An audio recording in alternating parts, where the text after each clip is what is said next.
Well, here we are once again in Riyadh, Saudi Arabia for Warzone Esports World Cup 2025. Everybody looking to become champions themselves, and we are at the Players Hotel looking to get some spicy takes. We've got world-class Warzone players crawling in here. Let's go in and grab a couple. I found movie star Koi, Goat Clem. So, how are we, man? Nice to meet you. Welcome to Riyadh, sir. How you doing? This feels amazing. It's just like a dream to be here, just playing video games and be able to be here. It's just like an amazing experience. It's like a dream. It's really like a dream. It is like a dream, for real. How have you guys felt? You came in late last night. Are you jet lagged? Are you feeling good? No, thanks to our ARC, Movistar Koi. I mean, they got us to play on Madrid because we are three from Mexico. So shout out to them. I mean, they take care of us. And I mean, the jet lag is not as bad from Madrid to here. That from Mexico to Madrid, we were tired, man. We were tired. We were dead. But I mean, we're feeling good. We're feeling good right now. This is really good. So you've enjoyed yourself in Riyadh. Have you explored, or you've just been in the hotel? No, we've been in the hotel most of the time. We have a friend over here, so he took us and we went to his house and everything. But the city is really, really nice. It's a long way from home, right, man? It's long. Are you excited about the tournament? You guys ready to play? Yeah, no, we're actually ready. I mean, we're just here to prove everyone's wrong here. We are kind of like the underdog team, and yeah, we're prepared. We are ready to play. We are itching to play. Yeah. More photographs and more interviews first, though, boys. Any teams in the competition you're excited to play? Any rivals? Oh yeah, everybody knows the answer already. 100 digo, al mismo tiempo. Todo lo que cae en control. Everybody that goes to our spot, control center, all the teams. Control center, yeah? Control center? Eyes on control center, we're coming. Boys, I love that. So 100 Thieves, a little bit of a rivalry? Yeah, 100 is like the main rivalry because, I mean, we've been landing there like for months, and they started landing there like in the last 2-3 months. So it became like the main rivalry for us. So yeah, definitely them. I love it. Exciting stuff. 100 Thieves, watch out. Muchos gracias, guys. Thank you very much, boys. Hey, good luck, boys. Good luck. Thank you very much, fellas. Movie star Koi, 100 Thieves. It's going down. All right, here we are, Riyadh, Saudi Arabia. We got Warzone taking place, and we got the big dog Biffle himself. Team Falcons looking to reclaim his throne as the champion. Biffle, what's going on, man? How was your travels? Pretty good. I'm excited, man. I'm pretty excited to play. Without a doubt. Now, I got to just go straight into it. People are saying you're not as dominant as you've been. Your team might not be able to win once again. What do you have to say to that? I mean, I will say the competition from last year, I mean, we won everything last year, so that's pretty hard to beat. But the competition has gotten better. I still think we have the ability to, still win champions. Yeah, man, I mean, I'm confident in my team. Without a doubt, and you guys are a dynasty roster. That is heavy. You have to maintain a dynasty.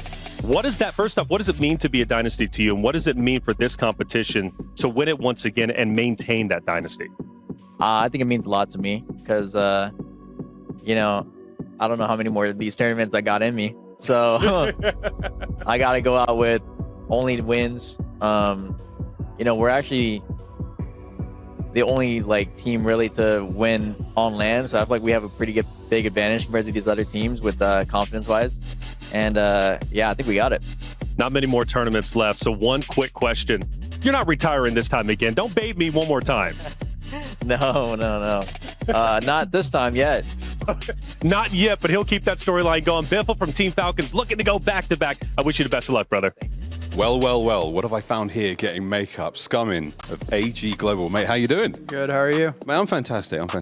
First time in the makeup chair for you, sir? Yes, sir. How are you enjoying yourself in Riyadh? It's cool. I haven't really got to explore that yet. Got in late, so, just went to bed, and now we're doing this for media. Got to get acclimatized quick, man. It's game day soon. How you feeling about all that? I'm feeling pumped. Adrenaline's just going. I'm just ready to play. You just want to get in the game, right, mate? Well, dude, I wish you the best of luck with everything. Of course, take care of yourself. Lots of water. Hydrate well. Try to get that good sleep. He looks great. Well done, mate. Good luck. Thank you. Who else have we got? The one and only Welsh Dragon, ladies and gentlemen. A man who I've not seen in a hot minute. Rated, how are you, brother? Not too bad, how are you? You're looking incredibly trim. You're looking fantastic. Mate, how's the game been treating you? You've had an exciting career, not just across Warzone, but across multiplayer as well. Good to be here in Riyadh? Yeah, it's a lot different. I think this is the first place that's culturally different than traveling, so it's a good experience. It's a lot different to the US, isn't it? Yeah. But, I mean, are you enjoying yourself so far? Obviously, you traveled in from the States. How's the jet lag treating you? I'm fine. I've done this a long time. I've been doing it for a decade now, so. A consummate professional. Mate, how's the practice been? The preparation of coming in this tournament? Obviously a massive competition, a ton of money on the line. Has the prep been good? It's been different because we've had World Series calls at the same time as thingy, so we've been playing a lot of big map, but we've been playing the game a lot, so. Yeah, I was going to grab a brush and help out, but it's best that I don't. I'll leave that to the true professionals. But mate, a professional in your own right. God bless you, brother. Good luck. Lovely to see you. We'll see you out there in the game. I've managed to find CT Gaming outside of the player lounge. I'm here with King Matty. Welcome, sir. Welcome to Riyadh. How are you feeling? Thank you. I'm feeling great. We're here to give it all. We're here to win. We're excited. We're excited to compete. I'm so happy to see many more people here from all across the world, representing different regions from the LATAM region as well. Could you introduce your teammates, or if you guys want to speak on yourselves and maybe share a little bit about yourself? My name is Resolve. We're from LATAM, from Mexico, and we're representing City Gaming here in Riyadh, and we're so happy and excited to play and just do our work. Absolutely. En español? Y pues muchas gracias a toda la gente que nos apoya y vamos a demostrar lo que estamos hechos capaces. My guys. Any teams you're excited to play here in the tournament, or are you just looking just for the win? We're here to win, but every team is good here, so we need to give it all to win. What's the practice been like coming into this tournament? I mean, obviously playing from Mexico, not too bad for comparing with teams from the United States. Have you had much practice against the Europeans? Well, I'm from Ecuador, so I have been competing from there. We have been competing more with NA teams. We haven't competed too much with Europe teams at all, to be fair. But the practice has been good. We have been practicing a lot in comms, strategy, and more in like the gunfights too. So we're looking forward to seeing what you guys can do. Anyone you were looking forward to playing? Any teams you any rivalries with? No. We just came here to fight every team. We don't care about the players. We just go all in. Doesn't matter who's against us. Here for a good time, guys. Man, thank you so much, boys. I really, really appreciate it. Good luck in the tournament. Good luck, my friend. Thank you very much, guys. CT Gaming, we'll give them a mo. Possibly the busiest team in the venue, Twisted Minds. I have found them.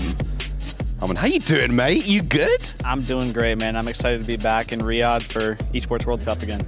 It's an exciting time, man. It's an exciting time. And you've obviously been here a few times. It's changed a little since last year, but it's the same kind of competition, man. You ready to rock and roll?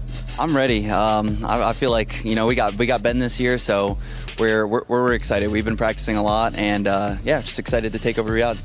So feeling strong in this competition, feeling like the team's pretty well practiced. Anyone you're looking out for in the game? Honestly, I don't think we could look out for anyone. We got to look out for ourselves, and I think we're going to take it this year. I love that confidence. Honestly, though, is there any team you really want to any team you really want to, you know what I'm saying? I mean, Falcons is like the team to beat, right? Like they've won a lot on, they're consistent. So I think that's the team. Like obviously we want to take the throne from, but I think with this roster, like we could do it. I love how professional this is. Ben, is there anyone you would talk mad trash to? My boy SoCon Falcons, man. That's my homie, but I got to beat him. It's all love here at the Esports World Cup. Guys, thank you so much for your time. Good luck in the tournament and good luck with the rest of Media Day. It's Call of Duty Warzone here at the Esports World Cup 2025, and we're all done here in the player lounge. There's no one left. We've tried. We looked under the couches, couldn't find a single rat, but the rats are in game, and we're nearly ready to go. Ladies and gentlemen, welcome to the 2025 Esports World Cup here in Riyadh, Saudi Arabia. I am Enigma, and alongside me is Dream Crazy. Oh, and here we do, in fact, have the Falcons returning, the 2024 champions, Biffle, Hisoka, and Shifty. Well, they're going to definitely be taking the cake. And returning, of course, from last year to challenge them will be Fnatic. Second place last time out. The new faces, but the same old fire. Can they close it here? Well, we also have Twisted Minds in the mix, not to mention their home base is here. Z-Smith is returning with Almonds, but this time a new player. We have Almond, the IGL role. We most certainly do, and also to mention the European powerhouse, the Frenchman of the Gentlemates, being gentle on no one in the lobby, but can they pick up their own revolution and surprise everybody, leading their continent to glory? Let's find out, as ladies and gentlemen, we are here for Call of Duty Warzone. Yeah!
Hello, one and all, and welcome back to the Esports World Cup. I'm your host, Chris Puckett, a.k.a. Mr. EWC, and it is already week 5. This week, though, may be the best week. Why? Because Warzone is back in the house. Welcome in. I have some very special minds to help me break down all the action. We've got Alan, a.k.a. I Hold Shift, Ellen, a.k.a. Dream Crazy, and the man in the mirror Reflections. How we feeling, Taylor? Feeling great, man. Excited to be here. There's 2 big Warzone events each and every year. EWC is one of them, so I'm ecstatic to get it underway. Now, Dream Crazy, we were here last year. Hisoka, the Falcons, putting on a show in front of the Saudi fans. It got wild in here. I most definitely did. And I mean, they are the team to beat. They've been on top for years. And of course, they didn't have to play through the qualifier. They're back once again. Now, Shift, I think the big note this year, though, is Falcons were coming in winning 28 of 30 tournaments. The competition has been more stiff in 25. Everyone's getting prepared now, knowing what this event looks like. A handful of roster changes, has a couple of squads looking primed and ready to take down the champs. Now, this time around, we had some amazing qualifiers with some incredible fights. But, Taylor,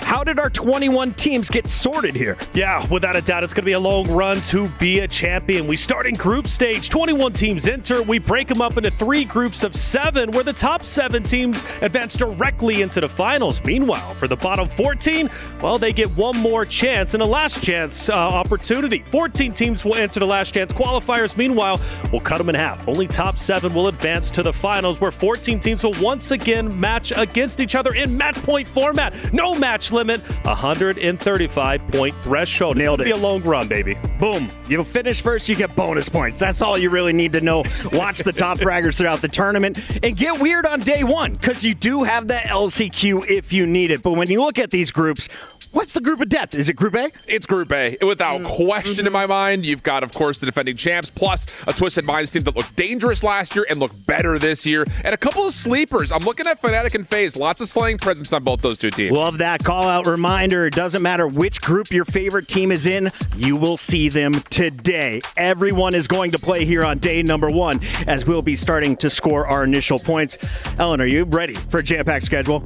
I am so ready because, again, we have so many teams playing on Rebirth Island, right? Because we have a map, Chris, where they get a chance to come back in. It's not your typical Verdansk. It's all about Rebirth. It's fast and furious. What should the fans know, Alan? Yeah, 3 drops per group versus group matchup. So it's kind of series of 3 in the mix. I think this is really going to come down to, can Group A actually earn points when they're playing up against other top teams continually in their own group? Now, of course, everyone is playing for some serious money. But at the end of the day at EWC, it is all about the trophy. And if you haven't heard about the keys, now it's time to catch you up.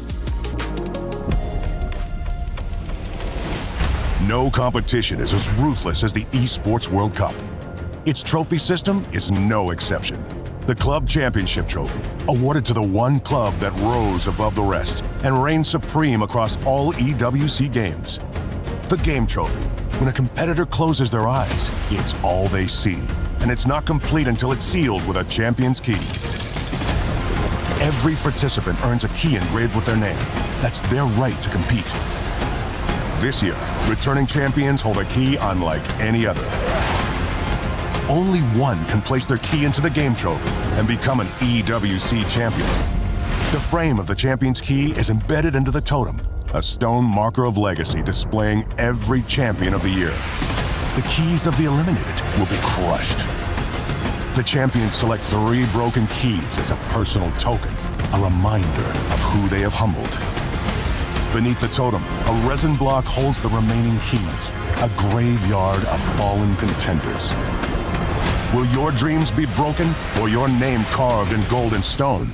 At EWC, nothing is granted, everything is earned.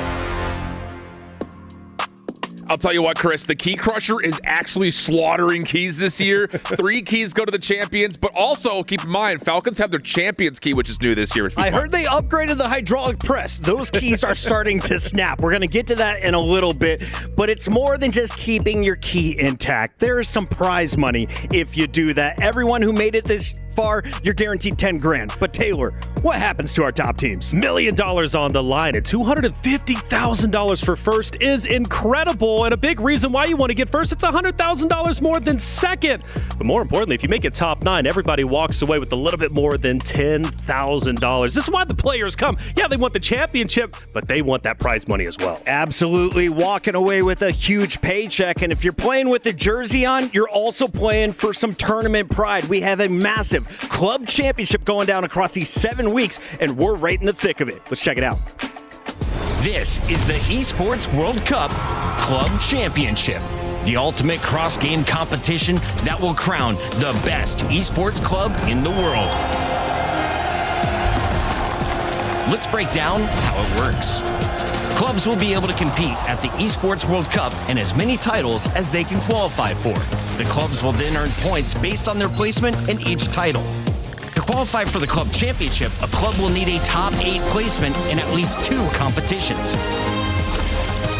But to win the championship, a club must place first in at least 1 competition. At the end of the Esports World Cup, the 24 clubs with the highest number of points will earn a share of the $27 million, with the winner taking home a staggering $7 million. And of course, the title of the best esports club in the world. Who will rise above and write their place in history? Watch it all here at the Esports World Cup. Yeah, that's right. It's basically the Olympics. Swap out nations for teams here in our clubs. They have been scoring points for weeks. Where are we at on the leaderboard, though? We got to check in with Miles Ross.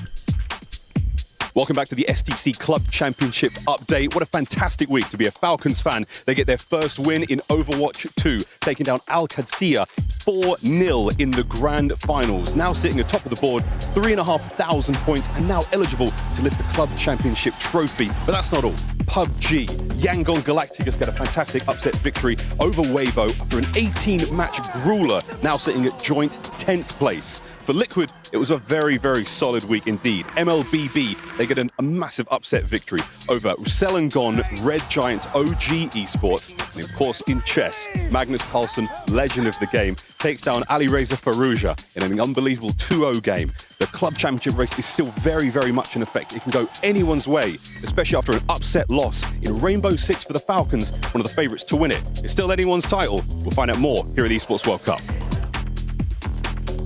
What a brutal start for the Falcons in Rainbow Six, but this is fantastic news for the rest of the competition, right? Your reigning champions from 2024 here at EWC out of the competition. They're not going to earn many points, and this door is wide open for the remainder of our squads to try and climb up this leaderboard. We have a lot of teams that are in the top 8 that are represented in Warzone, even a couple that you dig a little bit deeper that could make a major jump if they find a way to upset, maybe even beat Falcons here. So lots of points on the line, a lot of opportunities for those top 8 teams to jump to top 3. And Ellen, I'm seeing Virtus Pro, AGAL, Twisted Minds, some huge names are already on that left side of the screen. Yeah, I mean, even opportunity for a little bit of a jump up for EVOS Esports, right? So for this club championship for Warzone, it's going to be intense, but for Falcons, obviously that's going to be the team to beat. Our clubs are running out of time as we are already into week 5. It is going so fast out here in Riyadh, and you can see we have 3 incredible games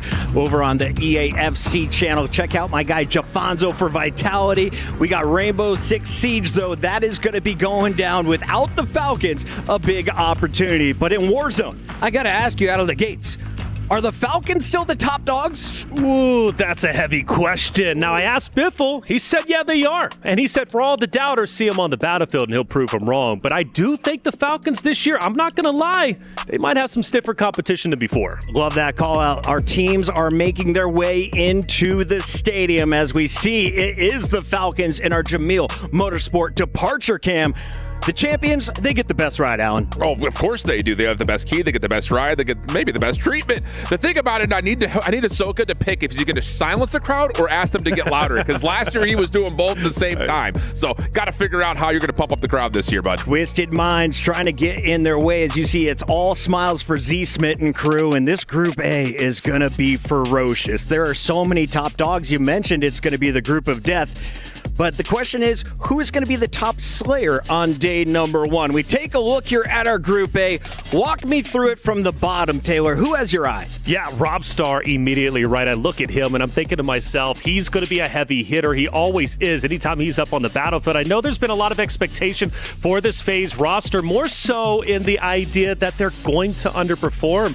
But I've also heard, man, don't leave out Flaked. That's the guy to watch out for. Now, a lot of people last year tuned in with the Fnatic versus Falcons race. The Falcons came out on top. They won basically every match on the final day.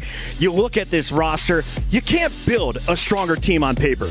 You can't, because these are the best players in Warzone, and they have been dominating for years. Even when the Falcons didn't have Hisoka, Shifty was the IGL with Sage. They still won 2023 World Series of Warzone. So going into this year, the biggest question, though, are they an S-rank team? Because last year they were dominant all year. The competition has immensely increased, but looking really strong ever so. Mr. Clozo, Hisoka, he's not only slaying in the lobbies, being in the top of the leaderboards, but he's also closing out games by himself. In Shifty, that fragger that's going to go ahead and roam with Biffle. It's going to be interesting to see if they can lock Stronghold down, because we have a team that is going to be contesting them, Chris. Already calling out their drop spots. Look out, Falcons. Hisoka and crew will be running and gunning the entire time as they look to drop the most kills. But their opponent in this group is Twisted Minds. And if you've been watching Aiden stream,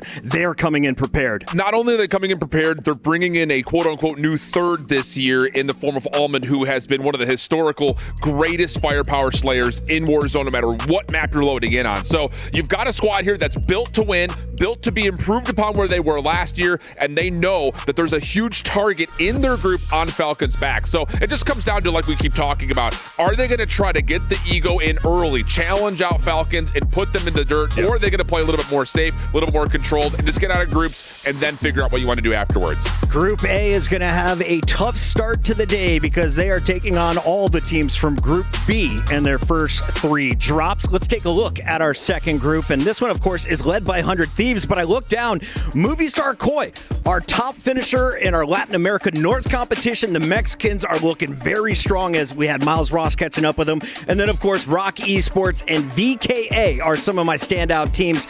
But can we talk about 100 Thieves? Sure. Why are they considered the favorite in this group? Well, they've got Blast first and foremost. He's a veteran in multiple other esports. He comes to Warzone. He's a leader in his own right. He's also an aggressive slayer. He can do a little bit of everything. Skullface, love the guy, knows how to stay alive, and in fact, our winner during the World Series Warzone Global Finals, Solo YOLO. So you know, if he's by himself, he can tear up the competition. But bringing in Gabe Kuhn, the new guy, hey, he knows how to slay out. He also has history with these 2 rosters. 100 Thieves, too, that's such a massive organization to represent. I think it's going to give them an edge. But the question is, can they control?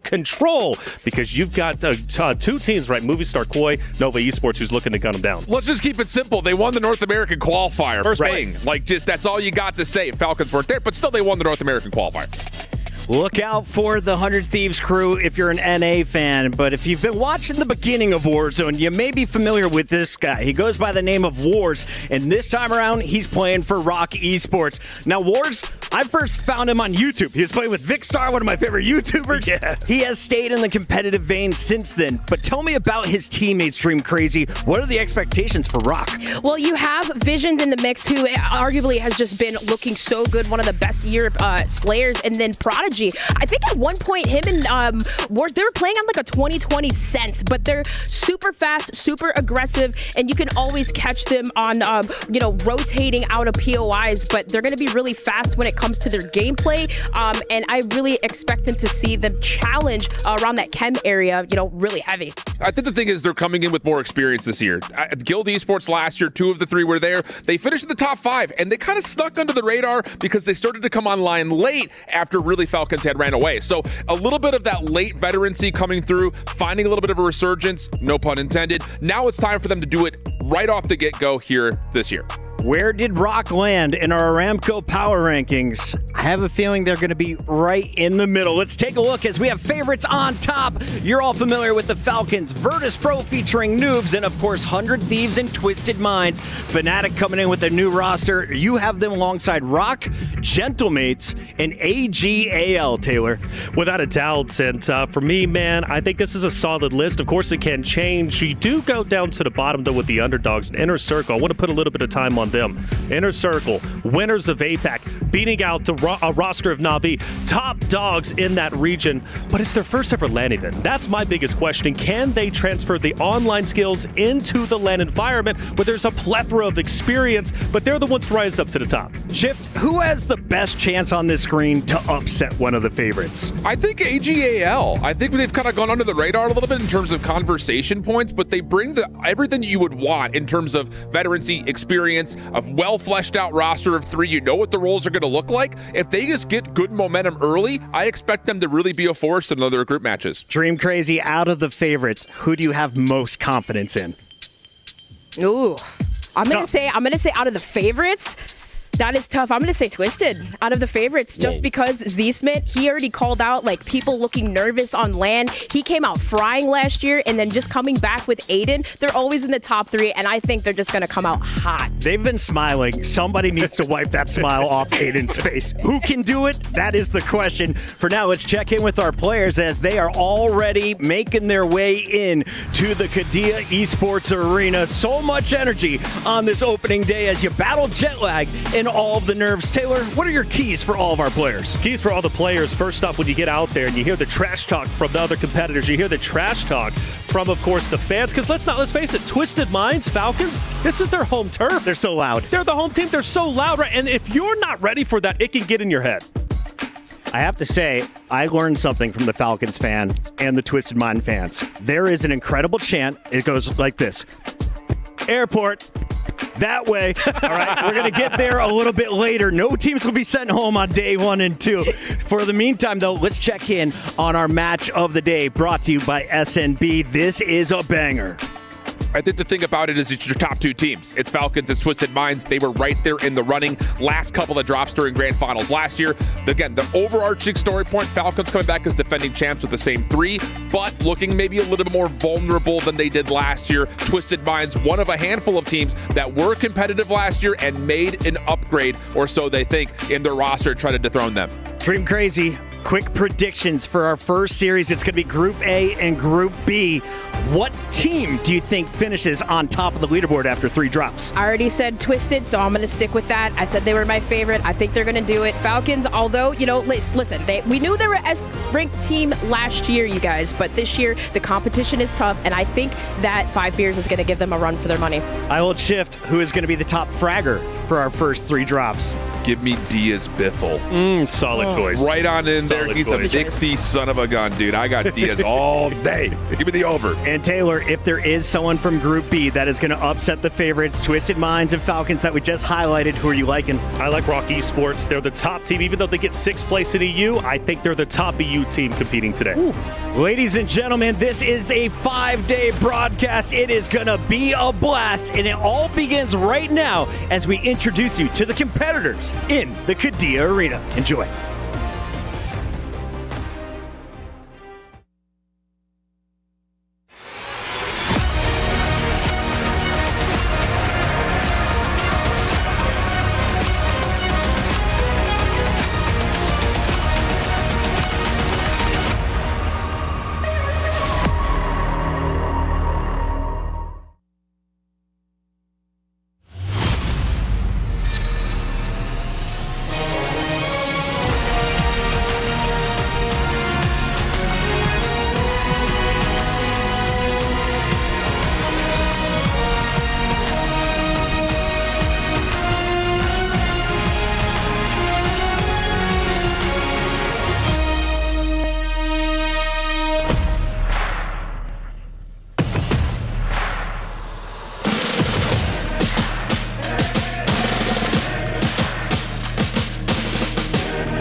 63 players, 21 teams, $1 million, and 1 trophy. We have the best players from around the world under one roof for the ultimate showdown. My name is Barney Banks, and I am your host for Call of Duty Warzone at the Esports World Cup. And it's been a year since our debut here at EWC, so our teams, they've adapted, patterns have shifted, and our players, well, they are ready to prove themselves once again. So get loud and get ready as we introduce them to the main stage, starting with CT Gaming.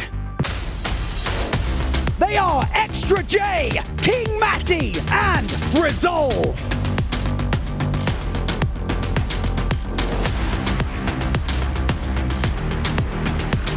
Movistar Koi. They are Goat Clamp, Netots, and Balcom. 9Z Globant.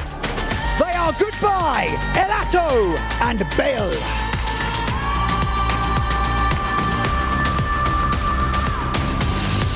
FaZe Clan. They are Flanked, J-Tech, and Clumsy. Leviathan. They are Deki, Lays, and Stukex.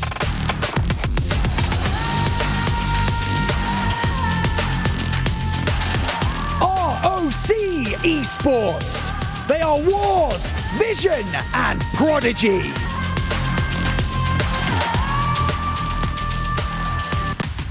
VKA.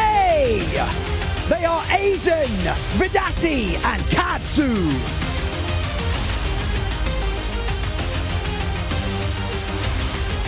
EVOS Esports. They are Robstar, Jawad, and Showstopper.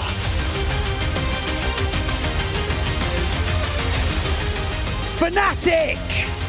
They are Patsuka, Enxion, and Zakar.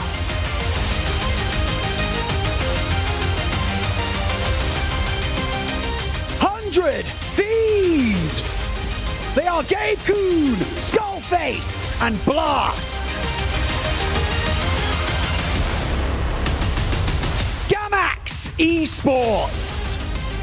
They are Tenux, Elolam, and Sucra.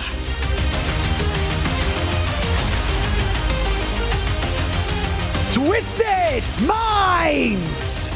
They are Aiden, Armand, and Z Smith. 5 Fears. They are Sai, Big Man, and Anxiety.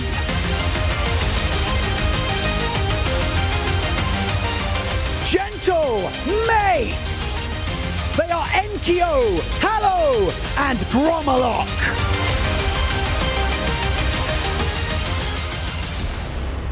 Novo Esports. It's Javix, Cams, and Vortex. XO Esports. They are Hamoud, Penguin, and Notorious. Inner Circle. They are Teeny, Orbs, and Bray.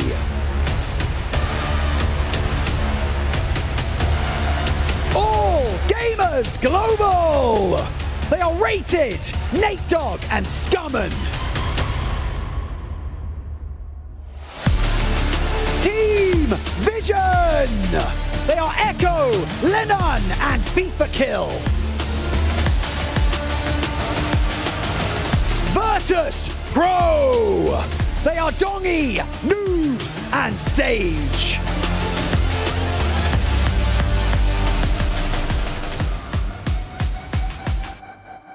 And finally, your reigning Warzone champions and reigning club champions, Team Falcons. They are Shifty, Soka, and Biffle. People may think that the group stage holds less gravitas, but today is the benchmark you set yourselves for the rest of the week. Today is the day you show your opponents they don't even stand a chance. Welcome to Call of Duty Warzone at the Esports World Cup.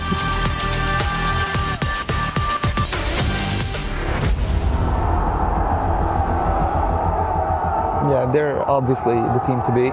Team Falcons! I think they were the best team, but I don't think so anymore. They're really, really talented players. They're really sick. They're really good, but hopefully they will not be champions this year. The Falcons going to take it all in style. The team that would feel good, when we wipe them for sure, is probably 100 Thieves. They chirp a lot, but for us, they're just another team on the map. They won a couple lands, but we're here to win, so it doesn't really matter. Hopefully people realise that they've got to challenge them and not just give them a free win again. Good luck to them. I don't know. We haven't lost. We're coming here. We got 2 more this year. And we're just not losing anytime soon. Obviously last year was your year as a team. This year there are arguably a few more contenders. Are you concerned with those teams? Do you like the fact that there feels like more competition? I think it's always great for the scene when there's more competition. A team that potentially could rival our what we did. So I think it always is better. Winning the championship at the end, knowing that you had to really fight for it. How do you guys stay composed? And we know who we are. We've done it time and time again. So, when you have the chips and the earnings that we have, we've done it year in, year out. So if we are ever struggling, people are still, we're the team, no matter what. The Falcons are now the greatest Warzone trio the world has ever seen. Is there anything you'd like to say to your supporters? I just want to say shout out to the Falcons, man. When we got here to the hotel, they showed so much love. The support is everything. It's why we do it. I think that's the biggest thing that we're chasing as pros is we're doing it for others. Shout out to the Falcons. You guys showed us nothing but love. Really feel home turf is out here. Oh, that is it, boys. Thank you so much for your time, boys. Thank you so much. I've been Miles Ross. They've been the Falcons. See you in the next one. Peace. Call of Duty Warzone at the 2025 Esports World Cup. We are getting ready to drop into map number 1. Falcons on your screen right there. They are looking to kickstart group stages with a bang. Dandro here, but I couldn't do it alone. We got my best buddy Enigma with me. How are we feeling today, my boy? Oh, we are feeling glorious, my friend. Arguably the most stacked competition we've ever seen in Call of Duty Warzone. And all of those players standing on that stage have earned their spot here in Riyadh, in Saudi Arabia, and under the bright lights they will square up against one another in a beautiful resurgence format. Can't wait to do this alongside you, my friend. And there's been a lot of talk leading up to this event. The players, they know that they're here, they know that they're ready, but we were in that stage yesterday, my man, and let me tell you what, it's one thing to think you know what nerves are when you're sitting down on that stage, the crowd surrounding you, the lights shining down. This is where money is made. This is where memories get cemented in your brain, and it starts here with map number 1. No, it does indeed. There's no way of really getting it across. As said, we were there yesterday. It is a pit.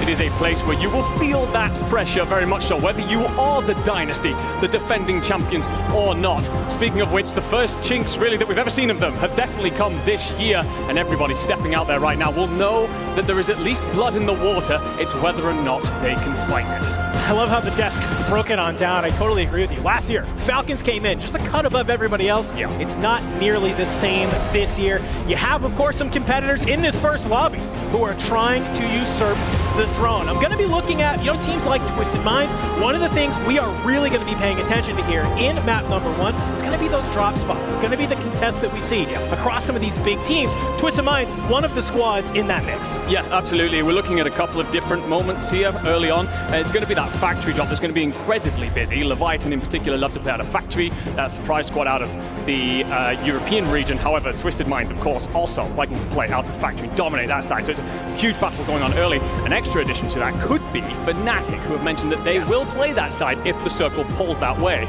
So we could end up with a big 3-way head-to-head battle to get things going. Hey, we could. You and I, we covered the European qualifiers to get here, right? And that was one thing that we saw with Fnatic is that they love to go factory for those first kind of 3 or 4 games. And when they did, not great games. The second they go back to bio, it looks beautiful. They have these amazing games. We see the plays of a team that we would come to know and expect. And what happens, I think, in game 5, game 6, they go back to factory, immediately wiped out. So hopefully they've managed to look at some of their competition and say, hey, you know what? It maybe didn't work super great for us in the qualifiers. We have 2 absolute juggernauts going factory. But boys, maybe we should just lock down bio. Yeah, wouldn't be a bad idea there for sure. And of course, a lot of this coming into today, ladies and gentlemen, is going to be the adaptations these teams have made. What have you spotted that didn't work in qualifiers? How do you look for some of these European teams that obviously might go, okay, well, there's a huge North American juggernaut landing here. We might just find progress elsewhere. Then again, you might want to make that mental blow early. If actually this belongs to us, you can go and find somewhere else to play out of. So many of our squads going to be trying to draw those bits of blood early here. And of course, got to talk about some of the other battles and some of the other teams that could contest. My friend, 100 Thieves. Yeah. They are here. We know how confident they're feeling. They're going to be playing out of control. They're going to be contested by Movistar Koi, but you and me got a recent look at that battle, and that was going one way only. Yeah, that was going all the way towards 100 Thieves. I think with the EWC logo of nothing is granted, everything is earned, is going to be exactly that. If you want to try and earn that control drop spot, you got to go through the Thieves if you want to do it. I think what I love about them is that when I talk to them, I say, are you guys nervous at all? Because there's been some rumblings of maybe some teams trying to play spoiler, maybe making a late rotation, trying to clean up both of these two teams who are battling. And they just said, yeah, no, we know that we have the best gunny in the lobby. We are literally not afraid of anybody else. If you want to try and come take control, go for it. You're more than welcome to. But when you have three players like Skullface, Blast, and Gabe Kuhn, it is just such a tough scenario to have. But one thing we have seen recently in some tournaments that have been happening just before the Esports World Cup was Falcons. Yeah. We know they love Stronghold. They seemingly get it for free all the time. Kind of seems to be like the Falcons repertoire that they have no matter what the tournament is. They get a POI for free. But we started to see Shifty. He starts to kind of lurk on up. And he's that player who's coming back on in and being able to play spoiler a little bit. No, absolutely. I mean, there's a couple of different questions there coming into things. Yes, it's a case of can you get involved in that control center fight cleanly. We've seen that that's not really been going their way recently, my apologies. But also, they might actually have a team that's considering contesting them. You and me and everyone in the chat are going to raise eyebrows a little bit because Five Fierce have said that they will be sticking with their stronghold drop and trying to fight for control over that region. While we sit here and, of course, question that decision a little bit, there's no reason to believe that they've not surprised us so far through this year. For no reason, they could do that here on land. The asterisk to that, though, Andy, is that they managed to hold Stronghold in qualifiers, and that was without a Falcons. It was. So, I mean, yeah, you're probably feeling pretty good coming on in. Maybe they've decided to swap things up. They've had a lot of time between those qualifiers and now to maybe rethink about it. These are smart players. You don't make it to the Esports World Cup just thinking, yeah, we can go ahead, we can contest the Falcons, one of the best teams in the game, and not have any worry about it. So we could see them come on through. I know Goach mentioned it in his hot take, which was that potentially all the information we know on drop spots could just be blatantly wrong. All these players have been in the lab. They've been here for a couple days. They've been at their practice setups, and that's what we're going to kind of be looking at. Where do we think players are going? And then where do they end up going? No, absolutely. And the thing is, ladies and gentlemen, we're not bad at our jobs, believe it or not. We do the research. We do talk to all the players, of course, coming into Saudi Arabia. But it's a case of you might play that first drop and then go, actually, well, we've got a Bravo spot, we've got a Charlie spot. We're going to go and play around those because this Alpha drop is not necessarily working for us. So it's all about those adaptations. It's all about figuring out where you want to play out of. But of course, a lot of teams here might just go with home comforts, get things started. We've got a long tournament here in Riyadh. So it's a case of, okay, do you have time to test out a couple of different strategies and find out what works best for you? Well, one of those squads that maybe needs a secondary drop spot, it's going to be Leviathan. We're hopping in here into map number 1. Let's go to an interview with Leviathan to see how they're feeling coming on in to this first map.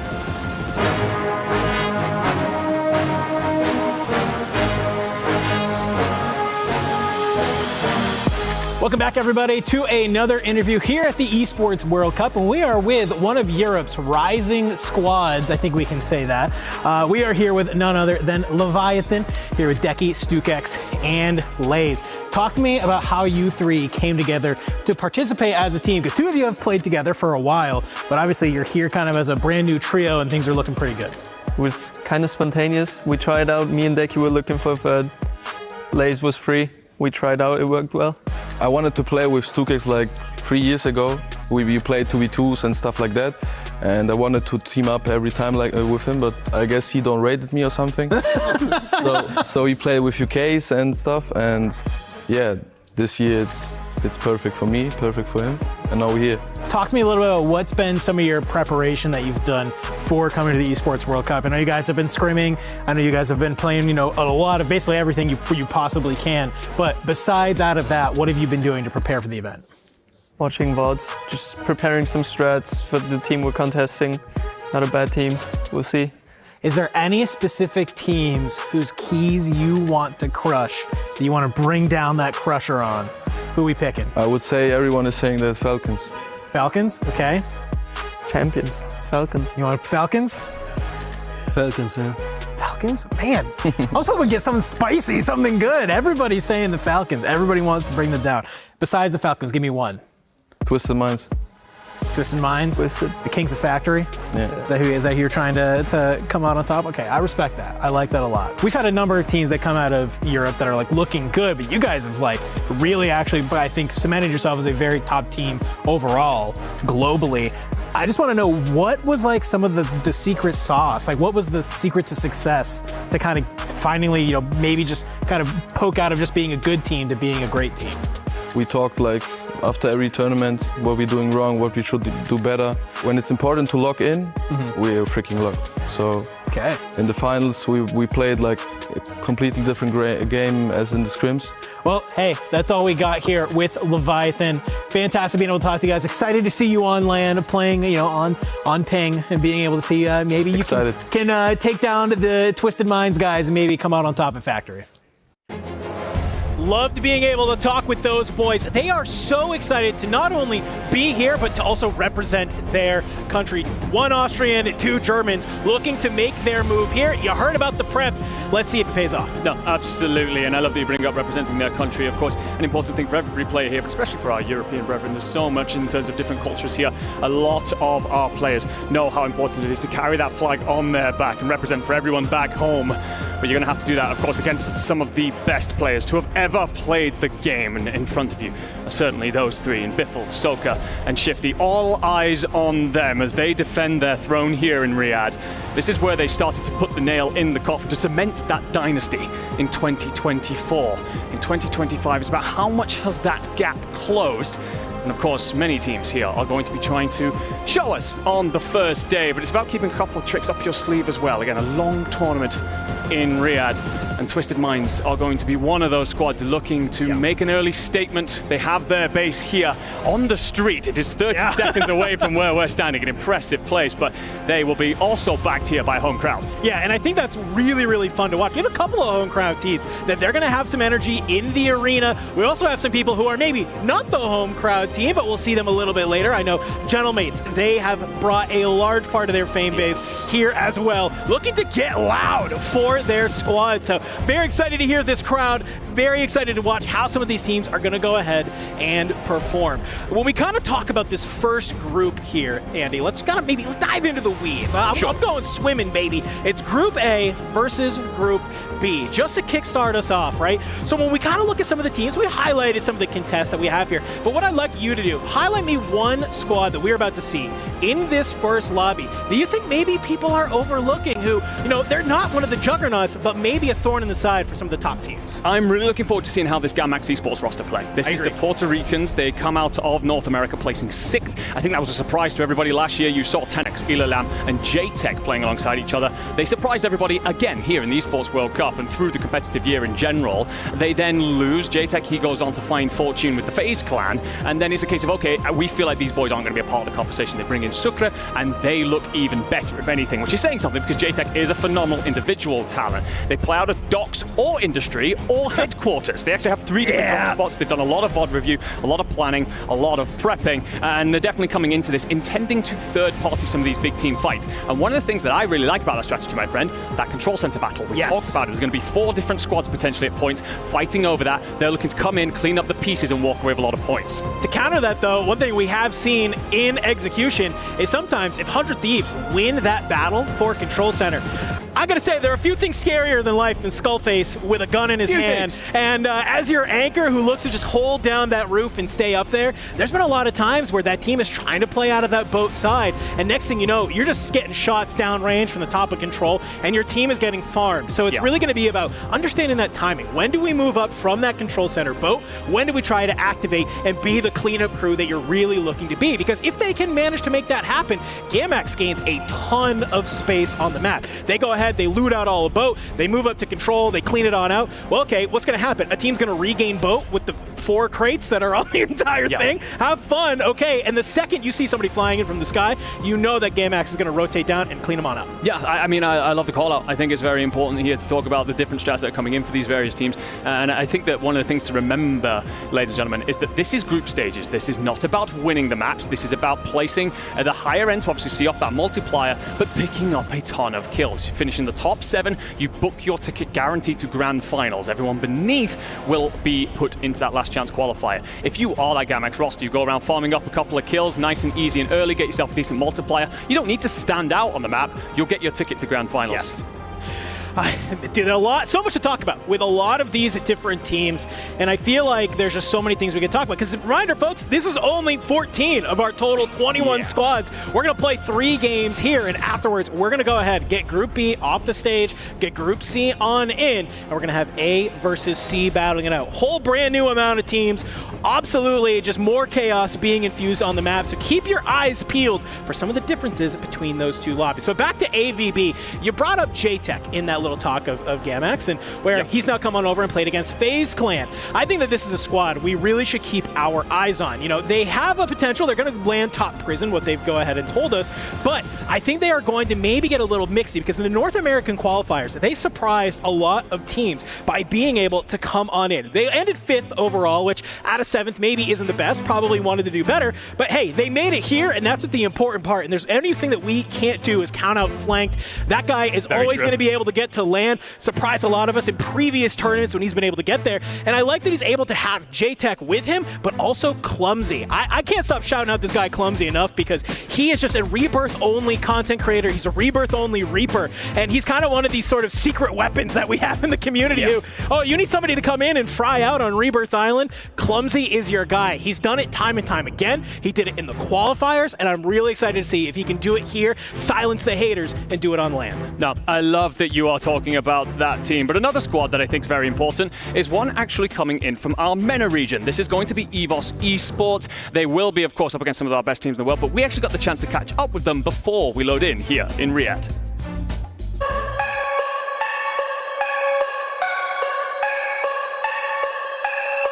Hello, my name is Miles Ross and I'm here at the Esports World Cup with EVOS. I'm joined by Robstar, Showstopper and Jawad. Guys, welcome. How are we feeling, boys? We're feeling fresh, feeling ready to go? Feeling good, excited to play. Can't wait. Feeling great. Yeah. You feeling even better, my friend. You live here. Yeah, it's a 20-minute drive. Feels good. Guys, tell me about how your team came together. How did EVOS come to be what it is now on this couch? Me and Jawad were teaming up with a different third at the start of the year, but then I saw that Rob was a free agent at one point. I sent him a DM and seen what he was up to, and asked him to play with us, and here we are. Me and Shaw have also known each other and wanted to team with each other since Warzone 2. Yeah. But we never had the opportunity till obviously this year. I obviously become free agent, and then Shaw hit me up and went from there. What has been one of the keys for you guys in preparing for a tournament like this? Mentality. Yeah. Because we haven't had much practice because there's not been any scrims. We're the underdog this weekend, so we know there's less pressure on us to not do so well, so we can play better from it, I think.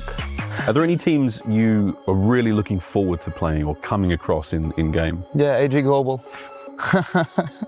Why is that, Show? So what is it? Is there any drama there or any history? We're just taking our landing spot, their landing spot. Excellent. Whereabouts is that landing spot? Headquarters. So you'll be the kings of headquarters? We will be. We've got Robbie Boy here. He's been doing it for time in HQ. Yeah, I'm going to make sure that tower's mine.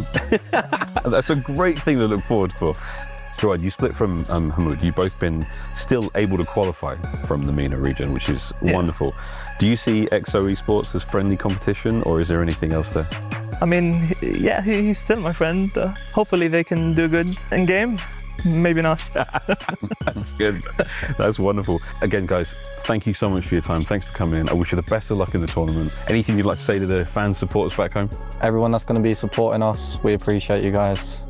And thank you for having us as well. Thank you. I've been Miles Ross. This has been EVOS. See you in the next one. Man, I just want Jawad to be my best friend. Yeah. He's going against his competitor, says, hey, I just hope they play good. I hope they do well. Yeah, no, an incredible man indeed. And of course, you will recognize him under the name of Zix, who came 12th last year. Huge breakout, massive performance. But it's also a case that they were talking about their drop location, playing in at headquarters. Really important that they managed to win that, put Robstar in that position, because that is the linchpin to their success. Well, ladies and gentlemen, looks like we're getting ready to load on in to map number 1 here at the Esports World Cup for Call of Duty Warzone. This is the start of a journey. You need to play good through this group stage if you want to just surpass the last chance elimination bracket and get to those finals. So let's get ready. Let's hop on in, ladies and gentlemen, to game number 1. We will see teams head to pretty familiar locations, majoritively across the board here as we get a quick look and some of these wide cams. Of course, Bioweapon's going to be Fnatic's drop. We'll have, of course, their anchor stood out on the submarine. And for a lot of these squads now, quickly loot, quickly try and find a couple of fights. And Robstar is going to kick things off here in Saudi Arabia with a kill onto the squad out of Argentina. Goodbye being found in the feed. Yeah, this is something that we knew, is that sort of this industries side is going to be free. But look at Control. We have this fight brewing.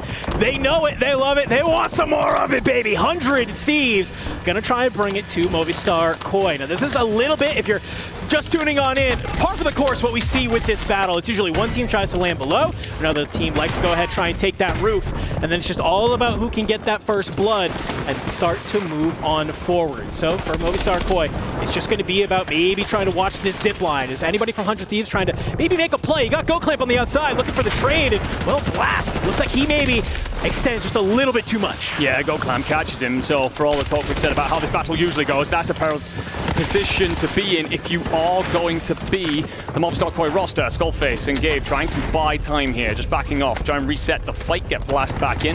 Short timer at this period of the map, so it will come through, but you now lose Gabe as well. So Movistar profiting in these early fights, and well, make it a 2v1 for a moment, but Minder, just an opportunity for players to get back in, set things here, but 100 Thieves here being rolled up on by a different squad. Yeah, this is going to be VKA, who's actually coming on through and looking to maybe get a little bit active, but Blast coming in from that resurgence. He's been able to find one, but he was not expecting to find Vidati and Kazu moving their way up the stairs.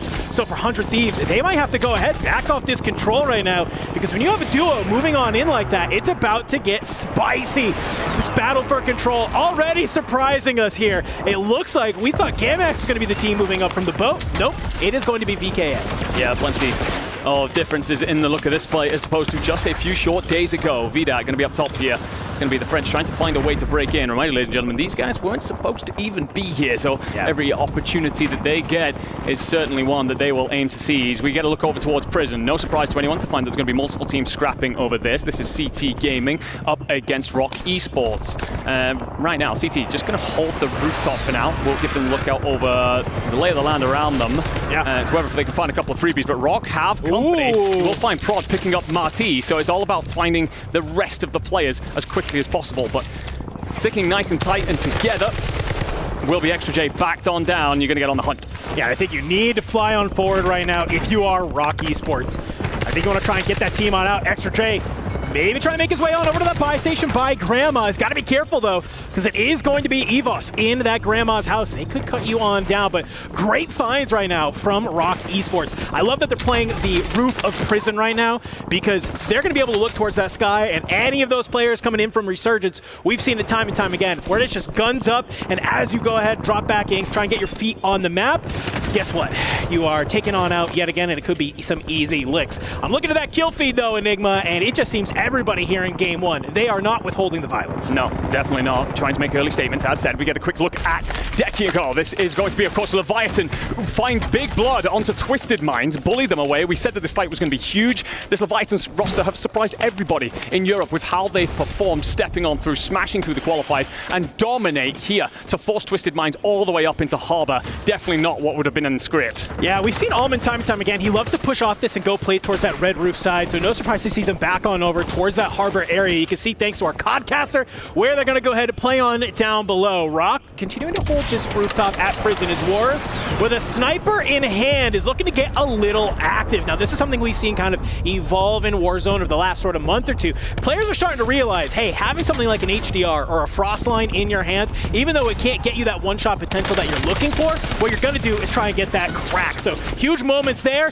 and well, for Leviathan, it looks like they are on the hunt for Twisted Minds. They are indeed. Find Aiden for free relatively, so Alden and Zisma are going to have to continue to punch north. The problem is they can't do that forever. They will eventually run into chemical engineering, which will have a member of the FaZe Clan in it for now, but I mean, you don't want to get caught in a little bit of a pinch. We get a first look in with the Falcons, who've rotated in from Stronghold. They have already made it to prison. They actually backed EWC Esports down. You can see them chasing them already. Showstopper by Jawad. They're fleeing for their lives, and Shifty, well, he's not going to let them get away for long. No, he's not. He already has 2 kills to his name. Starting off very good. Showstopper going to go ahead, slide on out, maybe try and get a little bit of a free fire right now. Third player going to be flying on in, so if you can get boots on the ground, maybe grab a couple of guns and try and turn this fight into a 3v2, that could be a great way to cut on down the Falcons. Right into the Falcons, they get the sense that they don't want to overextend too much, and Armor Crack comes on through as those players drop on down towards the showers. If there's anything we know about Shifty, he's going to be the one to push on forward. Jawad just trying to stay alive here, and Shifty down below. He's fallen into the trap of Rock Esports. He's taken on down in Vision. Puts down Diaz. Biffle. We are on land, ladies and gentlemen. No ping diff here this time. No, so many teams collapse into the same area, but with Rock Esports walking away with the majority of the kills on multiple teams as well. The only reason you survive, if you are the Falcons, you get Soka finding a kill onto Alato and escaping through the backside, so they will have to reset over by headquarters, and Rock Esports continue to hunt. Vision has 4 already, a great start for the European team. Yeah, you love to see this from Rock. It was through the EU quals. They were very slow on the first 4 maps, but then just absolutely went light speed on the back half to qualify their way here towards the Esports World Cup. And well, even though we casted it, I think what we're seeing here for everybody at home, it's exactly how they were able to do it. Prison allows you to look through so many of these different areas around the map and just hold it on down. Beautiful plays coming out of Rock, putting a thorn in the side of the Falcons. Yeah, I'm seeing 3 on the board as well for Wards. That's 7 between 2. You could assume that they're up towards 10 kills already. And Wards punches a rifle shot straight through the chest of Vale. But by the way, keeping an eye on the feed off to the side here. Twisted Minds are still in the blender. Leviathan haven't left them to breathe for a second, hunting them down. Falcons aren't in a wonderful position either. Tucked inside Grandma's, waiting for Shifty to get back in here and desperately trying to rotate away. Let's find out exactly how they're going to make that happen with a listen in. Get those guns. I need to go back to the fucking roof so they can't just keep peeking you guys. Oh, he's on the close corner. You're not gonna be able to see him though. He's like right. I know, but just me being here, you know what I mean? Keeps him there. Yeah. You guys can get an advance with my money that I dropped. And we can do the recon too. He's on top. He's on top. He's on, literally on top prison. They might OE for this peak. I'm climbing. I gotta climb. Hold on. I gotta climb. I'm literally about to be in the roof. Corner. Yeah. Looking at me. Top, what is dead? I got one. I'm gonna die. Get a third. Got 2. Nice. Yeah, both. Last one's over here. No. Last one's over there. I can't tell if he's first or not. Hop in the van. They're on the roof. He can peek you from there. Yeah, no. Just stay away from him. Look, they still need one to spawn back, by the way. You heard? Yeah, I'm popping in advance now. I'm waiting. You guys should work this. We should work top prison, bro. Yeah. I see him there. I can get guns right here. Just gotta land. Look over if you can. Look over. Falcons comms looking good, showcasing how they're able to get to this point where Soka even has the IGL. He's in the tower and he has 3 kills. However, they are getting a little bit surrounded by this EVOS roster that is here, but Robstar maybe gets a little bit too big for his britches. Cut on down, and Soka, well, Cypher 91 in hand. He's going to go ahead and get some of the shots in on Jawad. And Showstopper gets knocked in the back as well, so Jawad's got to stay alive here. I don't know what the timer is on Robstar, but it can't be great for now. All the great work from EVOS potentially undone in that moment. But yeah, going back to that listening, so calm from the boys, despite them being in a horrible position. And speaking of which, Twisted Minds continue to suffer. Just 1 player left, and they're being surrounded by Lays, by Stukex, getting on the hunt. Smitty in a corner, and Lays finds it. Twisted Minds, the 3rd team to fall here. A Juggernaut slaughtered over towards the harbour side. this European squad are proving nice and early they're here to play. I mean, it's only game number 1, folks, but already Leviathan, they've taken this fight many, many times, playing from Germany, playing against this team over in America, but here on land, things hit just a little bit different, and they might be the momentum they want for the rest of this group stage. So a huge win there.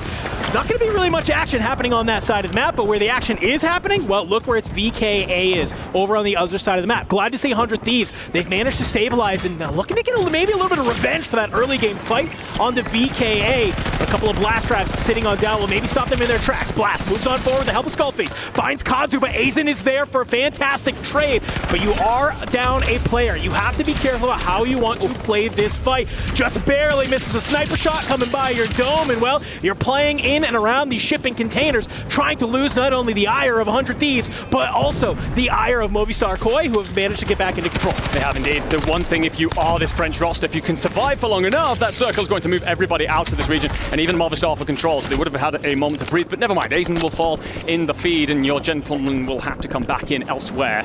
A quick look at where everyone starts to set on up. It will be the CT Gaming roster approaching from industry side. They're going to roll across 2 different teams momentarily. Resolve trying to put a couple of shots in. The one problem I'm seeing here is no kills on the board. Yes. And well, at this point, everything starts to get a little bit tighter. It becomes a little bit more difficult. If you are needing points at this stage of the map, you may be put into spots that could cause you problems. Soka will try and trade out on Shifty, who's knocked. Just trying to provide the coverage right now. Bax lays down. The nade misses. And Soka, he's worried about all the different angles here, looking to control this fight best he can. I like that. Use the stim. Get that regen back on up. Are you going to have the opportunity to stick this res? It's going to be very tough when Rock is just lurking on the other side. I don't know if they're going to hear this res come on through. No, they go ahead. They back on up just a little bit. Opportunity where they could activate and absolutely take down the Falcons, or at least bring them down to just a single player. Before Leviathan, even though we just watched a fantastic fight against the Twisted Minds, they're already getting thrown into the blender just to tad them out. A fight against the Falcons up towards prison. It's going to force them down below. You get some shots onto that team going into the well, and it's just not enough. So let's go ahead. Let's take a swim. Let's go for a little bit of a rotation on in. But I don't know, Enigma. I'm looking at this zone, and they still have to make their way all the way inland. Yeah, this couldn't be a worse ball for Leviathan. It couldn't be much worse either when Fnatic are stood above you. Engsin will find one. That's going to be his 8th down so far. Likely the 8th kill. Involved in this as well are going to be CT Gaming. Engsin dives, potentially makes the wrong call, and what's that? Get over aggressive. Patsuka trying to help him out. Will jump in as well. What is this play made? Fnatic have sold, and somehow Leviathan have a player in this. CT Gaming going to continue to press, harass, but you've dove into the water, and you don't really have a route out of there. Lay's going to try and stand his ground for a moment. He's lost his teammates, and above him, one solo member of Fnatic will slip on by Zakar.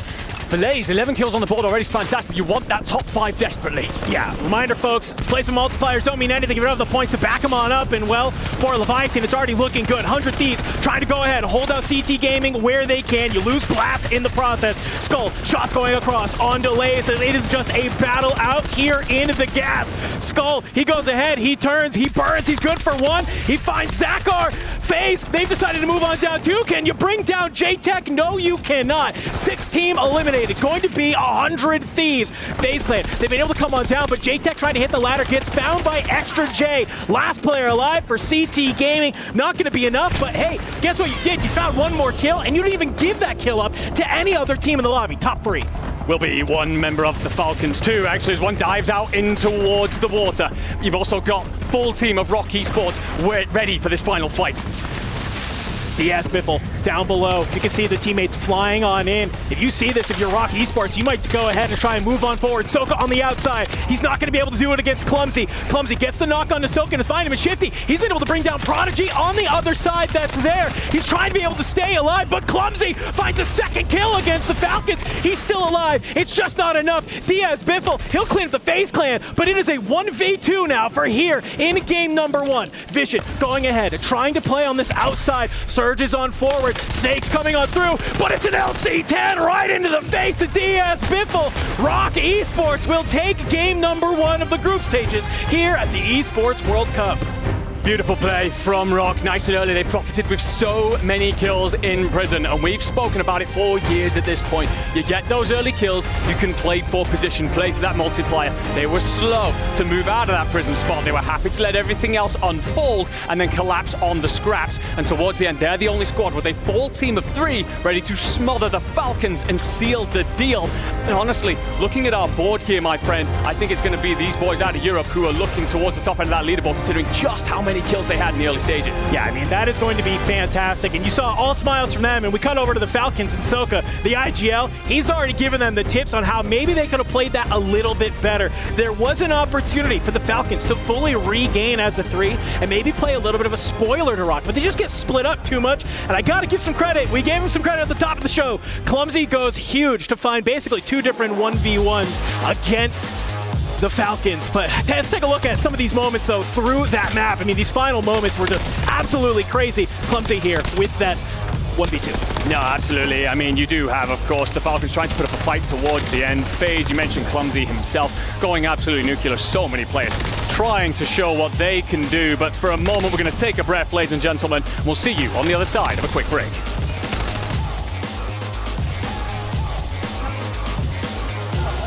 Come on, man.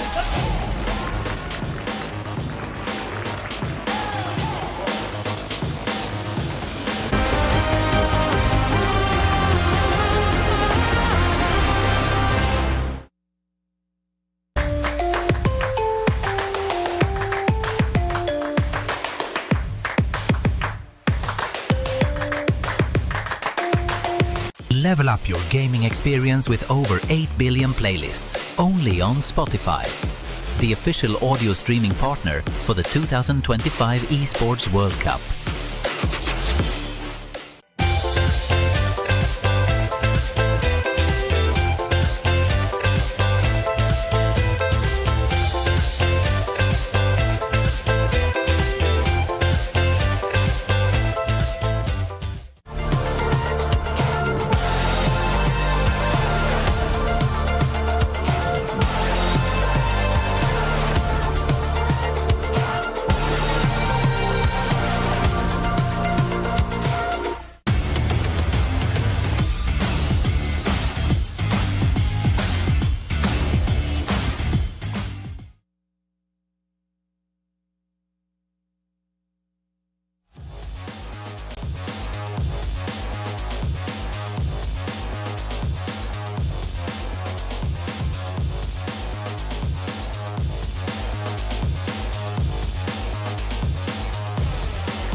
Yeah, oh, we're gonna beam from the left. Wait, no. Hold them all in zone. Wait, landing in. Yeah, but someone on the left. Oh. One is funny. Come to me. On my right. We're gonna get pushed down on the right. my left as well. I need the fucking smoke. I have a smoke. I nearly have a smoke. Shoot your strategy. It's only one guy. 2v1. Let me I'm throwing a smoke and then we challenge together. I smoked it. I'm pushing you. I'm a little bit late. I'm here. Challenge you. Come on then. Fucking come on then. Go, bro. Let's go. Come on then. Go, man. Rock Esports already feeling it here after game number 1. 2/3 of this team came in 4th at the Esports World Cup last year and looking to maybe get a little bit better here, but it's only one game, ladies and gentlemen. Still an opportunity to have a blunder. But hey, if they just play like they did in that game number 1, I don't know if we're going to see it. No, absolutely. I mean, it's been a weird year for them. I think a lot of people saw them come together and felt in the resurgence format they're going to be incredibly strong. Came 6th in qualifiers, so looked a little bit slower than they needed to, but straight away here, map 1, proving that they are well and truly looking the true beast on LAN. Of course, managing to close off that map 1, but it's also going back to those initial flights. Prison's a difficult spot to land, can easily put you into a bit of a blender, but they managed to survive that. And if anything, thrive amongst it. And of course, ladies and gentlemen, it's all about how they look on that leaderboard after winning map 1. And we're going to take a quick glance here. You will stand atop the pile if you're Rock Esports, but I gotta say, my friend, as we take a quick glance over this, the biggest talking point for me has got to be Fnatic in 2nd, because they're 2 points behind and they sold.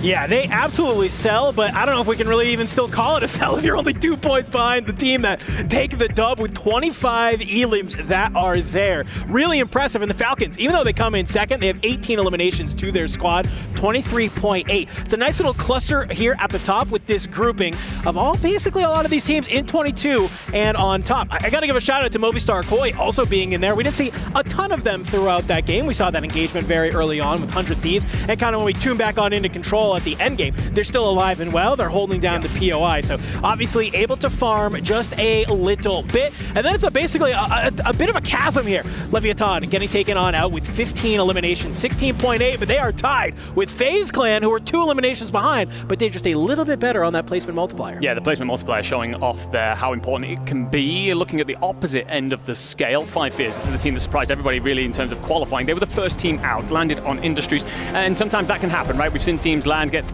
pretty quickly wiped, and it ends up a very disappointing map for you to start things off. Not necessarily a statement of how their afternoon may continue or their tournament may continue, but certainly a couple of things that they need to fix coming into the rest of the day. It will, of course, be the Twisted Minds down there on just the 4 points after map 1. That's one of our juggernauts here in Riyadh. We're expecting them to do much, much better, but they felt the force of that Leviathan roster. That European squad of Deki, Lays, and Stukex were hunting them out of factory and along the entire harbour. For Twisted Minds, they've got to fix that up pretty quickly. As much as they are a team that can take over any map at any moment, that's a statement right there. Yeah, I will give Twisted Minds some credit, though. They are a squad who, they normally, it feels like in some events, will come out and have a flat 2 or 3 games, but then start to pick it on up, right? Yes. So we are only playing 3 games in this A versus B, but for them, the aggression doesn't stop, because, reminder folks, Leviathan, they are in the same group as Twisted Minds, okay? So it's not like one of these situations where, oh, when we're playing this group, somebody's going to contest our drop spot, and we just got to figure out while we're playing against them. It's like, no, every single game, you're going to have to do this. So if I'm the Twisted Minds, I think that A, you're probably feeling pretty good about getting reps against this team. Good chance both of these squads make it to that top 7 to be able to get to our finals day, but it's also enough reps of how do they play this. Do you go ahead, do you try and enact a plan B? Do you try and make something happen? This squad, Twisted Minds, they have the mental fortitude they need, right? That's why you bring in a player like Almond. He brings a lot of that energy. He knows what it's like to be here and try and be able to kind of lead this team to victory. So while a not great game number 1 here for the Twisted Minds, I have no doubt in my mind they will go ahead and bounce back. No, I love that you call that Almond as well. That is an important point here as you look at the players sat in the venue.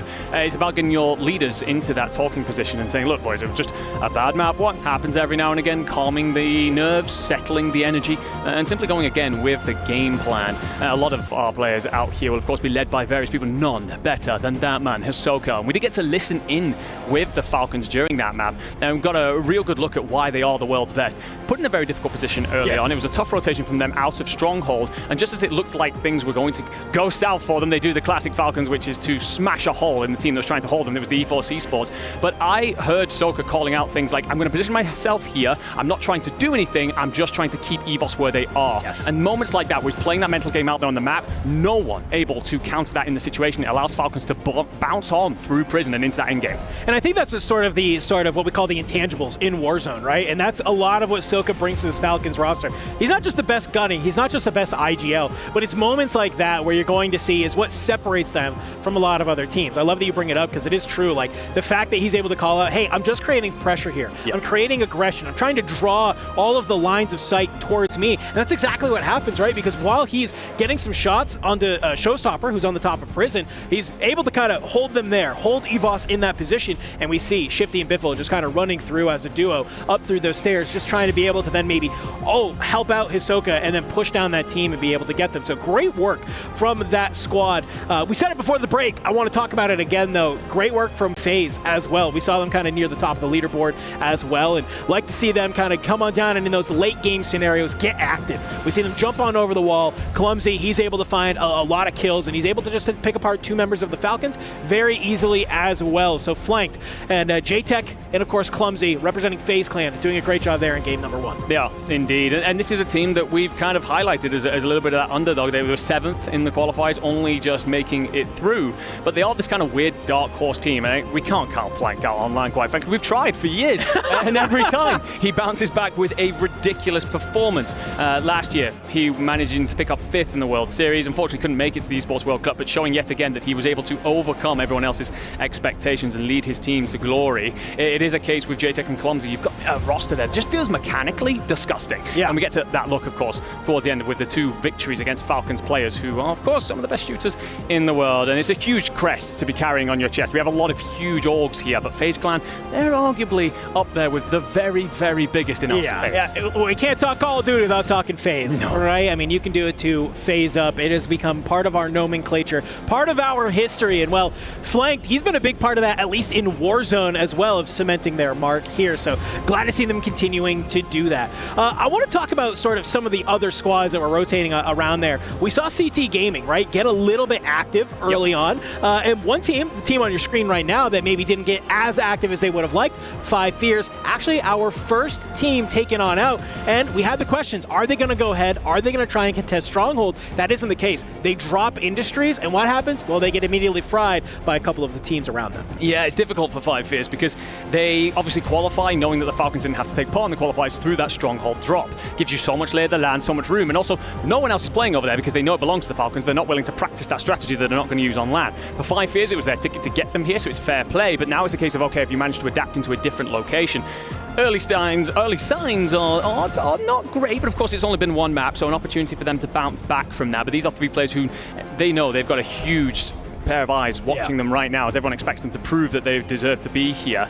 In Scythe, Big Man, Anxiety. Their first LAN, that's also something to factor in, of course. Can be very nerve-wracking out there. They've already talked about the environment, the pit that you are literally in here in Riyadh. So, yeah, of course, paying attention to what they do after this. They are in Group B, so they will be able to get rid of the Falcons at some point, and it'll be interesting to see if they change up and get better from that point on. No, I mean, it's a great shout. I would love to watch them, kind of go ahead, bounce back. That's really what we're looking at here in game number 2. It's can our teams who performed well, can they maintain that momentum? And the top squads that maybe didn't have a sort of great number 1, can we see them go ahead? Can they bounce back on in? And that is really sort of my question for 100 Thieves. We see them kind of get a little bit scuffled in that first engagement. Thanks to the team of VKA, who, like you mentioned, shouldn't even be here. They actually are going to be the squad that move on up from that control boat. And then they're playing a little bit of a spoiler against, the remnants of those 2 teams that are there. So number 1, with that, I love seeing VKA get a little active there in game number 1. It'd be very easy, I think, for them to come into this tournament and just say, hey, we're just going to go ahead. We've had really no reps against these teams. They're a formidable squad, don't get me wrong, but they probably, are just like, hey, but that's kind of the reality and the fun of some of these teams that maybe are being overlooked is sometimes they come in with this attitude of like, I got nothing to prove, baby. Yeah, why not push the 100 Thieves? Well, I spoke to them literally 2 days ago, and they said that we feel like we have zero pressure. There's no reason for us to feel. No one expects them to do a damn damn thing. They come bottom of the pile, fair enough. You weren't supposed to be here in the first place. They feel great about this, but also that plays, for me, against one of their big weaknesses, because one of their huge weaknesses of this team is that they're mental. If they start slowly, they can really struggle to get out of that spiral. But if you're not feeling pressure, you shouldn't enter that spiral in the first place. You should be feeling pretty damn good out there. So if they're going to fly at everything, they're going to make things interesting, and that will, of course, give us and all of you in chat an opportunity to very much so watch some mixy fights as they try and squeeze in on everybody else from that control boat. The rotation that they have is very variable, and they're looking to set themselves up for all sorts of different circles. So a team that, if they have done a bit of odd review, could surprise us here in Riyadh. I mean, and if you're 100 Thieves or even Movistar Koi, hopefully you're making that realization that you just had a team roll up on you that you maybe weren't expecting to happen. So how do you go ahead? How do you adjust? Maybe for 100 Thieves, it's, hey, we need to play just a little bit slower. We saw off that opening engagement. I love the positioning from Goat Clamp, right? To kind of play off of the main control building, and he's playing more over towards where the buy station is, with a couple of those boxes, and he's just waiting patiently for somebody to try and make that play that we are so used to seeing, which is you run across the bridge from main side control over to small side, you run across that bridge, maybe you hit the hop up on the outside, and all of a sudden you cause all of those players who are on the roof to, you take all their aggression, you take all their eyesight on over to you, and it allows both your other two duo to move up through the stairs. Unfortunately, when he moves over to small side, he's not expecting Clamp to be able to play that angle, and Clamp just absolutely lasers him, puts him on down, and then very quickly, if you are Movistar Koi, you understand that you are now in a 3v2. After that game number 1, though, let's talk a little bit about who our top fraggers for the day so far here, Enigma, and well, I think we're getting maybe a little bit of a look about how Leviathan was able to put up so many points. Yeah, I do wonder how many of those elims from Lays are going to be on the Gentlemen of the Twisted Mind, because they were hunting them down, refusing to let them breathe at all. But can we talk about Fnatic? Yeah! All 3 of their players in here, nice and early, and between them, I'm seeing, what's that, 22 kills on the board between the 3? That's incredibly impressive. Yeah, don't ask me to do that again, I won't. Don't worry about it. But also Prodigy, going to be up there, a huge part of the Rock Esports victory. We see him in that final kill feed with the Falcons in the final fight, and you can see why he's leading the line in there first, wanting to be every bit a part of the conversation, regardless of who he is up against. And taking a look, of course, through the rest, Robstar will be there for EVOS, Shifty Soaker appear for the Falcons, Netods for Movistar Koi, and then JTech leading the line for FaZe Clan. Yeah, and these are kind of what we're looking at for some of our top teams, right? It's a thread that we see time and time again, which is that the squads that seemingly start to run away with it, it's exactly what you're seeing on your screen right here. It's at least having 2 members of your team on this, sort of eliminations leaderboard. For Fnatic, hey, fantastic that they're able to start game number 1 already with all 3 of their team being on there. Yeah, I think one of the things with that as well, all 3 of them in super close proximity to each other in terms of number of kills. Yes. That, for me, is great in 2 ways. One, suggests that you're playing very close together. Sometimes can be an undoing of a team in Resurgence because you can all fall together. But also, to me, what it means is you're not relying on one player to really take over. I had come into this tournament a little bit concerned about the fact that Enxi and Patsuka just hadn't looked as slay heavy recently, that Zakar was very much leading the line for them. And it's a lot of pressure to put on one man's shoulders to be your outright fragger. Only a few people in the world can do that as a solo. So to see all 3 of them putting up big numbers is huge for that squad coming in from the European region. It's whether they can continue that, because they started ridiculously hot. They fall earlier off what was a bit of a sell, maybe needed a bit of a heat check in the moment, but they started off faster than anybody else out there, ladies and gentlemen, let me tell you. I mean, and that's probably a little bit of, we call it the heat check, but, it's making plays like that. They get you to the point where you are leading the lobby in elimination. Very true. Have a lot of points at your back as well. So, it may look like a blunder that we happen to catch on main, but for every 1 blunder we catch, we probably miss about 9 absolute world star performances. But either way, game 1 done and dusted, folks. What's more important, though, is game number 2. As we're getting ready to hop on in, players are trying to lock on through, trying to figure out how they can maybe either continue that same momentum here in game 2 or go ahead, flip the script, maybe play a little bit better. Let's get ready, folks, to hop on in. I am excited to watch some of these teams. Can Twisted Minds manage to get back on in? Can we see 100 Thieves take control of control? Or will we see somebody else go ahead and spoil? Will the Falcons manage to keep doing what they're doing? Let's go ahead. Let's drop on in. We get players falling from the skies, popping the shoots and making early statements, of course. Will be kills in the feed already, seeing big wipes onto 5 Fears. Started slowly in map 1 and already finding pressure from EVOS and that LATAM South time. But oh my lord, Twisted Minds, they do find 2 in the feed. You will get an answer back coming in from 9Z and blood being drawn all over the damn map. I just watched Elatu get a double kill with a knife in the kill feed. All right, continuing the aggression here in game number 2. You love seeing Twisted Minds get early active here back over at Prison. Rock, they were the team that held down this location, and well, looked like they maybe farmed CT just a little bit. Let's go ahead, let's see if that is the case here as well, because, well, you already have a couple of players on through, but it just looks like ain't no party but a third party. As I am just watching Big Man, Sight, Anxiety are just getting farmed over and over again. Twisted Minds, they'll find Decky here. You can see Leviathan in game number 2, they've had to back on up, and well, Lays thinks he has a little bit of an angle on to Aiden. He's going to be able to find it. Oh my god! Oh my god! All right. I thought he was about to pop a 2-piece. Thankfully, you got IGL Aiden, or Almond. He's going to go ahead and slide on through. That is crazy. Maybe we'll see why Lays is leading the damn lobby in kills. I mean, you're fighting 2 Twisted Minds players. They're phenomenal individuals you've just shut down. We move over to Control Center. Of course, this war that goes on between 100 Thieves, Movistar, Koi, and you're going to get VKA getting involved nice and early. Movistar going to have to back off for a second. You lose 1, seconds cracked. 100 Thieves are missing 1 as well for their troubles. VKA back off towards the boat. And I tell you what, these 3 squads are going to continue to contest this all damn day, and that means prime viewing for us. Thieves will get their 3rd back in. Can tell you that Movistar recovered down below. Blast got caught out last time trying to hit this rotation. Got to be careful about it again. And Biffle, he's lurking. He's trying to find a couple of exit kills.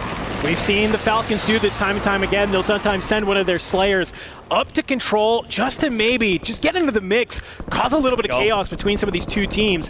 And we can see for Leviathan, they lose control of that factory side, and they've had to come back to the school, come back to the boat. This is what I was worried about. It's Almond trying to be able to keep his eyes on that boat, making sure that you're not going to be able to regain for free. And I'm seeing Stukex way away over towards that harbor side. Well, an interesting thing here as well is that you've got Aiden in the skies. He's basically being a UAV for Almond and Smitty in this fight. So Decky thinks he's safe. He's actually being live pinged to hell right now. Does manage to return some fire, but it's all going to be ground loot, and this is not the position you want to be in for very long.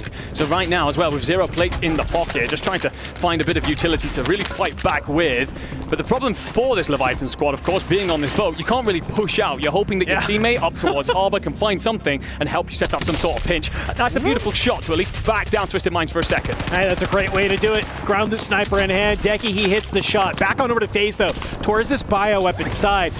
We can see on our side here, folks, guess what? Bioweapons, chemical engineering, industries, all free. So this is just so much space for FaZe Clan right now, and whether they decide to use that as an opportunity, maybe push on forward and then know that they can regain back here, or just loot on up, get all the cash you need, get an advanced UAV, get your self-revives, get everything you want to try and take some of this fight, because you know that some of these areas like Prison are getting mixy alongside Control, because we can see Shifty, Diaz, Biffle, they've moved on up here towards Control as 100 Thieves and Movistar Koi continue to battle it on out, but with Falcons getting on the mix, this could be crazy. You see the flash come on through. Shifty throws a couple of shots with the LC-10, but gonna go ahead and back on up, says, I do not like this. And look who's coming in from behind. It's Blast, but Diaz makes the read. So with that happening, Diaz, Shifty, they realize this is going to be basically a series of 2v2s. Gabe, he's going to fire on back. He's the Rookie of the Year for a reason. Shifty trying to stay alive. Skullface swings for the cleanup. Can he manage to find one on more? Armor cracked on the Shifty. Slides on forward. And Clamp, he tries to play spoiler. He's come on through. Has he been able to do it? Gold Clamp activates for a huge 2-piece. The cleanup crew of Control is here, and their name is Movistar Koi. We did wonder whether or not these gentlemen could be the X Factor here at Control. They'd struggled so long in the online stages to contest this relatively effectively, but now finding plenty of footing. I will say, however, 9Z continuing to look at this, sorry, VKA continuing to push towards this and decided to just try and find Biffle actually out in the war. I don't know if I like that play necessarily from Vidati, but it leaves your teammates a little bit high and dry. Never mind, they fully abandoned this and decided to play back over towards bottom. Not sure if they recognized that Movistar Koi was still in the area. Anyway, look over towards something else for a second. We've got Prison. This will be CT Gaming up against Rock Esports. Last time Rock well and truly won this battle. Seems like they're in a little bit of a blender right now as Wars is found by Resolve yet again, and they won't be alone. They have 9Z Global for company. At least if you are getting thrown in the blender a little bit, at least Vision has 4, so it hasn't been completely terrible. Patsuka gonna go ahead, fly on out, find Elo Lamp. Gamax looking to get a little bit active here at the Industries. They're not going to be the only ones, though, because look who's here. They've moved out of bio. Slammed. JTech is out by Patsuka. That's a little crazy. Yeah, absolutely. Guy got caught running down the stairs. I don't know if I'd say that slam. I mean, Patsuka feeling himself over here. JTech definitely the kind of player who can win that fight. I'm not letting him away with that one. We take a back look at Prison. It's war that Going to continue to go on. Actually, get a moment to flick on over to Shifty, who's just about avoiding a thermo. Going to get involved in a bit of a fight. Needs support. Will have it, of course, from Biffle, and Alato's just sniping over the top. He has 3 from this position. You can see why so many teams fight for this top tower. Going to allow you to third party anything that happens. And Soka, he's had to squeeze up as the zone starts compressing. He's lost his 2 teammates though, so you have to stay alive for a moment and slip away into the night. Of course, known as the closer, but one of many things that he understands more than anyone is how this game is and the composure that's required at important moments. Yeah, and I'm just watching some of this kill feed. We can see Vale and Goodbye 60 Hertz. They're getting active in that kill feed while Alatu just continuing to sit up top here in this lighthouse. We know that the players who hang out here, I know you've all experienced it in your own pubs, you can be absolutely annoying. And when you're one of the best players in the world who's made it to the Esports World Cup, it just becomes even more annoying to boot. Sniper in hand, going to just be raining down hellfire from above. Let's see if anybody's going to be able to get him on out there. For the Falcons and 100 Thieves, though, looks like we've sort of moved this battle away from the tents on over to living quarters. As 100T, you had 2 alive. Skullface come on in with that resurgence counter. But already we're starting to see the Falcons start to surround 100 Thieves here. Soka's going to be opening up this fight. Nate goes across. Trophy system will block it. And you're just trying to figure out how do we want to try and take this fight against 100 Thieves. You do very well to get the third back in if you are the Thieves, but yes, you mentioned it, you are surrounded. So for them, they've got to pick a side, punch out together. You don't want to be split trying to fight the Falcons. They will punish you well and truly for that. Look at the feed very quickly. Twisted Minds continue to haunt Leviathan. But up high as well, got to remind you, if you are both of these teams, that you have that sniper from the tower on Overwatch. You step out for a little too long and you will find that 50 cal well and truly hunting you down. Yeah, we've seen that time and time again where you're just trying to take a fight against a team that's directly in front of you, and out of nowhere you're taking damage from the other side. So it looks like DS Piffle has been able to find himself on that other side. And for Soka and Shifty, they're just kind of playing a little bit of a high-low on this angle. For 100 Thieves, though, they understand, hey, guess what? We don't have to move when the zone closes. We can kind of take our time. Only 2 teams have been eliminated for the time being. You still have plenty of opportunity to get your points on the board if you need. Shifty takes some great shots across the way, but he's going to go ahead and back on up. Let's take a look down at Factory, though, Enigma, because we still have this battle between Twisted Minds and Leviathan. Allman, he's going to be able to find Decky, and that's just going to leave 1 player left here from Leviathan. It's going to be Lays. He did it earlier. Can he find another 1v2? Great shots onto Aiden. He's able to find him. Can you back on up? Can you go ahead? Can you reset this fight? No plates in hand. You're just trying to catch a little bit of a timing here. But see Smith, he smells blood in the water. He is trying to surge on forward. He wants to be able to bring down Leviathan, get his squad back on in, and you've at least bought enough time for now. You find Lays jumping on down, and that is enough to clean them on up. Took just a little bit too long, though, as 1 more member from Leviathan will come on in thanks to Resurgence. Yeah, Twisted Minds have done well to answer back after the struggles of map 1 and essentially repay the favor. They have not allowed Leviathan an opportunity to breathe there. Lays does well to stay alive as long as he does, but you're not getting away from Smitty for long. Alato continues to find yet more impact with the sniper up high, spots the Falcons down low, but will take a second to reassess his position as he's on his own and may well be under threat soon. Let's take a quick look in with the FaZe clan up against Rock Esports. This battle for Prison continues on, and there will be a crack come through. JTech getting on the hunt against Vision. Vision fucks himself off. Prodigy, though, going to be there for the trade. Actually gets the kill as well, and then provides Overwatch. Can you lift your teammate? Well, I think you're hoping if you're Wars to try and offset these 2 players stepping over. Well, no, Prodigy. Do you have the timing? The answer is no, but you have a gunny, and Flashbang catches you flush. Will find yourself knocked if you're clumsy. Wars here on the trade out. Wars can't fall, though. His 2 teammates currently needing rezzing. I mean, this is basically like a 1v1 a little bit. You got that 1 last member of FaZe Clan above. Wars will drop on down. Go ahead, get the stick at least on Division. I think Flank doesn't want to get a little bit too active just yet. Wants to play his life, make sure his teammates get back on in. On the other side, though, for 9C, they're going to go ahead, activate. You're going to find Shifty. That's a huge pickup to be able to have on this side of the map because, well, Enigma, with that kill, they kind of have control of this headquarters side. Nobody's really at Prison. You have the Twisted Minds down at Factory. It looks like Falcons behind you. So they have a lot of ground, and, well, they're going to have one side of this zone. So let's go ahead, though. Let's go and check on in with ROC and see how the comms are feeling. Maybe one of these cells? Yeah, maybe one of the cells above you. Yeah, like that cell like right above. Yeah. What's the next one? Top 5? I don't know. Yeah, probably. Just let everybody fight. I'm getting told, I think. We have a PA if you need to. Yeah. I don't think there's really anything you can do.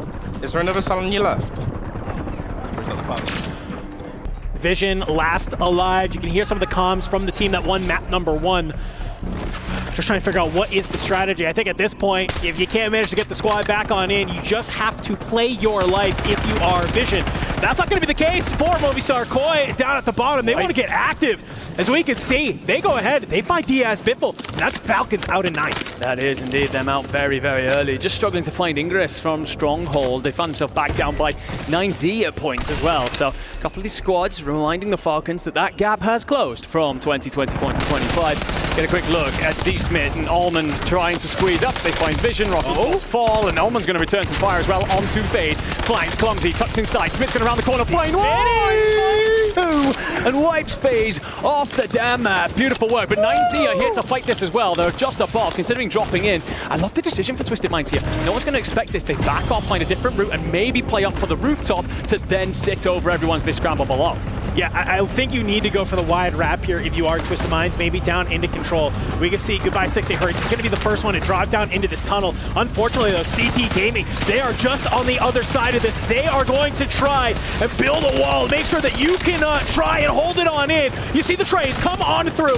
Resolve, he's going to try and go ahead and clean it on up, and he's going to be able to. So good trades there, but you lose some players in the process. And for 9Z, they had the high ground, they had the opportunity, but it looks like Movistar Koi, they are going to cut you down on the rotation. We lost Twisted Minds in the process. Blink of an eye, Enigma. We are down to the final 2. Yeah, it's going to be a 3v3 then between not 9Z, sorry, it's going to be a 3v3 between Movistar and, of course, VKA, the team that shouldn't be here. One's high, one's low, and they're in big trouble. 2v2, let's go ahead. You're pushing on forward. Vidani down below. He's trying to do his best to get the shots on in, but the rest of your teammates is just getting cleaned on up. Kazu, he's good for one. He turns on the net odds, but look who's there. It's Vidani, and it's Volcom. He's the last alive. The res, it's coming on out, but can you manage to bring them on down? You can't find them. Finally, Kazu gets caught on down. Vidani, it's the last 1v1. Volcom can't do it. VKA, they shouldn't have been here. It's a last-second invite, and well, they prove everybody wrong that says, listen, we may not have qualified, but we deserve a spot in this lobby. Yeah, showing that they belong here in map 2. Seen plenty of kills in the feed from them as well. Of course, get all those numbers tallied up and let you know where they stand. They do so well to flip the script on that end fight. For me, that belonged to Movistar Koi. They had the high ground, they had the circle positioning, and also they got the initial knock, but you get that flip come through. I think there's a little bit of a disconnect about whether they want to push or whether they want to stay. VKA don't care. They find the bloods, they find the trades, and turn it into that 2v1 in the end. Fly out of different angles and just about do enough to win the fight. And again, that's a huge mental moment for them, because no doubt they came into this tournament knowing that they didn't qualify, but now showing not just to the world, but to themselves they can mix with the very best.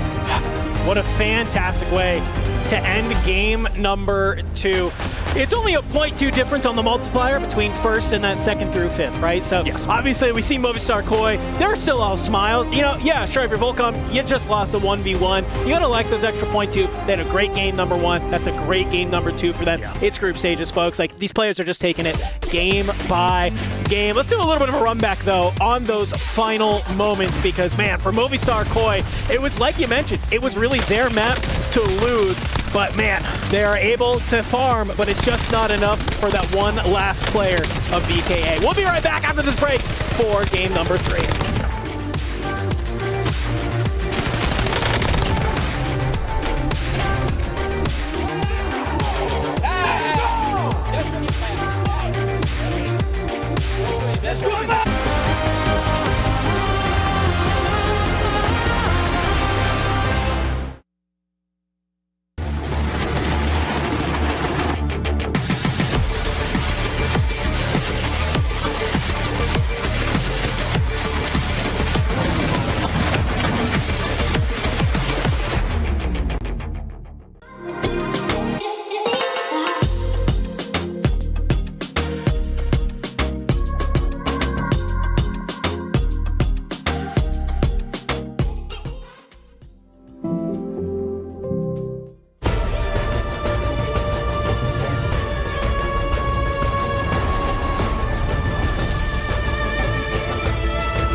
This land is calling.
Crac à droite, push.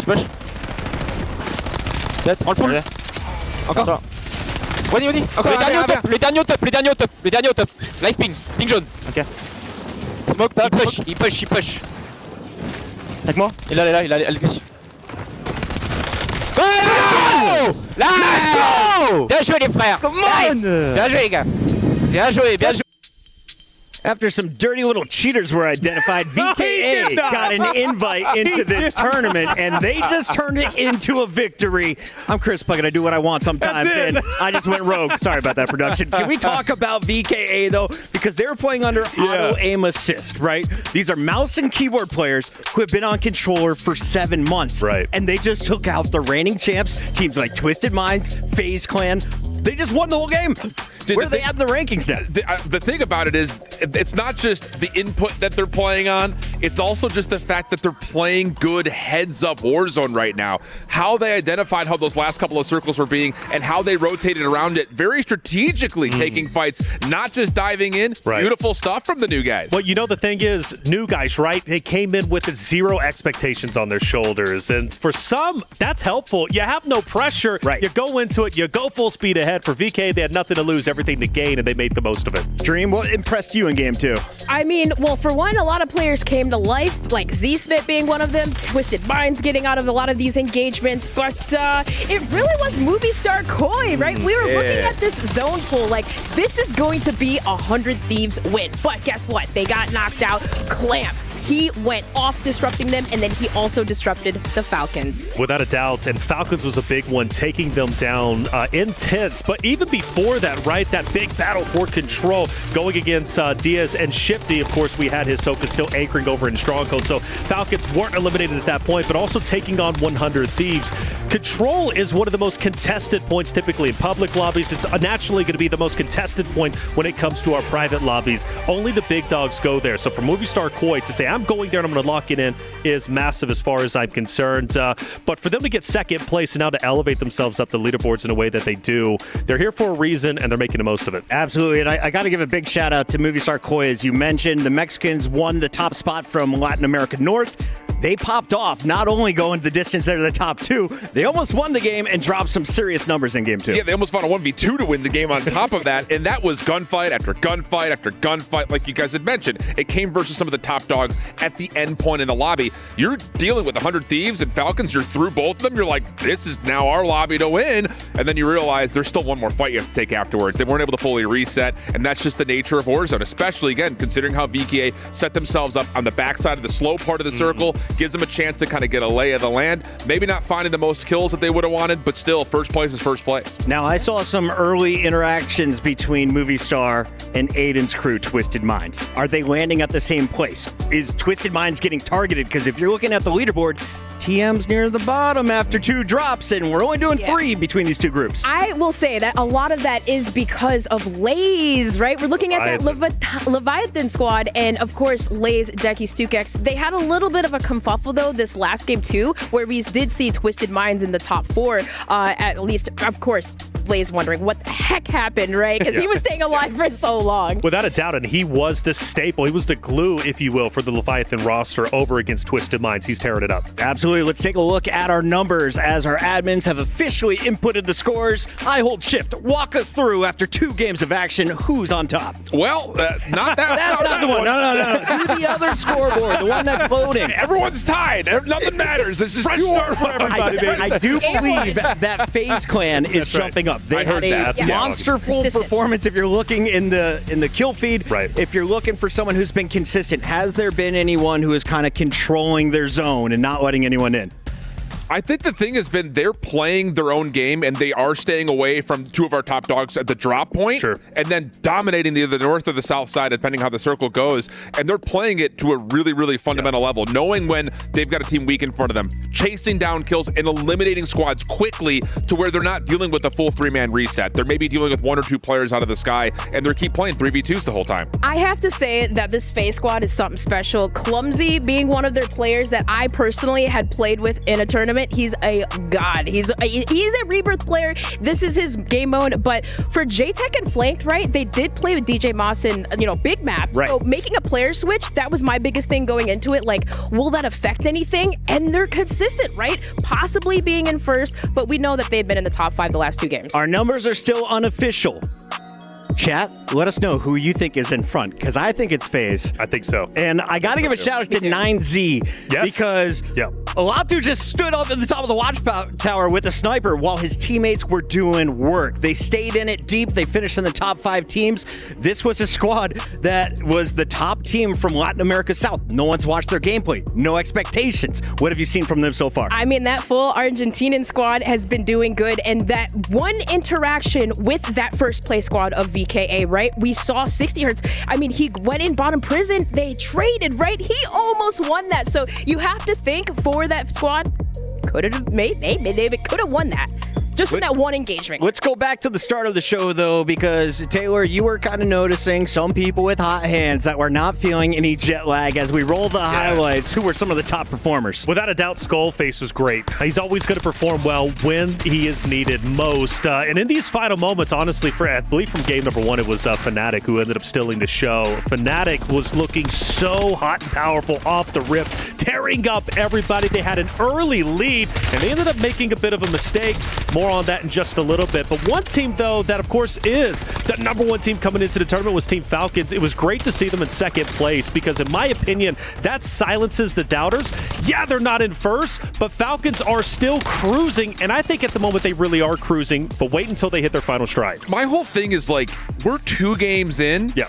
Falcons are one of the most consistent teams game to game, drop to drop. Are they prone to having maybe a less than stellar performance? Yeah, absolutely. I still think we're all sitting there like, why did they not drop 35 points? Like, what's wrong with Falcons? Taylor, they got the clip for you. Let's take a look at Fnatic. Walk me through some of their gameplay. Yeah, Fnatic, again, an excellent game #1, but this moment had me absolutely confused. They sent 2 players from the high ground. You got 6 players below you, and then you full send it, and you end up losing your squad. It made 0 sense to me.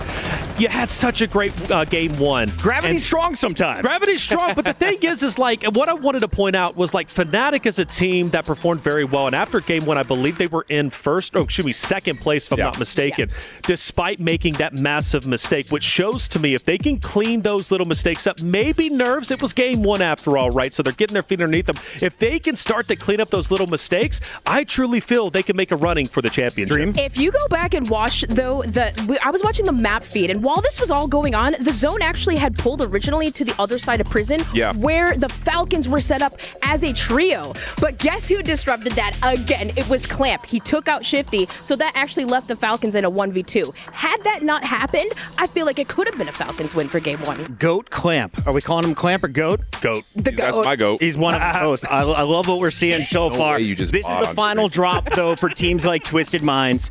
I was asking Tommy, one of the greatest Warzone players of all time. He is here with the Australians Inner Circle, and I asked him, what's a good score? He said, well, 7th place, finished around 11, 12 points that first drop. I think if you finish above 20, you're pretty happy. But if you're Twisted Minds, you're thinking maybe we got to push for a 30-point game. You're looking for that multiplier. Just remind everybody, if they're just tuning in, how do I get some bonus points out of this? Yeah, there's a level of where you finish, and obviously the multiplier comes into play, but it all starts for me with like Twisted Minds and a very, very slow kill start, not getting the rotation, not getting the points to even build on that multiplier, and now you're a couple of drops down, looking all of a sudden with maybe a little bit of panic. So there is a level of, they need to step up the tempo and also still have the longevity to get the multipliers. There's a look at the players. We're moments away from headsets going on. Map 3, Drop 3 coming up. It's EWC 2025.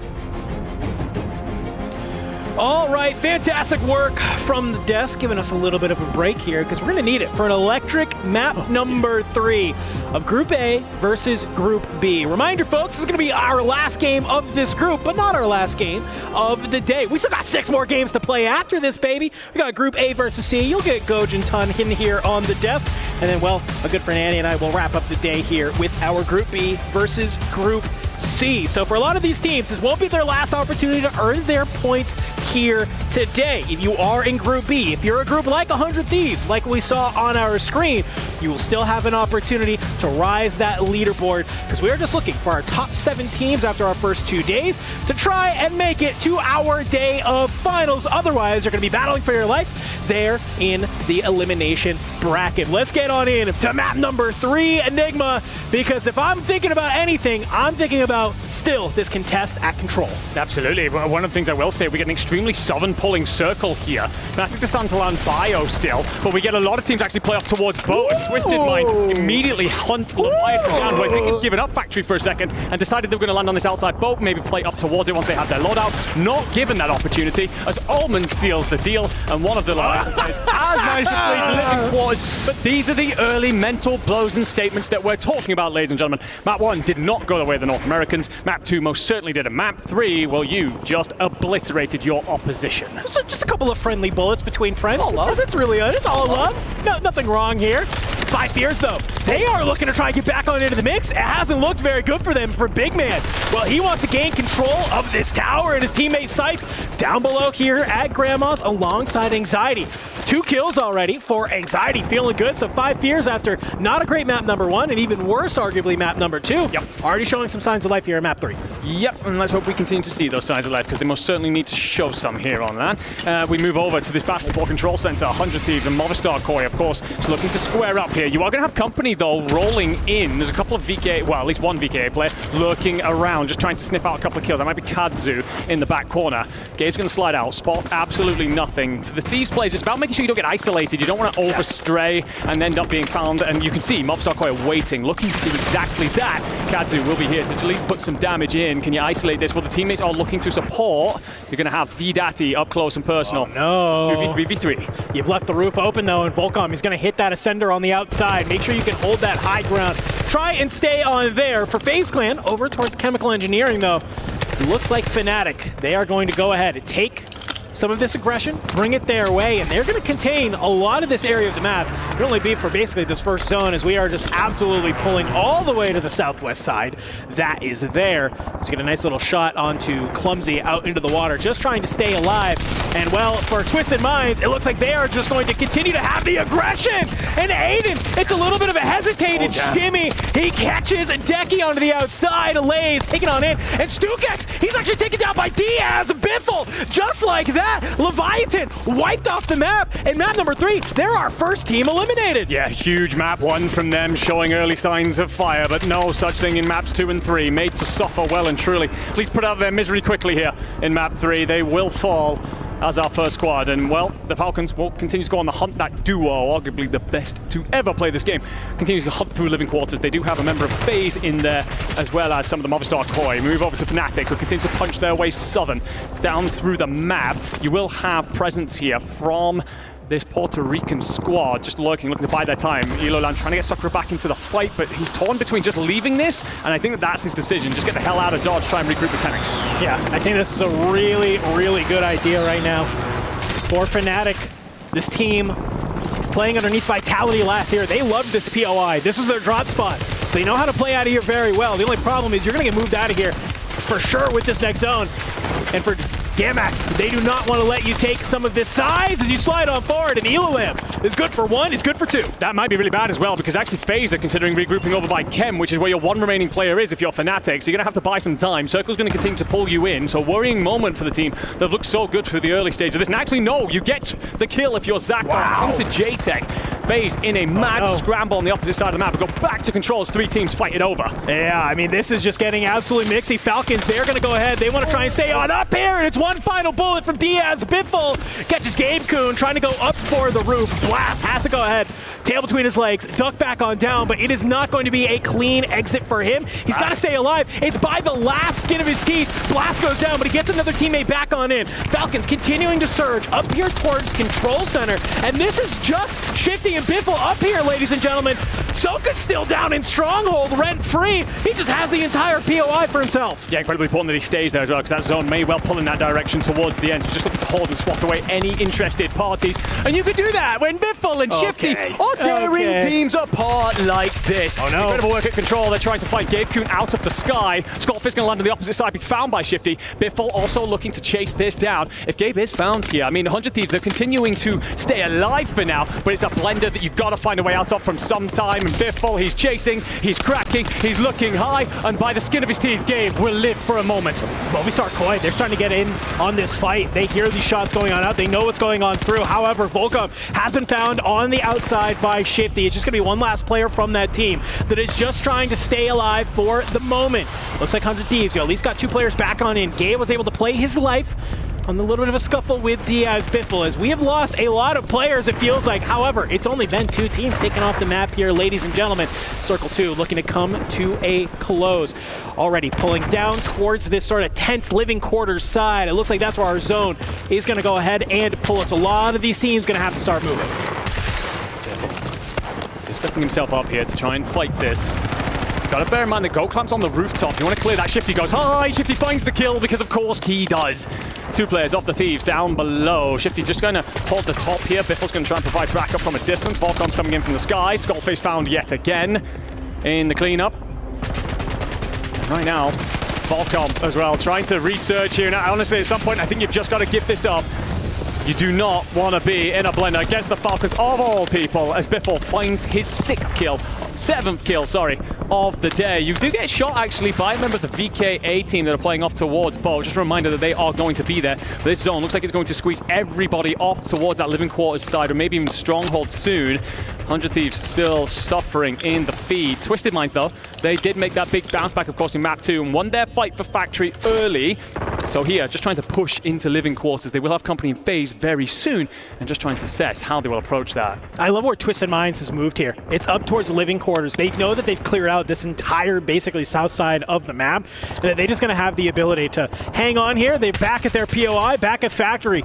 So you win the Factory drop, you get a little aggressive. We watch Leviathan get taken on out. You surge on up, you find a couple more in chem, and you come back on down and nobody's home. So you say, hey, great, this is our POI. We know exactly how we want to play it. We're going to stay here until we are forced to move. For Rock Esports, Prison, it's where they were able to play out of here in game number 1. They'll be forced to move out of here, though, and maybe a couple, 2 or 3 circles. But for the time being, it looks like we've kind of just come on down. Map started to feel maybe a little bit more slower as sort of different teams are starting to grab their POIs. Quick check of the leaderboard, ladies and gentlemen, that we get live here in the back. Rock Esports actually have the most kills out of everybody with 41, and showing exactly why they have so much control of Prison, battering everyone away from their position. That being said, I believe that I was misled. The leaderboard changes, and that was not true. So we will just go back to what we were talking about before. Aizen gonna eye one up. Can you catch Resolve? Ooh. Shot just over the top here. We'll be backing Resolve down, who want that loadout up above. Circle will start to squeeze him in eventually anyway, so you can sit here for a second. It's between the legs on the second, and the dive comes through. Frustrating for Aizen here. He is the anchor, of course. We're not expecting many kills, but just 2 on the board. You're hoping to pick up a 3rd as you hold. And we move over then to the living quarters area, and it's going to be all fist fights for phase. They back off here, potentially in a 2v1. Smith will actually draw blood as well. I think call it a draw and reassess your situation for the next fight, lads. Yeah, you got Almond. He's on the back, still on that roof towards Factory side. You lose Aiden in that fight, but it's A-okay. I think Smitty realizes he's going to have an opportunity to still try and play alive here. J-Tech, throw some shots down on range. You have to be careful, though, because you don't want to push forward too hard.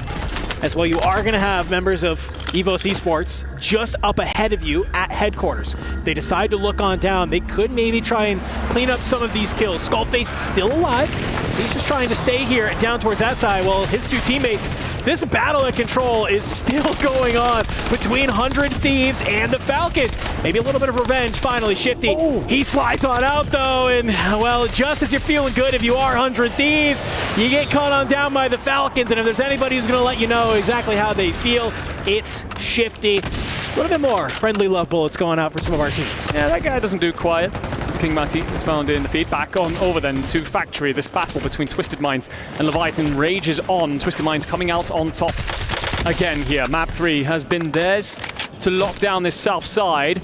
And now it's all about where they try and progress into. They tried living quarters previously. We came up against FaZe. We're told to back down and reset the situation. So now it's assessing how they head upland from here. Circle will drag hard somewhere between headquarters and control is likely where we're headed, ladies and gentlemen. For Rock, you will have some of that circle inside the prison, but you've got company in EVOS Esports. Now, we've seen this battle happen time and time again, and a great Thermite from Wars will back them on down. He's going to be able to meet back on up with Vision. You have the cash if you need to hit that buy station, get Prodigy back on through. But I guess the question is, where can you go that there's a buy station, right? I'm trying to think about on the minimap, where could you go? And you got one maybe potentially down by Grandma's if you want to have happen, but you got to be able to make some ways on through. EVOS, they've been able to grab the roof, though. Trying to get some shots on in. And for Clumsy and JTech, it's just a little bit of a stabilization here on the outside of zone. Yeah, important knock, actually, for Zakar. Just giving Fnatic an opportunity to breathe because FaZe Clan are considering rolling up towards them. Circle's going to press. Clumsy's going to assess. And nothing too much to worry about. But FaZe, we've had a fantastic tournament so far. Let's find out exactly why as we listen in. Yeah, look at these guys behind us. We clear her back. Okay. Row back where? Hey, yellow, get ready. Yellow, yeah, yellow. 120. Turret skin. He's on the turret. Look at this left skin. Why are you dead? Go that, Clumsy. 220, Jake. I'm me, yeah. No, he's got guns. I tried, bro. Swing right, Clumsy. Oh, on my body. Tell me when he dead. One more. He's gonna die. Inside the hut. I'm crossing over. He crossed the tent. I got PA'd on my body. You can buy back, too. You can buy back late. You don't want to buy. I got the solo. You got your kill. You died, you got the kill. Nice. You can't... There's a kill on the gun as well. You got top 5 already, okay? You can play kills if you want. Alright. Your right should be cleared. You killed the last guy right. FaZe, it's been a little bit of a mixy map for them. Clumsy last alive. A little bit of a deja vu from our earlier maps. So he's just trying to make it, but I love the calls that we hear. You can do a late buy if you need to. He has a lot of space if he wants to try and make that happen because the rest of the fights are pretty much going on up here at prison. You can see Twisted Minds finally able to get into our top 5 for a game. It took them 2 squads to get here, but hey, we love seeing them on in. Now, can they close it out? That is the real question. Aiden currently sitting on 6. Yeah, Twisted, EVOS, and Rock are all going to be all 3s here, so 9 players in this vicinity. Rob does actually find himself a little bit of an outside angle, finds the crack over towards the control center. Not sure if he knows that the 3 players stood directly beneath him, and kills in the feed as the Falcons cut off Showstopper trying to rotate over. If you're EVOS, you're in a bad position here, but not much better for Twisted Minds. The Falcons can see them. Look at this, Falcons, they're just going to be able to cut down all of these players just trying to get out of prison. No one's able to move. Twisted Minds, they maybe have found the gap. They drop behind the wall, but it's the shot from Diaz Biffle. Currently on 13, ladies and gentlemen. They're going to go ahead. They clean up Twisted Minds. They know it's 1 player alive only, and they are flying their way on forward. It's just going to be Wars who gets knocked to the gas. Falcons, they had a great game 1. They had a better game 2, and they end our first 3-game series here with a win and an even better game 3. Absolutely crazy from the Falcons. I cannot wait to see these scores. Terrifying for everybody else in our lobby to see the Falcons come online. It was always going to happen at some point. Inevitable, of course, for the greatest players to ever touch our game, but to do it so fast, to do it in such dominant fashion, to move into control and fight, take it away from the 3 teams that want that. That's supposed to be one of the hottest contested spots. It's an area that they've struggled to break down in recent tournaments, and yet they take over it and profit massively as everyone else walks across them as like a firing squad at the end. Well, I think they realize 100 Thieves and all of their quals basically won every game that they got the zone pull. They understand 100 T's not moving because of where this zone is pulling, and neither does Falcons, right? So we watch Soka. He just hangs out his stronghold the entire day, and it's just Diaz, Biffle, and Shifty going crazy, just getting into the mix at control that's there. So keep an eye on that for a couple of these future games that are going on in. But that's all we got for A versus B, because we have a whole brand new group getting ready to come on in Enigma. We're going to go ahead and get that B group out of here, get C group on in, and it's just going to be a whole brand new set of 3 games. So if you are one of these teams in Group A, you're not finished. You got to play 3 more games, and I kind of wonder for a team like the Falcons, seems like it took them 3 games, they're heating on up. If you're Group C coming on in cold, are you going to be able to suppress the Falcons, who are just shooting unbelievably right now? Yeah, that's going to be a very tough conversation for any team right now. But we take a quick look over to the squads that are going to be in Group C. Of course, joining you soon, Linja, and that's Virtus Pro, Team Vision, AG Global, Novo, Gentlemates, XO Esports, and Inner Circle. So there will be some space as well handed back to the Falcons, because of course none of these teams are looking to fight for Stronghold. XO are maybe considering it, but when I last talked to them, they were actually looking to bounce out instead. But of course, all of that, ladies and gentlemen, will be coming later, because for now, what we're actually going to do is throw to a quick interview with Hisoka. Welcome back to the Gadia Esports Arena. I've got Hisoka joining me here. It only seems fit that we would have a conversation first and foremost. You know, the reigning champs. How you feeling, big guy? Feeling good, you know, just knocking the rust off. These kids are shit. So, Game 1, impressive. Game 2, you said that you struggled a little bit, or just it didn't go the way that you were hoping. What happened? we're trying new stuff. You know, it's only groups day 1, so we're trying new shit, and it didn't work. So we went back to the old strats. So yeah.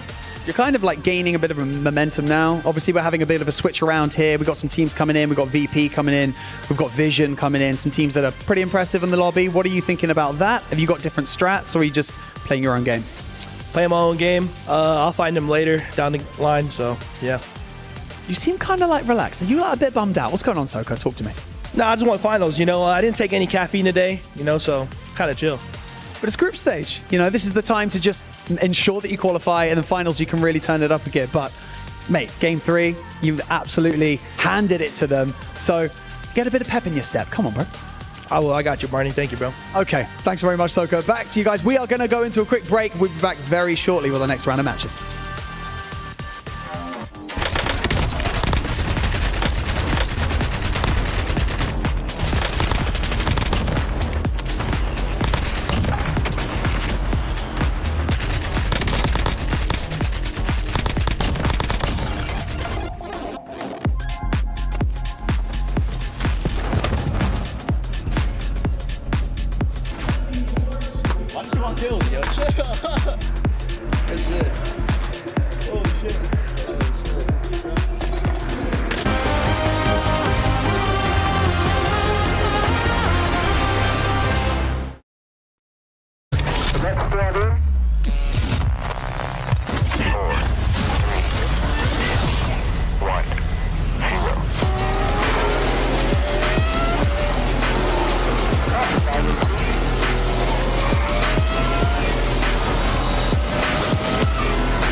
Gents, do you know where Soka is? We're running a little bit late. I mean, he should be here. Bro stars in the documentary. It's Mr. Hollywood. What's up, boys? Still the same guy, you know? What's going on? Am I late? I'm ordering right. Okay. I'm looking left. I'm looking left. Yeah, I'm gonna get outside left. prison. Crack. I'm a PA left. Left, knocked one. I PA'd it. They gotta play inside or the wall. Yeah. Another one on the right. On the wall. Holy shit. I took wall control. On the right. Look at the right, kids. One shot. Knocked two. That's Smith them. I'm playing up. Keep looking green. Last one. Zone. Holy shit, you guys. He's He's at headquarters right here. I'm running at him. Can I get a kill, please? Can I kill him, please? Please. Why did you want kills? Yo, chill. Good shit. Oh, shit. Oh, Falcons winning at EWC. I've seen that before, but are they officially on top of the leaderboard? We'll check in on that in a moment. First, though, let's break down game number 3. I have I Hold Shift, Dream Crazy, and, of course, the Man in the Mirror Reflections. I want to start with you, though, Dream. We are watching Leviathan, right? The Europeans taking on Twisted Minds or Falcons earlier round. How'd it go this time? I'm always rooting for that team, especially because you guys know I love Decky, but it was a little bit unfortunate that they got pushed by both Twisted Minds and the Falcons. Oh, so they got to fight them both this time. Well, yeah, and basically they got the double sandwich, but I tell you what, they were looking good game 1, a little bit of a fall off, but it's hard when you're fighting a top team like Twisted Minds. And then Shifty, he's the one that played, spoiler alert, because the Falcons, they came to life. Shifty and Biffle, both going off, both frying. It's unfortunate they got caught in the crossfire. We don't have the official numbers, but I feel like it's either Shifty or Biffle at the top. Has to be. Aiden. Has to.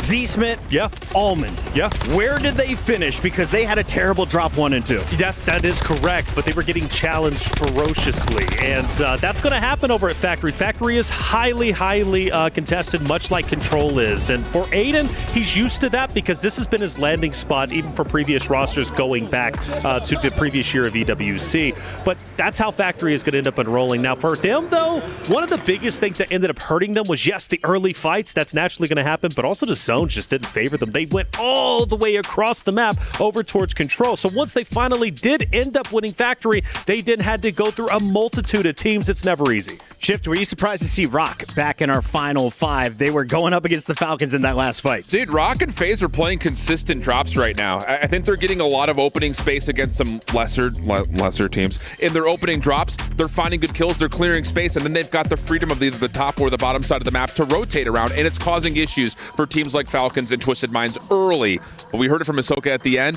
They're back to normal. They're not trying weird stuff, and right now it does feel like our top 2 teams are taking out the belt and getting a little BTA action in the last 2 drops. Well, I did ask you all to follow 3 teams coming in here. It was ROC, Twisted Minds, and Falcons. Let's start with our reigning champs from 2024, Hisoka, Shifty, and Biffle. Did they get off to the hot start we were expecting? Absolutely did. As far as I'm concerned, Falcons are back on top. Even if they're not in first place, the fact that Ahsoka says we're just knocking off the rust and they're still performing as well as they did and these throughout kids the series. Ish. No, dude, they're the best, man. One of the things about them is they have full faith in Ahsoka to be that anchor and be that IGL. So it allows Biffle and Shifty just to go and slay out. The fact that they're putting pressure on Control in the zones in this first series and then in Control, that's the reason why they were so successful. One of the things that I nitpicked about the Falcons, because you saw it in, I believe it was like a game final or a scrim or something. Shifty, you hear Soka saying, come, we gotta rotate. Shifty wasn't listening, and there was a little bit of an awkward situation, so I was like, hey,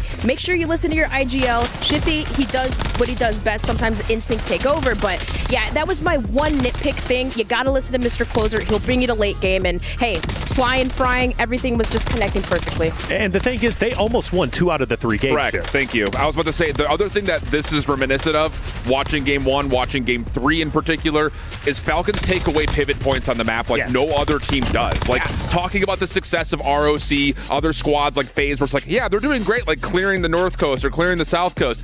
Eventually, you got to get to the middle of the map. And when Falcons are taking over Control and finding top prison Control late in the game, it makes it so hard for teams to rotate against them, and it ends up putting them in the mix of having to fight multiple teams at once, where Falcons just got their feet kicked up, rocking teams from up top. Hisoka is a great player. Yep.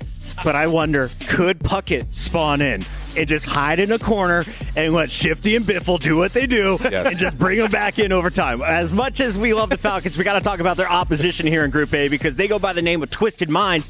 Aiden and Z-Smith bringing in Allman. We knew his slaying power was going to take this team to the next level. They were off to a very quiet start in drop 1 and 2. Danjo called it out best. These guys, they will typically have a slow start, sometimes a couple of throwaway games, that, if you will, but still, they will come alive. And in this game 3, of course, Z-Smith, Aiden, Allman all doing just that, maybe just being just enough as we tally up the scoreline. But for these guys, and with Allman into the mix, I just really love to see them progress as a team because Allman as the IGL, I mean, he's so dang good, even being compared to Hisoka as S-tier player ranking, if you guys saw the player ranks last night on the Pulse Check. Well, I think for me, Leviathan, they weren't expecting to have that much of a fight. I mean, Lays was tearing it up, and at one point almost opened it up with a triple. But for Twisted Minds, again, having to traverse across from Factory through Prison, ultimately over towards the control area of the map, it's not easy. But, I mean, Shift, as far as I'm concerned, Twisted Minds did a wonderful job facing through adversity. And this is a team that has a high skill ceiling that could very well go all the way. I think the thing that's really refreshing about this team, looking through not how they started, but more so how they finished, is they know maybe better than anyone else when they have an advantage in gunfights that could lead to third-party situations, especially when you saw them that last map, rotating through bottom portions of Prison.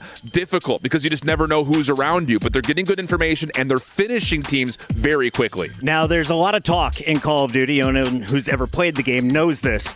But who's speaking the loudest in-game? Alan, I know you watch the greatest players in Call of Duty across all platforms. Who shoots more bodies, Celium, Z-Smith, or Shifty? Shifty. Shifty right now?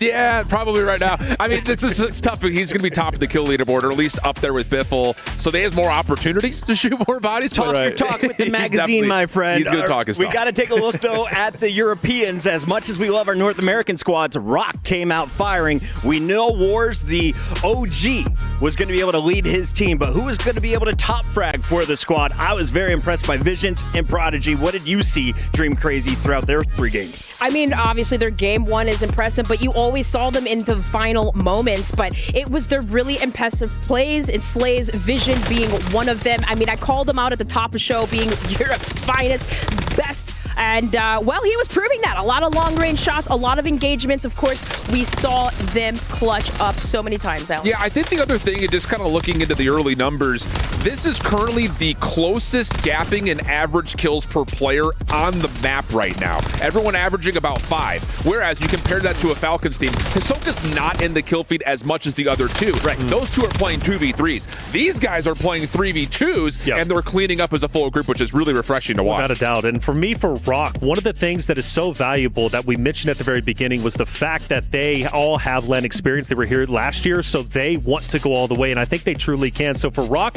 hugely impressed with their performance. Rock is feeling good, and they're talking good. Here's Wars with Miles Ross. Wars from ROC. Mate, map 1, an absolute delight. We were cooking. I mean, yeah, like I said, we always usually, you know, for the qualifiers and stuff, even World Series and stuff, we usually start a bit slow and stuff and sort of heat up towards the end. This time we've had a good start. Now it's just maintaining it, really. We could see you in the player cam afterwards have to compose yourself. You had to dial it all back, like, yeah, come on. Yeah. So, how did you do that? Is this something you've been thinking about, practicing coming into this? Not really. It's just about just chilling and just enjoying the moment. Just, you know what I mean? You know, don't take it too serious. And obviously, you know, there's a lot of money on the line and stuff, but, you know, just got to chill out a bit and enjoy it, really. It looked like you were enjoying it in map 2 and 3 as well. Can you walk us through a little bit of 2? Yeah, no, like we definitely enjoyed it. I mean, there's a few mistakes that we made and stuff, which we like talked about after, you know, after the game and stuff, to just try and sort out a few things. But yeah, I feel like overall we played pretty good. Map 3, a great finish as well. You're sitting well up the leaderboard right now. I mean, what's the game plan from here? Stay cool? Yeah, I mean, I feel like, you know, all the teams that tried to land on us and stuff, well, it didn't go very well, I don't think. So as long as we just keep doing that and just lock down that spot and stuff, I think we'll be quite good. Fantastic, mate. I'll let you get back to the team. Thank you so much, man. Good luck. Take care. Wars was all smiles after drop number 2, but will he be happy as we take a look at the leaderboard? Shift, you have the insight. What are we seeing here, buddy? That is a very significant start for ROC sitting in second. The funny thing about it, and no one's laughing, Falcons are still up 10 on them after really only having 2 solid drops. It's just that last drop gives you the impression that this Falcons team is going to have murder on the mind. Reminder, you got to finish in the top 7 if you want to make it through. Dream Crazy, any surprises in our top 7 through our Group A-B? 100 Thieves, baby. I mean, especially the fact that they had technically zone pull, like control is their area. Movie star Koi obviously disrupted that a lot, but for that's just got to be the biggest shocker for me. And also for Leviathan to be as far down the standings as they are, despite those great plays in Factory against Twisted Minds. It comes to show you they're just not consistent, but they do have huge moments, and I really do. I hope they start to clean that stuff up going on. Placements. We do have another round of drops coming in. A new group is about to take the stage. Before we get to that, I hear we have some spicy takes. Let's take a look. Thank you very much, Chris. We are very much in the arena with non-crushed keys so far. That will be changing very, very quickly, but also your opinions of us will be changing very quickly because we've got some hot takes to go through. We've got some hot takes presented by Al Habib Medical Group. My first hot take is pretty simple. I think all of the teams are changing everything up. VODs, all of that research we've done about drop spots, all thrown out. People are changing things for group stages. I'm telling you, Chris. All these research segments for absolutely nothing. That's what I'm hearing, at least anyway. But mine is a little harder than that one. I'm thinking Team Vision are going to go on and really make a run this tournament. I think they're a contender for the whole thing. Lennon dropping 64 kills in the qualifier. The next best in Europe was 48. The guy is on a tear. And to follow that up, I don't think our reigning champions are going to really be there. I don't think Falcons finish in the top 3. Okay, yeah, the first part was not very hot. The second part, absolutely hot. The Falcons are going to be up there. But I think the big question is, where is FaZe? My second hot take, FaZe, they may not have a drop spot with their name on it right now, and I think that's a good thing. That's what I'm talking about in group stages. Those types of teams are going to make huge, huge waves in this competition. I can't wait to see it. Let's see if you can break down the nonsense, Chris. We went a bit off track there. I do apologize. Reflections. Which one of those 2 gentlemen failed med school? Without a doubt, Chris Todd. Are you kidding me? First off, Vision, that's a great call, FIFA. Like, that's my boy. But then to say Falcons won't finish top 3 after a performance like that, he's shocked.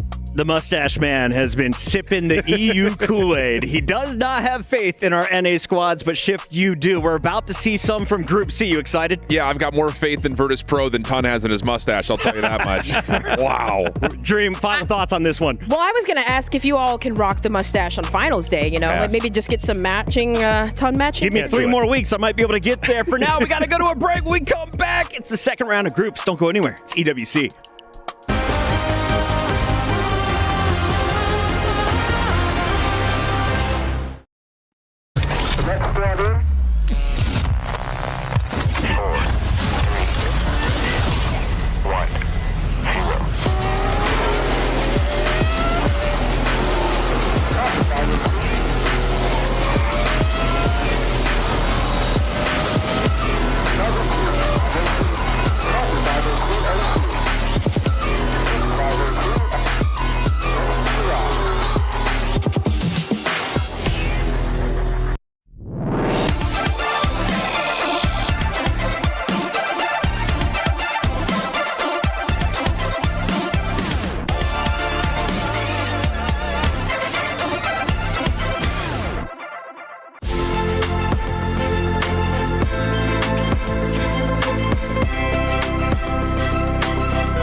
The party continues live in Saudi Arabia. Welcome back, everybody, to the Esports World Cup for Warzone here in 2025. It's looking like 2024. The Falcons out on top early, but it's still day one, and we're about to now turn over a whole new group. Dream Crazy, Group A versus Group C. How do they stack up?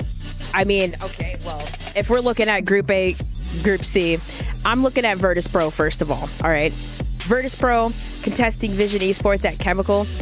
This team obviously is a huge team that we're looking at because Sage obviously was the player on that team that didn't get to play last year. He was coaching, so coming into here, I'm looking at that squad right away.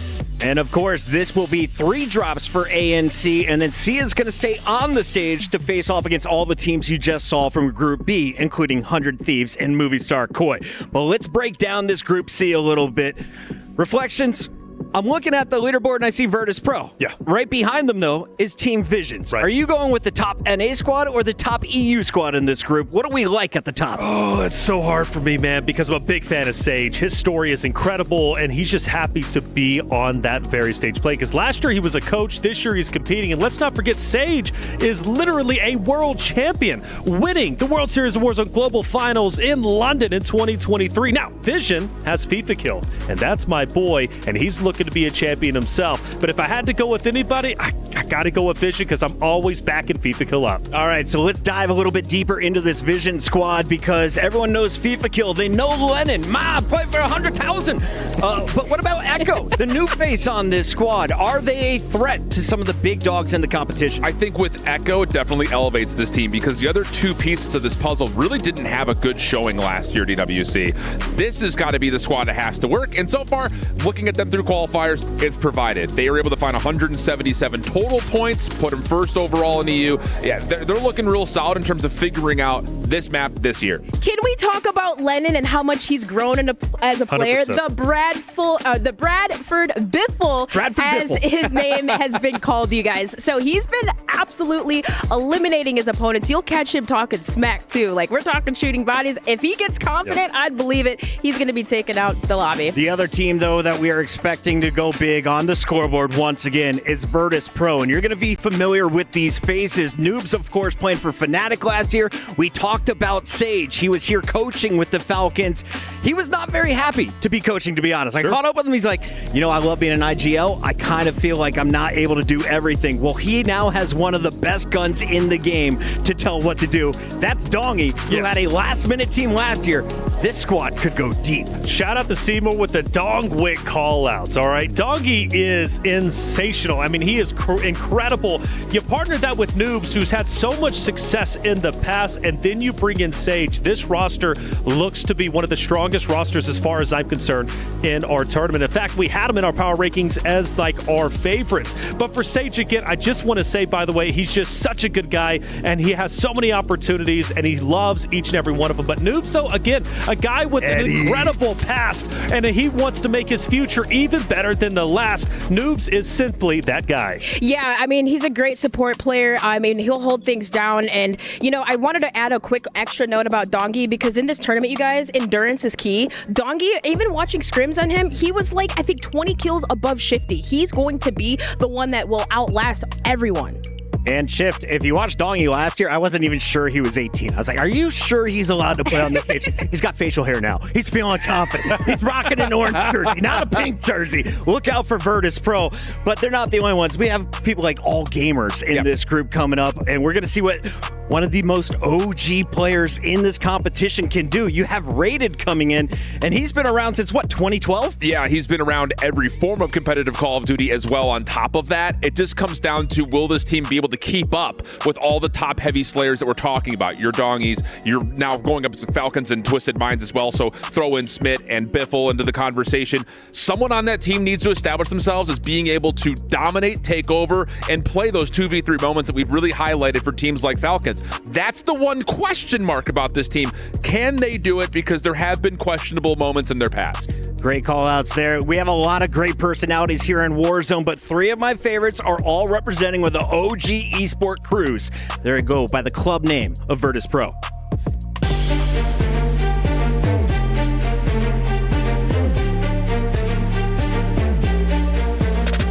Hello, my name is Miles Ross. I'm here with Virtus Pro. I've got Sage, Dongy, and Noobs. I'm going to ask them some lovely questions. Last year, you didn't compete as a team together. No. How did this happen? How did this couch come to be? Just a little bit of conversations here and there, and seeing the results of how tournaments went was kind of just a deciding factor for us. I feel like we all had it on ourselves to be like, oh, if we had a good year, then, but I think we all came together towards the end, and we were just like, we got to be the team to beat this year. So we kind of just formed it, and since then it's been really good. Well, there's a big whisper going around. There's a little whisper, but there's also a big whisper. You guys, are here to threaten the dynasty. How do you feel about that? I mean, I'm ready to raise the crown this year, honestly. I'm so ready. I've been waiting for it for a whole year, honestly. And being here last year and not being able to compete in coaching hurt. But, I mean, it gives me a lot to work for, and it gives me a lot to look at. And I'm just looking at that trophy and waiting to put it in for that confetti, honestly. I competed here last year with a different team. We didn't do too well. My first LAN, I didn't do too well. Last year, I got second at World Series, and I hate that feeling. I want nothing but to win. I want to win everything. I don't really care. That's all I'm here for. I just don't want to do anything else. Yeah. We came second last year at EWC, and I mean, that was definitely a dagger, especially being 10 points away from the victory. But this year, I'm definitely looking to win the whole thing. Sage, former teammates, it's an interesting and ongoing conversation about wanting to prove something, how you feel about it. Is there anything you would like to say for yourself? I mean, what does it mean to you to play against them? Getting my hands on them this year definitely feels a lot better. I feel like I could definitely get in there and just make sure they don't ever come back and breathe again. Boys, feeling pressure coming to this tournament? Obviously, you've got the, you got the love, you've got the fight, it's all there, but in the back of your mind, how do you as competitors get rid of that pressure? Or try to turn that into something different? Obviously, there's build up to events, you get excited, you get a lot of different emotions, but as soon as you sit down, get your hands on the controller and you play on that stage, it's a different type of mental. You lock in, so that's really all it comes down to. It's just locking in at that stage on the day. It's just like a switch for me. Like right as I put those earbuds in, the headphone over, like it's just game time for me. I've been Miles Ross. This has been Virtus Pro. See you in the next one. That is Virtus Pro, and while Sage answered most of the questions, I want to know who is dropping the biggest numbers through their first 3 drops. Doggy. Doggy, the man plays at a different speed. We're excited to see him, but there's another squad we want to give a shout out to, and my man Gataga has his club Gentlemates in action. They fell short in the CDL. They're looking to bounce back strong here in Warzone. Well, you didn't really set a high bar there, Chris. But no, the thing is, this is a 3 Frenchman squad, and I think the only question here is how well are they going to vibe? How well are they going to chem? Did not have the greatest performance in EU quals, but there is a lot of ceiling behind it. I think particularly, I'm looking at Enkyo out of the 3. He's shown that in other forms of Warzone, he can definitely be a top slayer. It just comes down to, have they gotten their roles identified? And more importantly, what do they want to do on the map? Because you've got a handful of top tier squads that are looking to beat them up. Absolutely. I mean, this squad for me, too, was a question mark because they were a team that was rotating POIs. Some were like, okay, are they going bio? Are they going here? Are they going control? But for the Gentlemates, I think Alan put it best. Enkyo, a lot of pressure on him, but he was up with Gabe, Rookie of the Year last year. Yeah. I'm looking through Group C. We have the top EU squad in Team Visions. You've got the top Middle East team in EXO Esports, and you got number 2 NA squad in Virtus Pro. Falcons, of course, had the invite, so Virtus Pro officially number 2 on our leaderboard. Who finishes highest at the end of this one? Give me your top 3 for Group C. Top 3 for just from Group C specifically? Group C only. Virtus Pro. Now I'm going to put Vision, Virtus Pro, and then I'm going to go Inner Circle. I really feel like Inner Circle is going to be with my the roster. Apex squad. Honest to God, dude. I feel like Inner Circle is going to be that roster. But what's interesting about all this, if you don't mind me going on a little tangent for a second, you have 1, 2, 3, 4 rosters from Group C who land in bio and chemical.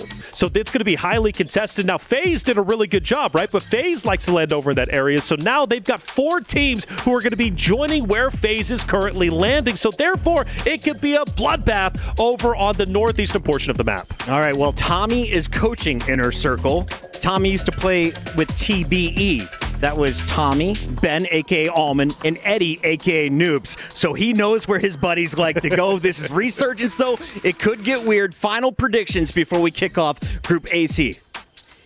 Between A and C this time? Yeah, I'll expand it to you. How's that sound? You know what? Let's make it harder. That's hard. Yeah, that is definitely harder with Falcons in the mix. But I think Virtus Pro, they've been doing their homework. I think they're going to take the cake. Yeah, they've been able to watch. I think outside of Virtus Pro and outside of Vision, Group C is going to get flippin' farmed. I've got Group A running up the score against Group C in this one. I think you're going to see a lot of teams in A bump up. Scummin', Nate Dogg, and Rated from All Gamers may have something to say about it, but they didn't in the qualifier. They're going to be my team to watch. Right. Novo Esports, though, is another team coming out that a lot of people have been chatting about. What are expectations for Novo if you're a fan at home? Well, Vortex is that guy. He's a leading slayer. He's a person on the battlefield that you cannot discredit or count out.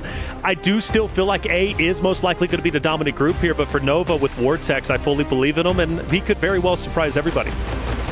All right, ladies and gentlemen, we are going to give our players 2 more minutes to plug in their controllers. When we come back, it's going to be party time live at EWC. Don't go anywhere.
Welcome back, one and all. While we're still getting the stage ready for this next one, we want to break down the action that you're about to witness. Now, these are drops 4, 5, and 6 on a 9-drop day, but it's our first look at Group C. So that's where I want to start the conversation. We already talked about some of the favorites in the group, but let's show some love to all the teams that qualified.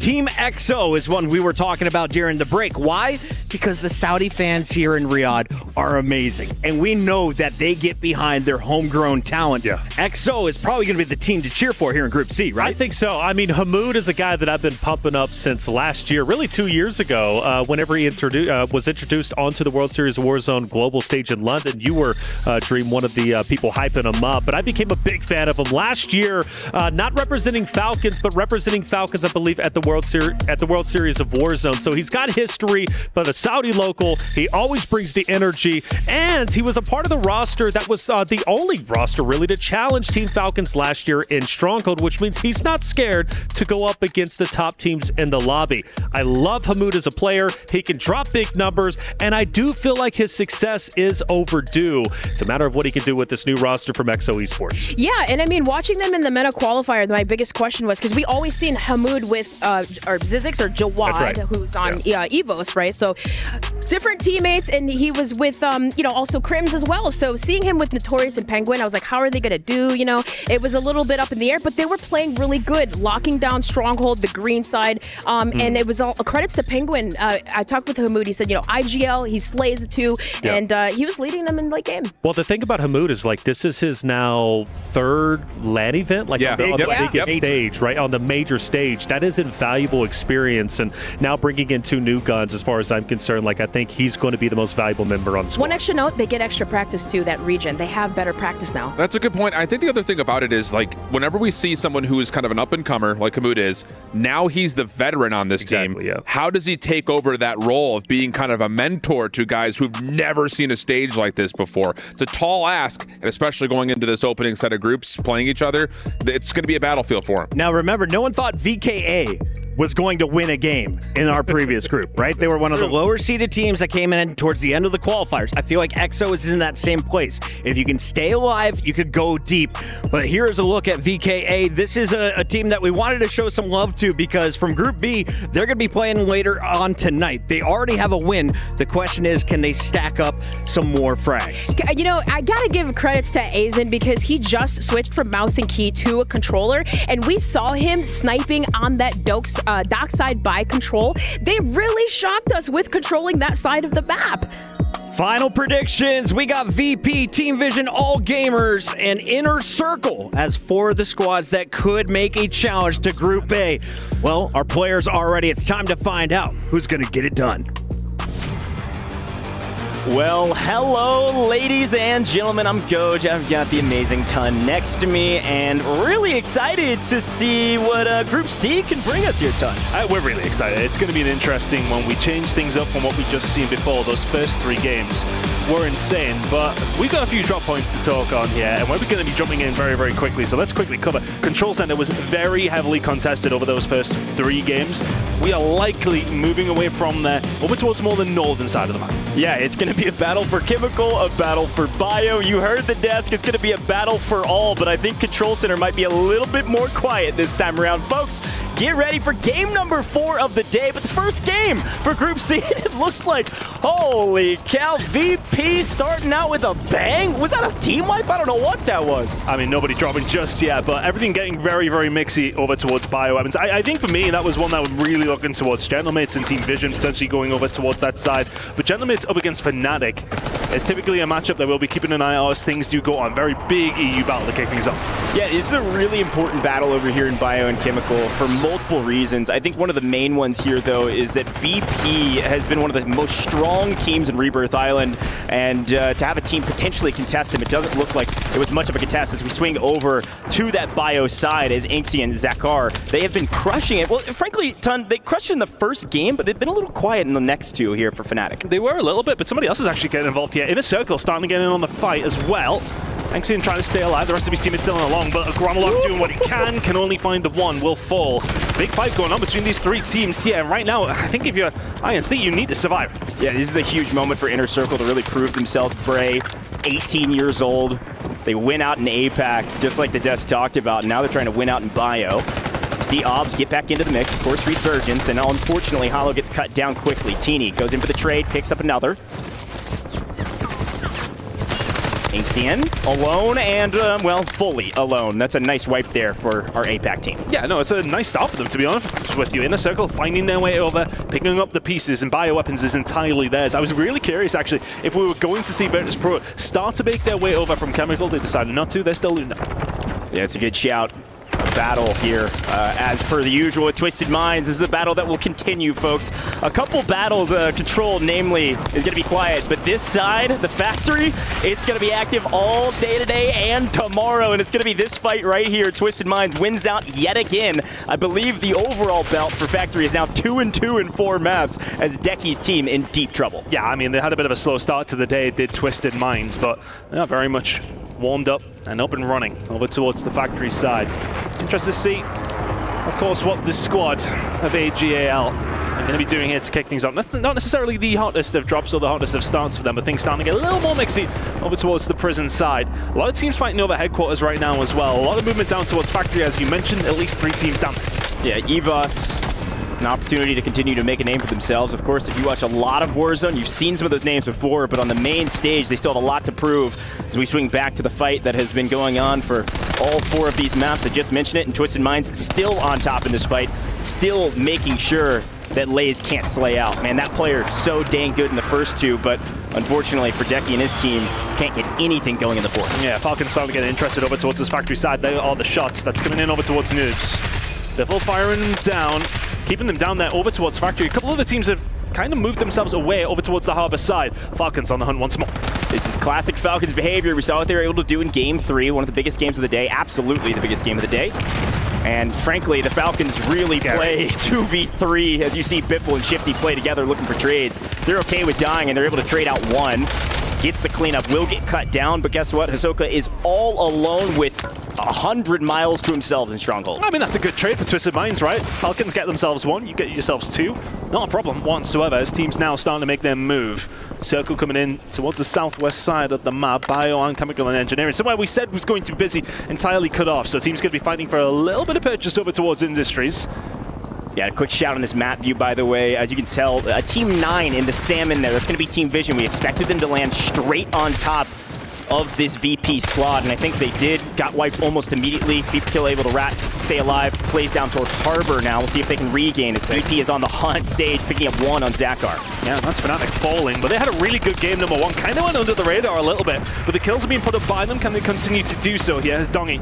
Our first look at one of the guys that a lot of people have got their eyes on throughout this tournament. A couple of kills coming down though, very much a 3-way fight. Which way is it going to go? Teeny will find his way through, and that is squad 4 wipe. Fnatic out early does. Yeah, Inner Circle came to play. Shout out to Taylor Reflections and Obo on the desk. He was shouting them out. They're looking good. I don't know if it's the coaching from Tommy or just this team really is that good, but a perfect third party, even though they're on the back foot up in Bio. They've completely restabilized. And now VP trying to restabilize and get back onto the hunt as we see a couple teams inside of prison still. Just another note, actually, Fnatic have obviously had themselves, FaZe Clan have had themselves a very good start to the tournament. Right now, just trying to survive and hit a bit of a regain. Had a very, very slow start, so keep an eye on how things are going to go. But Dongy now starting to get eyes on our Australian team over towards the water side, but now for a little bit of a fight around prison. Not the best spot for them, they'll get out of dodge. But the fight does continue. Diaz and Co, Biffle and Co, I should say, sorry, over towards Control. And where did they win those games from? It was Control. They currently have entirely that building locked down. Leviathan somehow still on this map after what looks like they've been wiped 3 times. Their anchor still alive on the boat outside of Factory, so we'll continue to keep our eyes out for that orange team. See Extra J go to the top, take a look around, and yes, there's a couple people down below them. This sandwich has been going on for a while as well. Neither team really able to get better footing than the others. High ground here in prison isn't always the best position. But our zone is tending towards, well, frankly, the majority of the zones we've seen thus far are likely headed towards Control, or maybe the land out in the open between Docks and Control. And I think the only thing is for Falcons here, everyone's kind of ignored them. A lot of action going down towards the southeast side of the map right now, and that is right where we are now. Prison is not necessarily the central area of it, but around Factory, plenty of teams in and around it. EVOS Esports over towards headquarters might get caught between a few. Yeah, and Biffle continuing to just farm kills wherever you can find them. Usually playing right next to Shifty, and right now all alone. looking for kills inside, seemingly having the upper hand. Look, I'll take Diaz Biffle in a 1v1 any day of the week, including today. Havoc's a great player, unfortunately out of here. Now starting to make them move a little bit here. Falcons starting to maybe spread their wings, because right now nobody's going anywhere near Control Center. They don't want anything to do with it. And after that previous game, I'm honestly not too shocked, Coach. Yeah, and it does look like VP. Yeah, I was going to say, it looks like they've got their anchor up in the water tower. So pretty much alone up there for a while. Decent high ground position. Should be able to fly over to prison. No problem and maintain the high ground position. VP beginning to spread a bit over top. So we take a look at Twisted Minds, who, again, really a slow start to the first 2 games. But the last 2, including this one, really strong as they continue to farm this Leviathan team. They just cannot get stabilized, and even catching Thermite, Molotov, anything in between, they are in trouble as, guess what? Vision here looking to finally get a few kills on the board. They really had a bad start here. Yeah, they've had a bad start. They've kind of been caught in between a few different teams. A lot of action going down towards the bottom factory side. They were kind of lingering more towards the harbor, now starting to get involved, but getting cut down. Echo with the first one to fall, but look at how Aiden is going. 6 kills to his name already. Twisted Minds having a much better time. Well, let's take a quick listen in with this team. Yeah, 20, absolute, Smith. I'm tapping. I'm coming now if you want to wait. Dead, you fucking dog shit, Lennon. Let's fucking go. Let's go, baby. Is that their anchor? We can push him out. Yeah, last. Yeah, we have time. With you. He's trying to run all the way to gas. He's about to res the gas. I'm looking. He's weak on the buy. He res, crack, climbing left, crack. Dead. Nice, that fool. I'm gonna get that fool. They might try to come back in factory really fast. I'm gonna get the height. I think you're right. I'm gonna get the height and look. I'm gonna buy another UE. We need to try the 3rd HQ in a sec too. Yeah, we can hold in advance. This is the Twisted Minds we've been waiting for. Extremely clear comms, a few choice words for their opponents, and they are farming right now. Watch out for Twisted Minds in the in-game. They can push up into new. They are playing outside the zone right now, picking up a ton of kills as we head over to AG Global. I mean, talk about 2 personalities who are going to go up against each other. You see Aiden clapping immediately over towards Lennon, and that's what we do love about BR, right? It's what we love about Warzone. Now teams starting to get themselves set up as we do go in towards the mid-game. Into circle 3, things starting to get interesting, things starting to get a little tighter. With your Smith now, you're just trying to survive, but to be honest with you, we've seen a good game so far out of Twisted Minds. They're closing that gap. Yeah, they've got a big game on their hands right now. I think we saw Aiden on nearly double digits. But you're right, because we were playing on the outskirts of zone, battling in can be quite difficult if they're being held from prison. And it is King Madi up above, raining terror, raining hellfire as Allman and Aiden just try to find the right angle. I don't think they've got any streaks to try to play this cover, but enough damage on King Madi. He actually backs up, and they're able to push up down below. A perfect push from Twisted Minds to get safe. And they said they wanted to make their way over towards headquarters, so they've been forced into prison. It's not necessarily where they want to be, but they're safe, and that has to be the important thing. Circle about to close. Which way? Are we heading right towards the center? And once again, do they read it every time? Control Center, Falcons, #1 team, currently sitting in number A spot. A lot of folks said history was going to repeat itself at EWC here with Warzone, and history is repeating itself just from Game 3 to Game 4. Good grief. The Falcons have power position, in control. We'll see what they're able to do about it. Twisted Minds go all the way underneath and unfortunately get punished for it. Inner Circle is here. They got here very early, and because of that, they're getting paid. Yeah, they've had a good game in there as well. Can they keep it up over towards the latter stages? Kind of in the middle of no man's land right now, and they are being farmed. Cams will find orbs, and all of a sudden, everybody else starting to cast some eyes over towards that Australian squad. They'll manage to find themselves some cover, but everybody else now fighting for the real estate in and around prison. Control Center is going to be that spot, though, towards the end of the game. We're really going to see a fight between these teams at prison, whoever ends up being left there, and, of course, the Falcons. Yeah, that's a really good shot. I'm pretty impressed with our team number 7 there in yellow. That's Jawad's team. Oh, well, just maintaining position in headquarters since the very beginning of the game. We actually saw, I think it was Robstar on top of that tower. I think it's Circle 1. So watch out for this team playing high ground. Likely going to have to pull off of that position here and probably the next circle. Twisted Minds staying together underneath, but Robstar up in the tower. But the only problem is for me here is that they've been in and around headquarters. Everyone's around them, but are they putting up the numbers? Well, 4 for Robstar. Not a bad amount. Curious to see how the rest of his team have done, but Hisoka finding Lennon. Echo and FIFA kill, turning it round. Team number 10, AJAL, out. Very much at the hands of Team Vision, who haven't necessarily had too great of a game, but that may well help them on their way to a decent score here. Yeah, and that AG wipe is more of a story than just getting killed by that one team. It's because of this Team 7 winning out in headquarters. AG has been on the run. So unfortunately, because of that, they get punished and are full out of here. The zone, by the way, if you can tell, pulls directly to control, and with no 100 Thieves in this lobby, or Movistar or Koi, it is all the Falcons all day. That's Leviathan out of the game here as well. They kept it rolling, but I mean, everybody's starting to drop now as things getting chaotic here towards the Twisted Minds fight. Looking for the Australians, they've been wiped. No problem for Aiden and Koi. He's sitting on 11. Oh, we just push into the top 5, so the best multiplier you can get if you're not going to win the game. So here we go. Who's going to get the 1.6? Likely the Falcons, but let's see if maybe there's a third-party position for two teams to push at the same time. Is exactly what's happening. Twisted Minds says, oh, Cams, you guys want to go in first? Sounds good. We'll come in from behind. Unfortunately, getting shot in the back. King Madi still playing spoiler with Extra J up on the hill. I mean, they've done so well to 3P this one. All of a sudden, Aiden Cup think they're in an unbelievable spot to get themselves to control, but here come the Falcons. They're putting the suppressive fire down. That may well let TM in. Good grief. King Madi, Extra J, completely in the blender, and they are out of here. We only have 3 teams, and it's 3 of the teams, well, 2 of the teams that everybody's talking about. Twisted Minds versus the Falcons. We talked about it at the top of the show, but look who's in the mix in the middle. Novo has made it to the middle of the sandwich, and the meat may be there. I don't know if it's going to be the meat of the points, but they've got an opportunity. Shifty finds the angle over the top. We catch the tail end of the fight, and Twisted Minds out of here. And Novo have got here pretty much unscathed, but it's all about the rotation that's going to start going. We can already see one player from the side of Falcons has made his way. Shifty in a little bit of trouble here up top. Can he find anything? But his squad Vortex is tagged up. The break is there, but we've already seen Falcons start to make the move. Shifty, he's just a linchpin from this angle. Hisoka holding off. They're in 3 different directions. Which way do you look if you know? But a perfect setup from the Falcons. It's like they've played this a million times, and they cut them down without even hardly losing a plate to their name. Completely unperturbed. A back-to-back win for the Falcons. And I think the only thing they will say, we've seen plenty of kills towards the end of that game. They won't put up ginormous numbers throughout the rest of that game. They'll get the 1.6 multiplier, but it doesn't tell you the whole story. They have so many teams scared of them. Control Centers was theirs. As soon as it started pulling towards it, we called it that this was their game from about 5 minutes ago. Yeah. They hold it down, they find what kills they can, and that'll be a decent score in game number 4.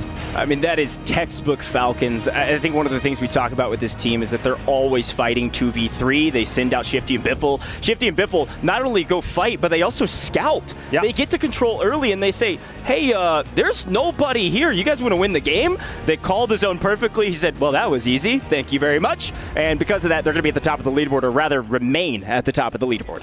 Incredible work from Falcons. I mean, realistically, who's going to control them? I'm not too sure. Control is all theirs. Can anyone contest with Falcons? We're going to head to a very short break here in the booth. We'll see you later.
Come to the wall. Come to the wall. I'm holding your top mini. Last team. I'm holding your top mini. One just crossed me.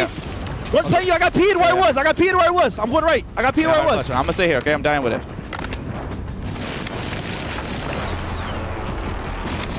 On my top. Cracked one, cracked two. Stay down, City. Stay down. One shot on one. Sit down to the buy. On the buy, almost cracked. On the buy, cracked. I can't. Yo, Bike Kid's still alive. On my top, knocked. Bike Kid's not looking at me. You shot me? Bike Kid, absolute knocked. I'm holding the kid on you. Cracked on you. Down. Nice.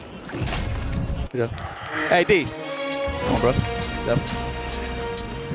Yep, that's about 50% of the games they dropped in that they're now walking away as winners. Falcons with superior positioning. And Alan, you called it out 2 minutes before the rotation actually went down, that the Falcons are simply cutting off everyone on rotation. Yeah, I mean, look, there's this thing about you could be super critical and be like, yo, why do you guys keep dropping Stronghold? No one's there. You're not getting early kills.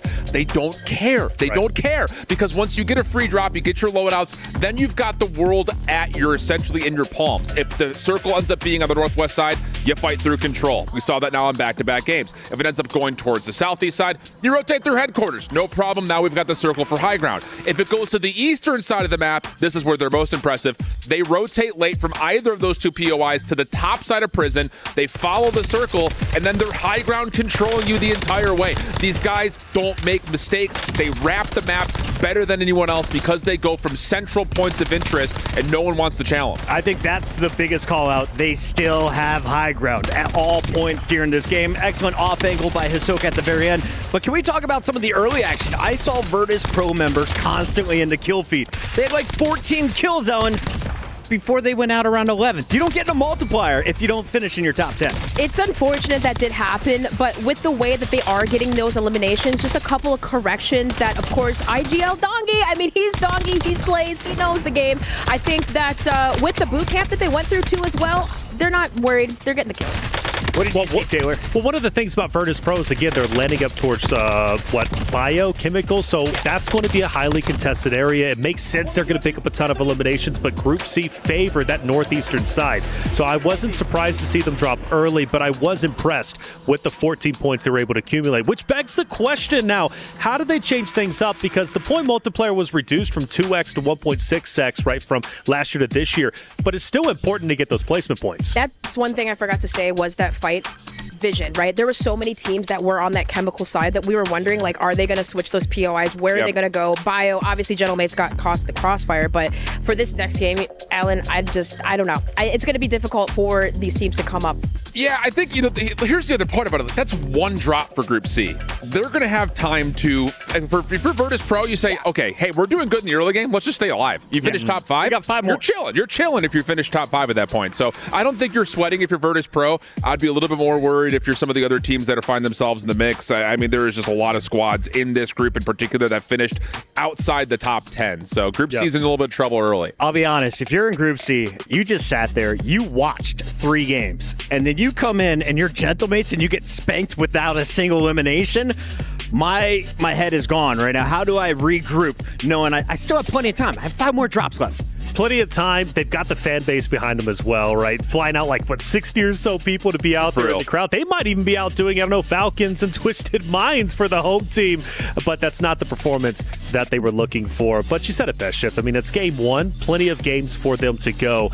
If you don't mind, I do want to highlight Twisted Minds, though, because they were battling fiercely against Team Vision, and we highlighted Vision off the rip. Obviously, FIFA Kill coming into the mix, and we witnessed a massive battle over on the factory side. Now, one of the things I want to highlight that Twisted Minds did better this game than I think they have ever done in the previous games they played was rotating up from the shore side, from factory up towards prison. Alleviating that pressure from the top prison teams was critical, and they were able to do so in great fashion and therefore take bottom prison, ultimately rotate out. And they were also being gate kept from inner circle, who ended up trying to take them out of tunnel, but they ended up sniffing it out, reading it, and then of course they got finished off by Falcons over at control. But for me, that rotation was critical, and it showed that they truly understand their positioning. What do I need to do to get one of those plushies?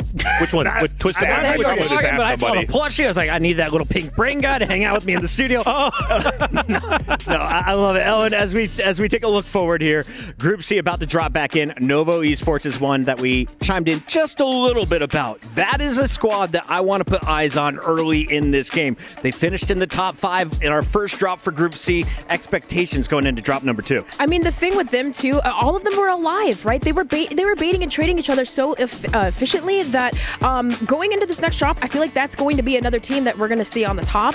But for Group A, they've obviously Falcons setting the bar really high.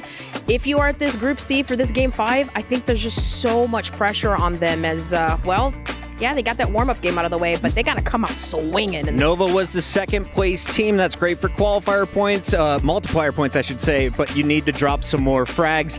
Is there a way to get the better of Shifty, Biffle, Hisoka on the high ground? Is there a way to have a more coordinated attack? Because it looked like they're a little too slow, and Hisoka made them pay. I think that's more of like a how do you win a championship conversation, not as much a how do you get out of groups conversation. Because Novo, second place, 14 kills, that's solid. Like, if you can keep that and just consistently find yourself in a final battle versus a team like Hisoka and the rest 14. Of Falcons, they're chilling. Like, you're in a good spot. That is a conversation that is going to have to be had, though, because so far, outside of maybe one drop where Falcons are trying something different, no one's able to beat them at their own game. So that is a really strong point, but I think if you're Novo, expectations are low, you have a second place and a good number of kills, you're chilling right now. Taylor, there is a look back-to-back. Our FaZe Clan and Twisted Minds, they're both sitting there in Group A. They are down to their last 2 drops. Who do you think finishes higher on the leaderboard at the end of the night? Twisted Minds, without question. Again, their rotation from Factory Net last game up towards bottom prison into control was wonderful. They were also getting pressured by Biffle from Team Falcons. Team Vision joined into the mix, and they took them both on in great fashion. In fact, even backing Biffle off, who was then forced to go over towards the control side to challenge Inner Circle. For me, Twisted Minds, but FaZe, I'm just going to say it. I'm so impressed with the way they performed today from after I was hearing they were going to be one of the bottom teams. I got a dark horse watch for you, Chris. Hit me with it. CT Gaming. What? Currently averaging a 6th place finish. 5th, 3rd, 8th, and 4th in their 4 drops. They just need more kills. They're currently consistent, though. We'll keep our eyes on them. It's time to jump into the game. We got Goj and Ton on the mic. Thank you so much, Mr. Chris Puckett, an amazing analyst desk. A great breakdown, and Ton, a great first map for some of our Group C teams. Yeah, no, they had a very, very solid outing, especially Nova Esports, finding that second placement. Of course, kills, not necessarily setting the world on fire, but 14 will do you. If you would offer them that game again, they would snap your hand off. As a guy who did a hot take segment saying the Falcons may well not finish in the top 3, I'm feeling a little silly right now, Goj, it has to be said. But hey, if they can keep this up, we kind of knew they were the team to beat. Let's not get it twisted. But there are some teams who maybe need to step it up, maybe see what they're doing. They're sort of saying, okay, with scripts, you don't want to kind of mess anything up here. When is the time to test it against Falcons? But now I'm looking like Twisted Minds FaZe Clan, teams who are looking like they are likely to go through. Give them a go, see what you can do. My hot takes are feeling great. We definitely have some shift outs and FaZe looking good. Let's drop into map number 5 of the day, folks. Number 2 here for Group C. And it looks like things are shifting up quite dramatically as Shifty trying to get into the mix here on Inxion, which means Shifty and I think Biffle have both landed bio just north of this fight that we will continue to see in this group. I mean, the confidence is overwhelming, and they are delusional at the moment, just dropping in on teams in completely different areas, but squad's already been wiped. We're already losing a team. I think that's Fnatic gone in the blink of an eye. All 3, White, Blending, and Co. up and kicking. That is absurdly quick. Everybody gone, and that's Fnatic out of the scoring within 20 seconds. This fight is one of the most important fights we will see for most of the day today and tomorrow, as these 2 teams are in a group stage. But one of the fights off screen is that wipe on Fnatic's team. Shifty and Biffle landed bio. They landed bio, wipe Fnatic. They get pushed out finally by the Gentlemates. They basically said, hey, Gentlemates, here's your POI back. How about you go win bio with our help? Incredible work from the Falcons boys to actually just have the wherewithal, and that's to show different tactics that they have on the board, right? They're not just about dropping stronghold, looting up, moving control, doing their route. It's very much that they can throw a different look at every single game and still dominate. But Cams and Coast continue to do well here. Novo with a previous very, very good game, still keeping things alive and kicking here. XO Esports, we yet to really get going in game number 1. nearly wiped in game number 2. I really like this Novo Esports squad, and again, as we had mentioned, the battle for Kim and Bio is an important one, and in the control fight, we didn't think it was going to be all that active. It does look like Novo is not uncontested here. They are contested, and they're winning that contest after a fantastic last map, but Hamoud is going to try to punish it and make me look silly, picking up cams, and in transition, Vortex as well. All of a sudden, Novo Esports in the back foot. Yeah, great shots coming out from everyone in EXO Esports. That will be control over towards control center for them, and they will take that all day long. But back over towards the factory. Everything was really kicking off towards this side of the map in the previous series, of course. Armand and Cole looking to try and get things going. Had a really good game. Number 4 for them. Number 2 for some of the teams coming in now as we go into Group C versus Group A. Having a look across the map, though, things settling just a little bit. We can already see a move being made from Falcons over towards Control. Keep an eye on how that's going to be going. But still, the fight continues over towards Factory. Yeah, pretty important piece here is, of course, the continued fight for Factory here with Twisted Minds and Leviathan. But we actually see that I think it was Lennon who does get actually punished from the tower by Rated with AG from on high. That fight continuing. Rated continuing to play spoiler as per the usual. He'd like to pick up a few more kills as we see the Falcons doing what they do best, which is swing over to control and wipe everybody in their path in a 2v3. They pick up Penguin, even the odds, and unfortunately nobody wants to fight Shifty and Biffle in a 2v2. Hamoud tries and gets punished for it. The problem is everybody else splits, but another team are getting involved here. You can already see Novo on the way again. Perfect execution from Novo. Another perfect third party. And they lose Havix. Unfortunately, Hamoud trying to go crazy, but Vortex punishes him and says, no, this is our drop spot. And the Falcons continuing to help other teams turn the tides of these battles for POIs. Yeah, Falcons currently at Stronghold. The zone is closing up towards them. They'll have to make their move and then going towards the Living Quarters side. So things could get mixy over towards the factory side. And things do continue on. Oh, thank you very much. I'll have that free kill. No problem. Scumming. Going to take that one all day long, and there's been a bit more of a fight over towards headquarters this time. We can see AG are over here, of course, alongside EVOS, who have had themselves a couple of decent games. They're going to just continue to get those placements, trying to find the kills. Rated is there to pick up the pieces. Yeah. This man has been around as long as I have. He is an old man these days. He is. He's still really dang good at this game, I gotta say. And this fight, an important one here in HQ because it is Ultimate High inside of that tower. You saw Rated picking up a couple in transition. Scumming now playing Ultimate High and punishing one. Here's some footsteps, or maybe just wants a different position. And it is the Falcons, one of the Falcons below him. They're able to pinch on this, picking up Biffle before Shifty can get there. That's the best case scenario. But Robstar continues to try to fight this in HQ as Biffle now from behind picks up Rated. They didn't know he was here. I thought they heard footsteps. They allowed Shifty to catch up with him, and now with Rated down, they've got a 2v1 inside of this building. AG entirely on their back foot, have nowhere to go. I mean, that kind of works out for EVOS, right? They were the ones that wanted headquarters. AG are forced away. Here come the Falcons, and now drop AG. Wiped in the blink of an eye. And everywhere Falcons go at the moment turns to gold. Hisoka trying to get himself over towards the top of Robstar, though, so Hisoka's going to fall. Biffle and Shifty are nice and safe here, but your linchpin, your anchor, is then just gone. They're going to have to reposition here right now. They're not quite as safe as they would like to be. I can't wait for the analysts to break down that play. I don't know what IGL call it was to give up HQ and push down to Grandma's, but it was the wrong call. Yeah. And Biffle, I guess, predicted it perfectly. Right place at the right time. Trying to take top prison. See if Jawad can maybe play spoiler. Robstar does have an angle on this, so at least info will be gained, and they can definitely trade. Biffle knows he's up here, of course, because the Silka got cut down. But there is a fight down towards Factory as well we've got to keep our eyes on. Not only is Leviathan still alive, but so is Twisted Minds, and so is Vision, and Robstar, unfortunately, will not be joining them in the alive category. Bit of a problem here for Virtus Pro and Gentlemen. They're kind of having their own battle over towards chemical and engineering. Yeah, okay, they're farming away, but they're not getting big kills. There's not a lot of activity towards the northeast side of the map. Everything's going on over towards headquarters, factory, and of course inside of prison. So maybe a change up and drop as things do continue throughout the rest of today, potentially come from two of those teams. And we do see FaZe on our screen. Again, I'm not saying I was right, but they are looking pretty good right now, at least in terms of the first group.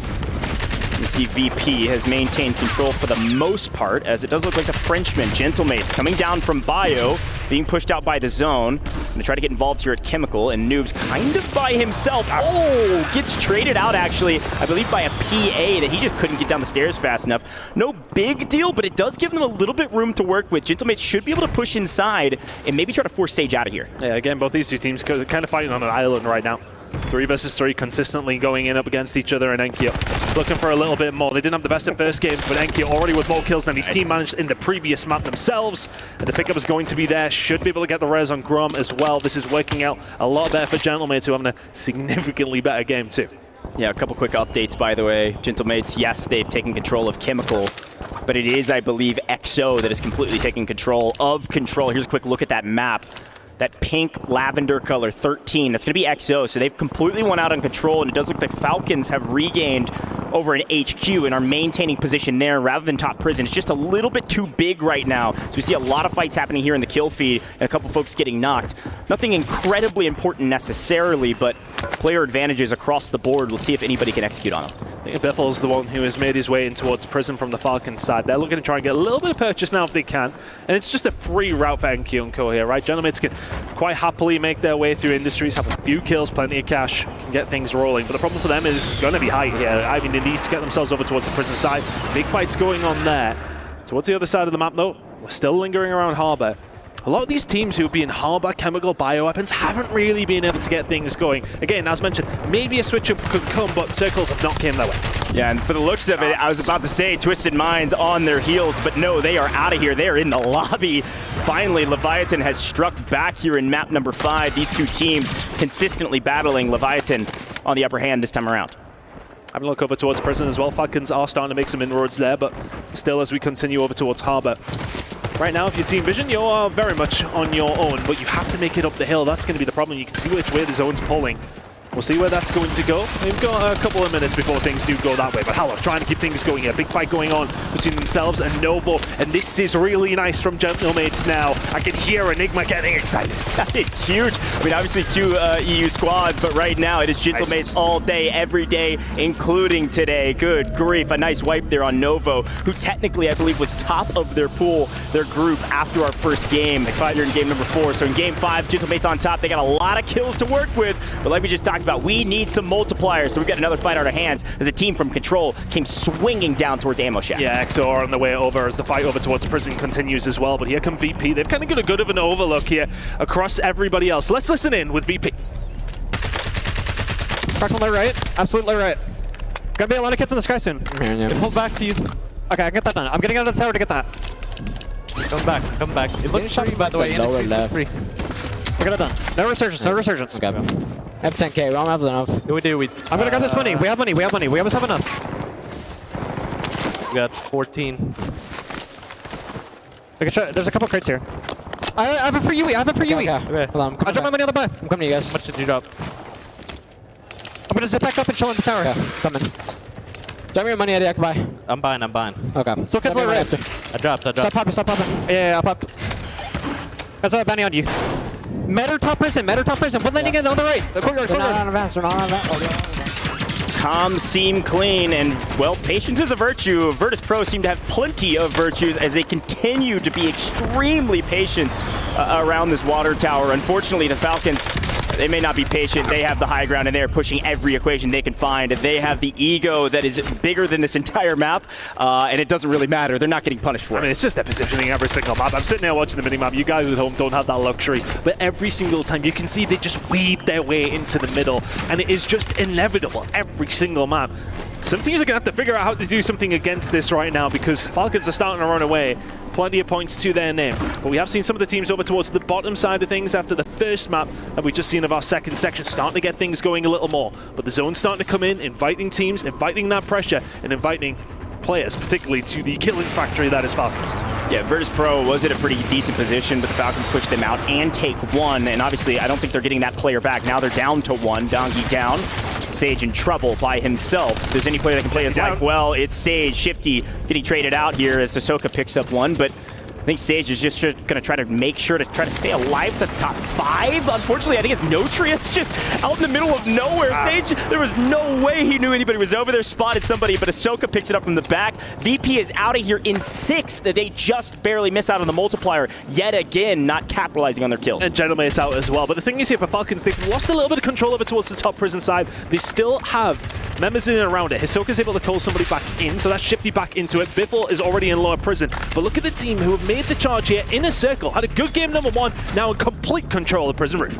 Yeah, Prison Roof, a huge boon for them. The big question is which zone pulls off. And I was going to say, this Inner Circle team has moved to the Inner Circle and now on top of Prison as well, kind of trading blows up on top. Prison. Gentlemates do have 2, so we lost 1 inside, but they are playing this extremely slow because they know they don't have the advantage. Falcons the same. They also only have 2. One of the only teams with 3 is the team on top, Inner Circle. The other team, though, Team Vision, they're still here. Not hardly a kill to their name, but they're alive, and they've got all 3 breathing. Oh, they may well just sneak themselves inside the prison. And that's going to be the important thing here. The circle's closing down. Which way is it going to move? This is big for some of these teams moving over towards the other side, and this is nightmare fuel for Team Vision. They've got to get through prison, somehow unscathed, or they may well just go around, starting to make their move, but they have maybe been spotted by some of the members over towards the top side. Orbs having a little look. Bray is up here with them. To be honest, looking towards it, this feels like Inner Circle's getting loose. Yeah, this is a very tough zone, but it's not a huge boon for most. The only team with the advantage is Inner Circle. A fight underneath, though. See what Hollow can do. Gentlemates, they get snuffed out, and it is the Falcons coming in to get the cleanup on a couple. Nobody full wipe now, and FIFA Kill also getting cut down as well, so no one with a massive advantage aside from Inner Circle. They can still maintain position in this zone on the roof. They don't have to get active. We thought Virtus Pro had some patience. Inner Circle, now it's time to exercise yours. You have to have patience on top zone. Shoot down amongst your enemies. Yeah, it's 2 players remaining for the side of Falcons, but constantly just chasing down Team Vision. Looking over now towards Inner Circle, still in that prime spot, still have that advantage. But it depends which way this circle goes. If it goes over towards the other side, if it comes off the side of prison, they could be in a really bad spot.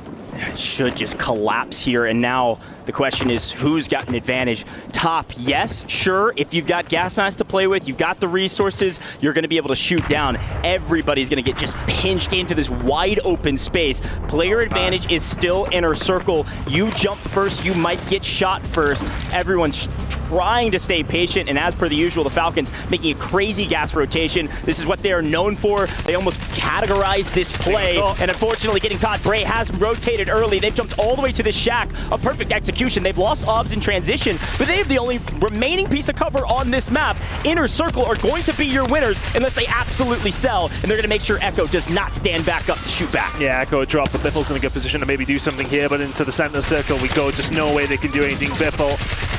We will try, and he will try again. Just not going to happen this time out. Big win coming in for Inner Circle. Sensational work from them. Positioning was key. Falcons forced up prison, and Inner Circle took it with both hands. A strong map from Inner Circle, man. They played positioning perfectly. The thing that rattles around in my brain, though, 1.6 multiplier is a huge boon. I don't know how many kills they had. Yeah. I don't think it was all that many. They got to top prison early. They picked up several in transition. They played the final map perfectly, the final zone, and they punished the Falcons. But you got to remember, the Falcons just went first, second, and they slayed out again. I mean, we can see the points. We'll keep that surprise for later, but things are starting to get a little stinky for some of the other squads. When you look at the numbers, Falcons are putting up. It may well only be day 1, but our current champions looking solid as ever. Another high placement, another high amount of kills. Falcons still the team to beat. Well, folks, we're going to head to a very short break here in the booth. When we come back, it's going to be the last map for Group A and the third for Group C.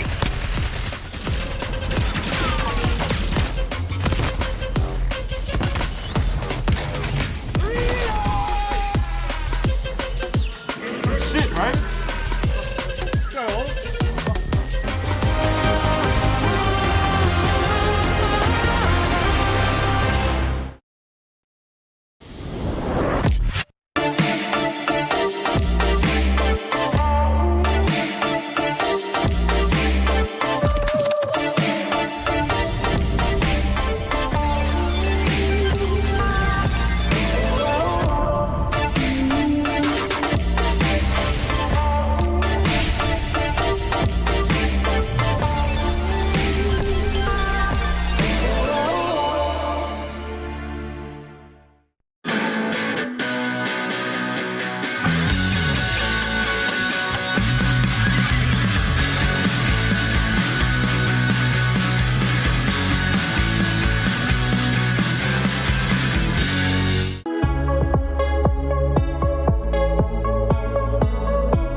supposed to heal?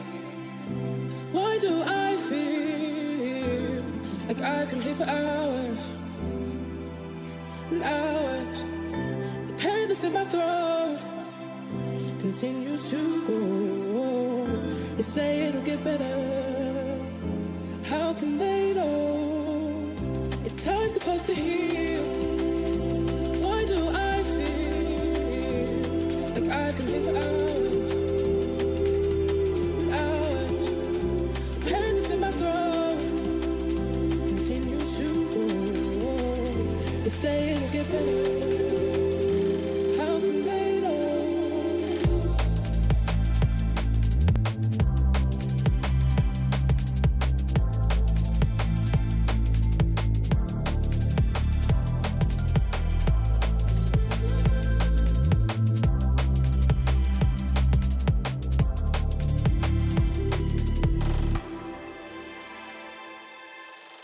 Mercy, mercy, none from my head down to my toes. Immobilized, as if my brain completely froze.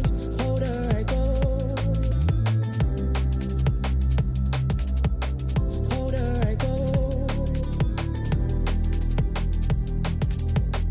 So still, calm like the waters at the sea. Silence as if to say my mind's actually at peace to some degree. To some degree. If time's supposed to heal, why do I feel like I've been here for hours and hours? The pain that's in my throat continues to grow. They say it'll get better. How can they know? Water, dry like the cinders in the flame. Bubble, beating. Now it's time to evaporate. Now I think. Now I think. The pain that's in my throat continues to grow. They say it'll get better. How can they know? If I'm rock bottom, I've hit a new low.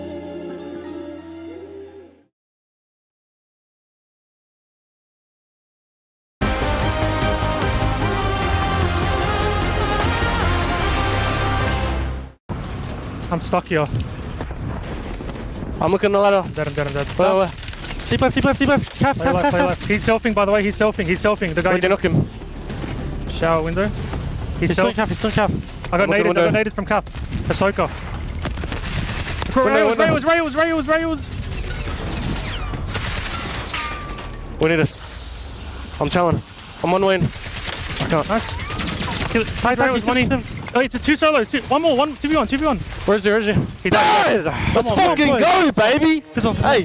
Fucking good shit, bro. Teeny, bro. Good shit, bro. Good shit, bro. Come on. Fucking go, boys. Let's go, Oops. I'm fucking talking about you. Wow, maybe Taylor Reflections does know ball. He called Inner Circle when no one thought the APAC squad was going to do anything. You called it at the start of the day. They just got the job done. Hey, without a doubt, Inner Circle, they look special. I mean, Shift, we were watching them right there at the APAC qualifiers, and I think you would agree with me. There was something about them that just simply worked for us. Now, remember, Navi got top 5 for APAC last year, Shift. This year, this is the team that knocked them out. But I know you and Dream were focused on some early game action. What did we spot?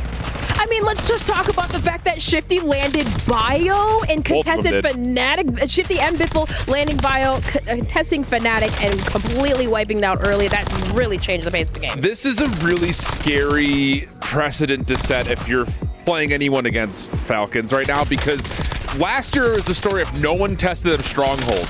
Now they're so comfortable rotating off stronghold that they're like, and you know what, whatever. Let's just go and test people everywhere else on the map. And that is something that's going to have to change. If no one's going to try to bodyguard them over towards controller headquarters.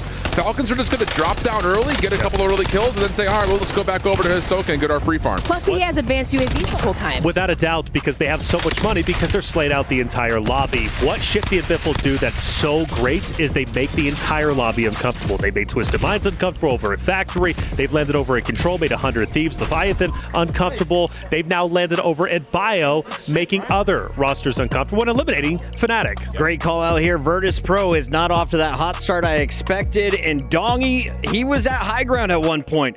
They're talking about their rotation in, and then all of a sudden he jumps off of the watchtower, and they all three get wiped. Was that a panic moment? Is that needing better leadership? How do you have a team like Falcons playing positions perfectly, and then other top 3 squads from different regions struggling? Well, Shift, actually, I think this is for you because you were complimenting how well Falcons were on top of the prison rooftop early on. Yeah, I think the thing is for Virtus Pro, the question mark was how was this team going to vibe and where were they going to drop and how could they control the tempo around them? If Dongy's going to be sitting on top of a water tower, that is not what you want to see if you're Virtus Pro. You want him down into the mix. And if he starts to get anxious and antsy like that, where he knows there are major squads in front of him, he's going to want to be in the party, not be the one opening the door for everyone else. So there's a level of frustration there, I think, for Virtus Pro. Great call out there. And Reflections, you were calling out that EVOS was able to finish top 5 a few times so far today.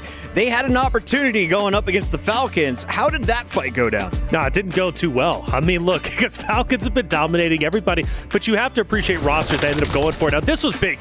Robstar's holding top watchtower at this point in time. Hisoka goes for it the first time. He ends up getting absolutely denied and melted. Now, mind you, this is his natural rotation. He goes from Stronghold up towards Green and normally up to this lighthouse tower in order he can so he can watch over, of course, on the prison rooftop. But the beautiful thing is he doesn't give up. Hisoka then comes back down and he ends up taking the bottom of the lighthouse. Shifty then takes over, takes Robstar out, allowing Hisoka to take once again the anchor spot and overwatch the entirety of prison from the lighthouse tower. Doing so gave Falcons control of prison. And we will get to more clips, but right now I'm told the players are ready to rock. We got 2 fantastic casters to bring you another drop.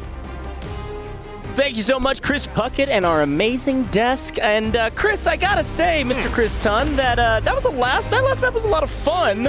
I think our analysts know ball. I think Puckett's right. It's crazy, isn't it? And it's almost like they're good at their job. Sensational work.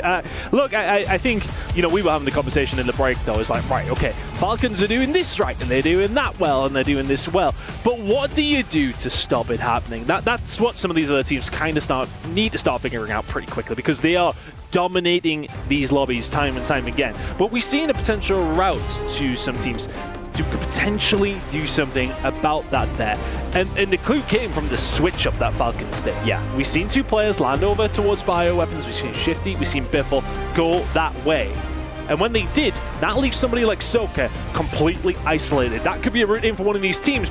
Could well be Falcons just testing the waters to see if any teams have got the balls to do it. It's a tall task, but you're absolutely right. If you know that Shifty and Biffle are getting extremely active early, if you could somehow either drop or make your way over to Soka, cut down their safety net, this team is vulnerable. Oh, yeah. But that is an extremely tall task, especially because Soka's got the entirety of Stronghold to himself. It's going to take a while to route him out. But it was crazy because you seen as soon as Soka went down, after they didn't grief by jumping over prison, but they got so aggressive, Hisoka falls, and all of a sudden Shifty and Biffle have to slow things down. But will they slow things down here in map number 3 of our second little block?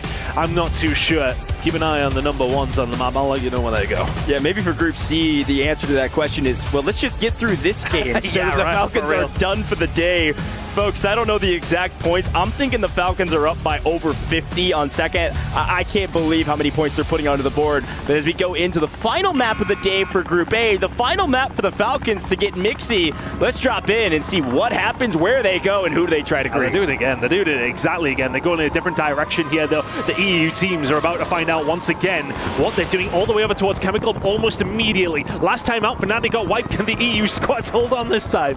Everybody dropping into the mix, and immediately we see some pretty normal fights that we were expecting. Of course, over here in Control, it's been a fight between XO and our Novo squad. They're trading a few blows. Off screen, though, I think Chemical is getting real mixy with not only VP, but also the Falcons and also Team Vision. It is nasty over here, and Shifty has somehow Shao still alive, at least for a moment, with just a pistol in his hand as he gets in and can't quite get it. As Sage says, not today, buddy. Might be former teammates. Don't like you anymore. Yeah, well, for Virtus, bro, that's a couple of kills towards their name. They will take that all day long. A nice way for them to kick things off. Now they've got Team Vision who are getting in amongst it as well. They also find the trade after Echo did find one, and of course, the pickup comes through. But now for the side of Falcons, look, they just default back to it. It is just entirely free for them to move over towards Stronghold. We'll keep an eye on how things are going for them, but once again, we were speaking about the teams who are dropping over towards Bio, dropping over towards Chemical. They are not having a great deal of luck when it comes to that late game, but that circle tells me we may well get a little bit more mixy towards the end. Yeah, it's a really good shout. There have been some really good fights up there, some cool moments, but scores-wise, not looking fantastic. You can see Biffle, as per the usual, hunting this time by himself. Goes to headquarters early, saying, okay, where is this AG squad? Where is Showstopper and Robstar? Oh, I hear them. They're up in the tower, as per the usual as well. The question is, how do you even approach that, if you do it all? As Shifty's looking for some guns. And I wonder if the question is for them that they really did struggle to get control of that as quickly as they would have liked on that last recession. They maybe are sending Shifty out that direction just to try and get it done a little earlier, get them a little bit of purchase. Biffle will actually fall though, sorry, it was Biffle, not Shifty, who's making the move. Not going to get much going there. This fight over towards Control still ongoing, and this being a fight is kind of tested of the entire series that we've had in these last previous games. Teams fighting over Control. It's been these two teams time and time again.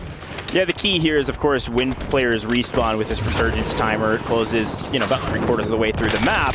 Try to pick them up before they land, and Havix this time says, you might be on the ground, you might have even a gun that you like to use. Unfortunately, it doesn't matter. Nice trades here. It looks like Notrius, though.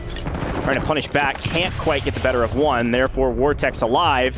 I think the advantage still technically on the side of Novo, at least for a moment. And Hamoud actually gets the kill on Shifty, who was trying to get in amongst the party, doesn't get involved. Yeah, and Hamoud also gets cut down, so Shifty may not really get into the party, but got Hamoud weak enough for Vortex to clean up. This is best case scenario for Novo to get back on top of Control and back in control of the POI they'd like to start in. And after that, Notrius full out. I don't think this team is fully wiped, but they are definitely not coming back to Control, not anytime soon. I haven't looked over yet. Robstar and Co may well have been out from that one. Not working out for them. Headquarters was well sold after, and once again, you can see Falcons are on their way over there, as well as AG, who are already over there themselves. So they need to try and find some kills as well. Falcons are not the ones you want to try and be fine, but looking here for the Australian. Can you find the turn? Comes, you can sit down. Teeny deals with him, no problem. We'll have you as well. And the shots from Teeny are crispy. Surviving on a win of prayer here, but managing to find some kills along the way.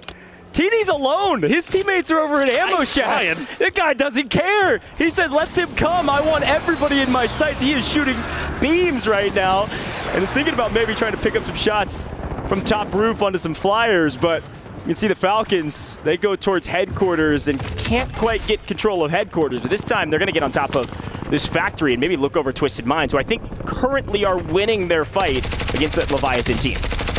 Yeah, they're changing it up. Headquarters control wasn't really working out for them. Shifty, though, will find Nate Dogg almost immediately. So now if you are, of course, AG, want to try and get away from that, or do you try and find the kills themselves? Here they go again, the deadly duo of Biffle and Shifty. Haven't really got things going here in map number 3 of our second set, but looking to try and find a kill here now. Yeah, Aiden in trouble in a 2v1 technically. You can see a little bit of help trying to come in from the bot side, and Z-Smith actually gets cut down. So now with the advantage, they're going to push the equation on Aiden, especially with Naze in hand. Pushes up, gets the kill, takes him down. There is still one alive. Their anchor is out on the boat. Shouldn't be found out too quickly. Almond by himself, hiding, laying in wait, hoping his teammates can get back alive. But Shifty and Biffle know exactly where he is. UAV's in the sky most likely. They're going to try to hunt this player down as fast as humanly possible. Yeah, they're trying to get a hold of him. This is a big moment now for Twisted Minds to just try and survive. Looking over towards the rest of their squad. They have managed to find their way in, so they're absolutely fine. Armin survived long enough, but will he survive much longer? I'm not sure. Just looking over towards the general meta and how everybody is kind of starting to make their way in different directions. A lot of a migration, I feel like, over towards the top side. Chemical Engineering Industries, bioweapon, starting to get a little bit more popular. Now their anchor has been cut down. Lays off screen, landed on Soka, and they won that fight over in Living Quarters. Stronghold outside of the zone currently. The Falcons going to have to slow down. We're going to swing over to another fight. Inxian. This team, this is the team that actually got shocked by the Falcons last time, trying to make a better map out of it, and unfortunately, not getting hardly anything going this map. Fnatic started so strong for Group A, and now they're in deep trouble as one of our first water fights on screen. Inner Circle getting the better of their opponents pretty easily. Yeah, Fnatic dropping. Haven't necessarily had a great time with things since map number 1, to be honest. They absolutely fried throughout. But then since then, it's really been a bit of a mid-performance, but they're not doing too badly whatsoever. Now the move's starting to be made by Team Falcons. They're making their way up through Factory, Harbor, and moving very quickly. A lot of teams going to start getting involved here. Fights are going to start breaking out. Falcons, this is not clear-cut for them whatsoever. Yeah, it's a big pick here from Team Vision. They just picked up one of Twisted Minds, Linen. 3 big teams here. The Bradford Biffle about to see the actual Biffle on his screen as Dongi VP comes in for a potential third party. Not going to bring the whole roster. Dongi's just trying to play spoiler, and he gets sniffed out, so he's going to back up and make sure he plays his life correctly. Team's starting to just try and find a position. Falcons are here, but are struggling to weed out Team Vision, who are now starting to get involved. Echo's dropped one, Biffle finds another. Big fight's been broken out, and you can already see Hisoka backing off because this one is not as easy as Biffle and Shifty would have liked. Bit of a 50-50 trade there. Echo will find Biffle, and that's a nice win for Team Vision. We'll get them a couple kills on the board, and if you are Virtus Pro, though, you didn't get involved in it, but you're still alive and kicking. This is a key fight. Hisoka yeah. was alive by himself, fighting Almond. If he were to get cut down there, this Falcons team would have gotten out early for the first time in, well, I think all of our maps at this point. But they're all alive and certainly breathing as we head back to control. I think Novo technically in control of this POI as Hamoud is just fighting for his life with a pistol in hand. Likely not going to get a lot from this. It's control for the first time, maybe, I don't know, in a long time at the very least, not in the zone here in just the third. Twisted Mind's getting very aggressive over to Falcons, who have not been able to get things going. This is probably the most precarious situation that they've been in quite some time. They're stuck between 2 other very big boys. Biffle is going to be able to find Lays, though, and we'll keep things rolling. 9 kills to his name. Feels like his name has been creeping up every now and then, but 9 out of nothing. Yeah, it almost doesn't even matter what your placements are at this point. They're so far ahead of everybody else, and they're picking up a crazy amount of kills, even if it does feel like they're on their back foot. They've got control of this boat for now, as Almond's trying to find an angle on Hisoka and maybe take down the Falcons. Of course, Biffle with the majority of their kills. But it looks like Factory is Twisted Minds, Team Vision is Harbor, and everybody else is on the north side of the map. Phase out of this one. AG got involved over towards the prison side and managed to find Dongi. Look at him lighting up the kill feed, looking for all 3. Is it a solo team wipe coming in from Dongi, looking for Nick? Can he find him? You absolutely believe he can. Teammates may well have been back in. The self-revive is there. He will cut him down. Squad 10 dead. Dongi does it all on his own. There he is. Virtus Pro waking up finally, trying to get a little bit of blood from Group A before they face Group B here. Even got our controller cam on screen showing how fast Twisted Minds can move. That's Aiden on your screen right now on the right, Hisoka on your screen in main. So we see a couple of our different players' perspectives and see where they're at on the map. It looks like Twisted Minds have moved all the way into HQ. This time they're taking the high ground. The Falcons are playing low side on Factory with Twisted Minds completely out of the picture on the low side. They're going to try to take some fights. Twisted Minds taking high, looking over prison, will actually be able to spot out Novo Esports, who won the fight in control, now into prison. The circle's coming in 20 seconds. We're about to find out which way we are going, and that will be a big indicator. So who comes out on top on this game? There are teams very well split. There's a lot of room in between prison and moving down towards this Factory side. You can see the team that over there are Gentlemates. They've currently got prison control. We're about to find out if it even matters. You see Virtus Pro tends to like to keep people up into high ground. They're going to get off the water tower and I guess get into the mix. They're looking at Team Vision and they said, this looks like a fight we want to take. Going to go play low side here with Twisted Minds on high. They're going to look for Team Vision down below. Lennon by himself for a moment and actually gets punished for it. It's a huge pick from them. A couple players flying in, several folks in the water as Decky actually picks one up for free. VP in control of roof here. Now playing underneath, just picking up FIFA kill. Team Vision, after having what looked like a great early map, all of a sudden in deep trouble, losing 2 with 1 instantly respawn. And who's there again, though? Falcons now trying to get control of Factory. They smell blood in the water, and it's Twisted Minds are in a lot of trouble. Team Vision, though, they get it done, but Neophan sees 2. He manages to find 1. Hisoka's there for the pickup. We'll see you later. Twisted Minds sitting in second. Team Falcons are the one who wipes them. A statement has been made on main. If it hadn't been made at this point, it's been made again. A reiteration and some body shots. The Falcons on top of our leaderboard. Twisted Minds likely inside the top 3, but not inside inside the top 5 on this map alone. Twisted Minds are out of here as Team Vision is just searching for a home. And unfortunately, this is not the one you want. Shifty has found an angle and picked up one. Echo now on the run. Shifty will fall to Sage, though. Virtus Pro starting to get involved. Hisoka will find Lennon back, though. Another team does drop. That's EXO going to be gone. But still, once again, they always seem to find themselves in the middle of the zone. Their survivability is commendable every single time. Team Vision have one play, and once again, they are already in the zone. We're moving over towards Zone 5, and once more, Falcons in prime control position. Unfortunately for Team Vision, they're stuck between a rock and a hard place. Tough. Which is going to be Virtus Pro and the Falcons. Biffle down below, yeah, hiding out. There's an angle here that VP could find. Well, Shifty up above. They know exactly where he is. Biffle's not going to give him an angle. Biffle's on 11. Big fight. May well be for the game.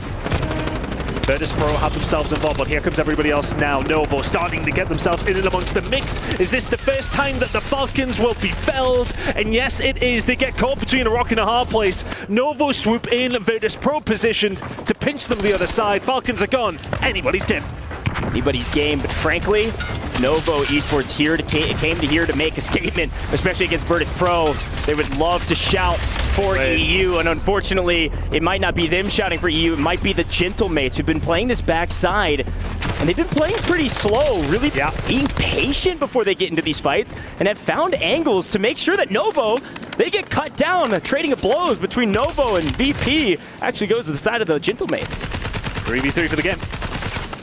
Let's see which way this one's going to go. Seems that Virtus Pro are the ones who want to get aggressive. Dongy looking for an angle potentially. He's got noobs up above him. You're kind of just stuck here if you're Gentlemates. That's the problem. They're going to have to start making the move. The positioning is very much there for Virtus Pro. Yeah, Virtus Pro got the luck of the draw. Big smokes. There's a lot of skill and a little bit of RNG on this game, and one of the big RNG plays is this zone, and because of that, VP, a massive advantage, and the kills that we thought they would have the entirety of this matchup.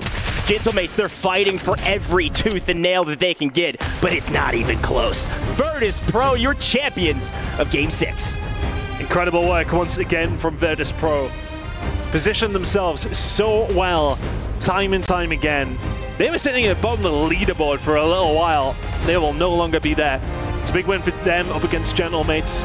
But a big win, honestly, for Group C. They managed to get themselves all top three teams. Well, the ones from the group who have only managed to have 3 games. That is a nice one for them to get themselves on the board and get themselves accelerated. Team Falcons once again in the mix, causing problems. Not quite able to repeat what they have been able to do over the previous spot. Yeah, but you got to remember, first, second, and sixth? I mean, come on. It's pretty good. Virtus Pro, though, looking like the Virtus Pro we've been watching all year. I think that's the key thing to remember. They were probably near the bottom of the leaderboard, like you mentioned, in their group in 2 games. After the third, most likely at the top. I think I saw Donkey on over 14 kills, and if he picked up a couple of those last couple, he could be at like 16, 17 by himself, which is unbelievable. That's what we were expecting. That's what Puckett's been calling out when he's talking about this Donkey kid. Yeah, I mean, we've seen a solo team wipe. I think it was AJAL just got wiped off the face of the planet by Donkey all on his own. A big catalyst as to the reason why Virtus Pro go on to win that game and catapult themselves up that leaderboard. Really interesting game. It was nice to see it pull more towards the factory side. We've seen some of those teams who have been involved in quiet games over towards that side of the map get themselves involved towards the latter stages. Gentlemates, yes, okay, get themselves a 2nd place finish, but that multiplier doesn't count for a great deal when you don't have many kills. Yeah, they were playing extremely patient on the backside. It was actually pretty reminiscent of what Virtus Pro was trying to do in the first 2 games in this matchup. Playing really patient, playing kind of the weak side, slow rolling into some of these fights. This time, though, Virtus Pro get a little bit more active when they take a look after the first 2 and see that their scores are low.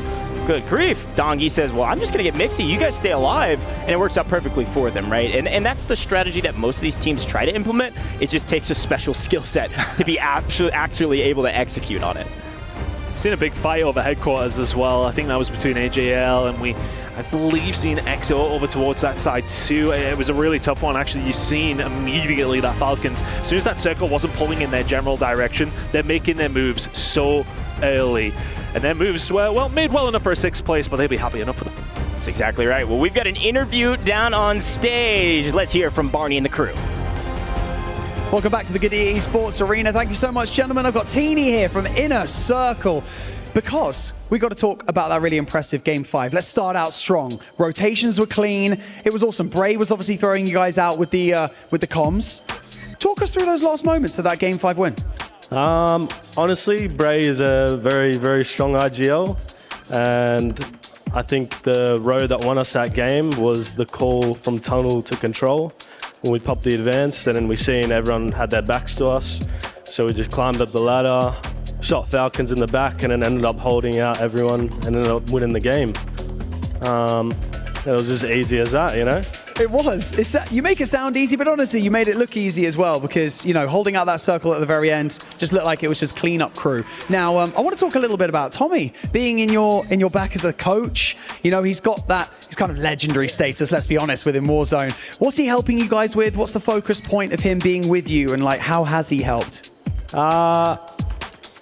Just giving us, like, tips, VOD reviewing with us, just honestly giving us experience that we don't have, you know? Just letting us know, like, just teaching us how to play the game properly, you know? I think part of it as well is it mental, like, strength as well, because coming to an event like this, you know, the bright lights, got lots going on as well. Does he help you with that side as well?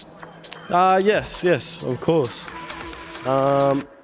Just his experience, like, it's just great to have him in our corner, you know? Yeah, man, I'm sure it is. Teeny, I'm going to let you get back to the guys, and congratulations on that Game 5 win. You guys are doing well. You've got 3 more maps to go, though, until we end out day 1 of the group stage. We're going to go to a very quick break. We'll be back with you guys very shortly.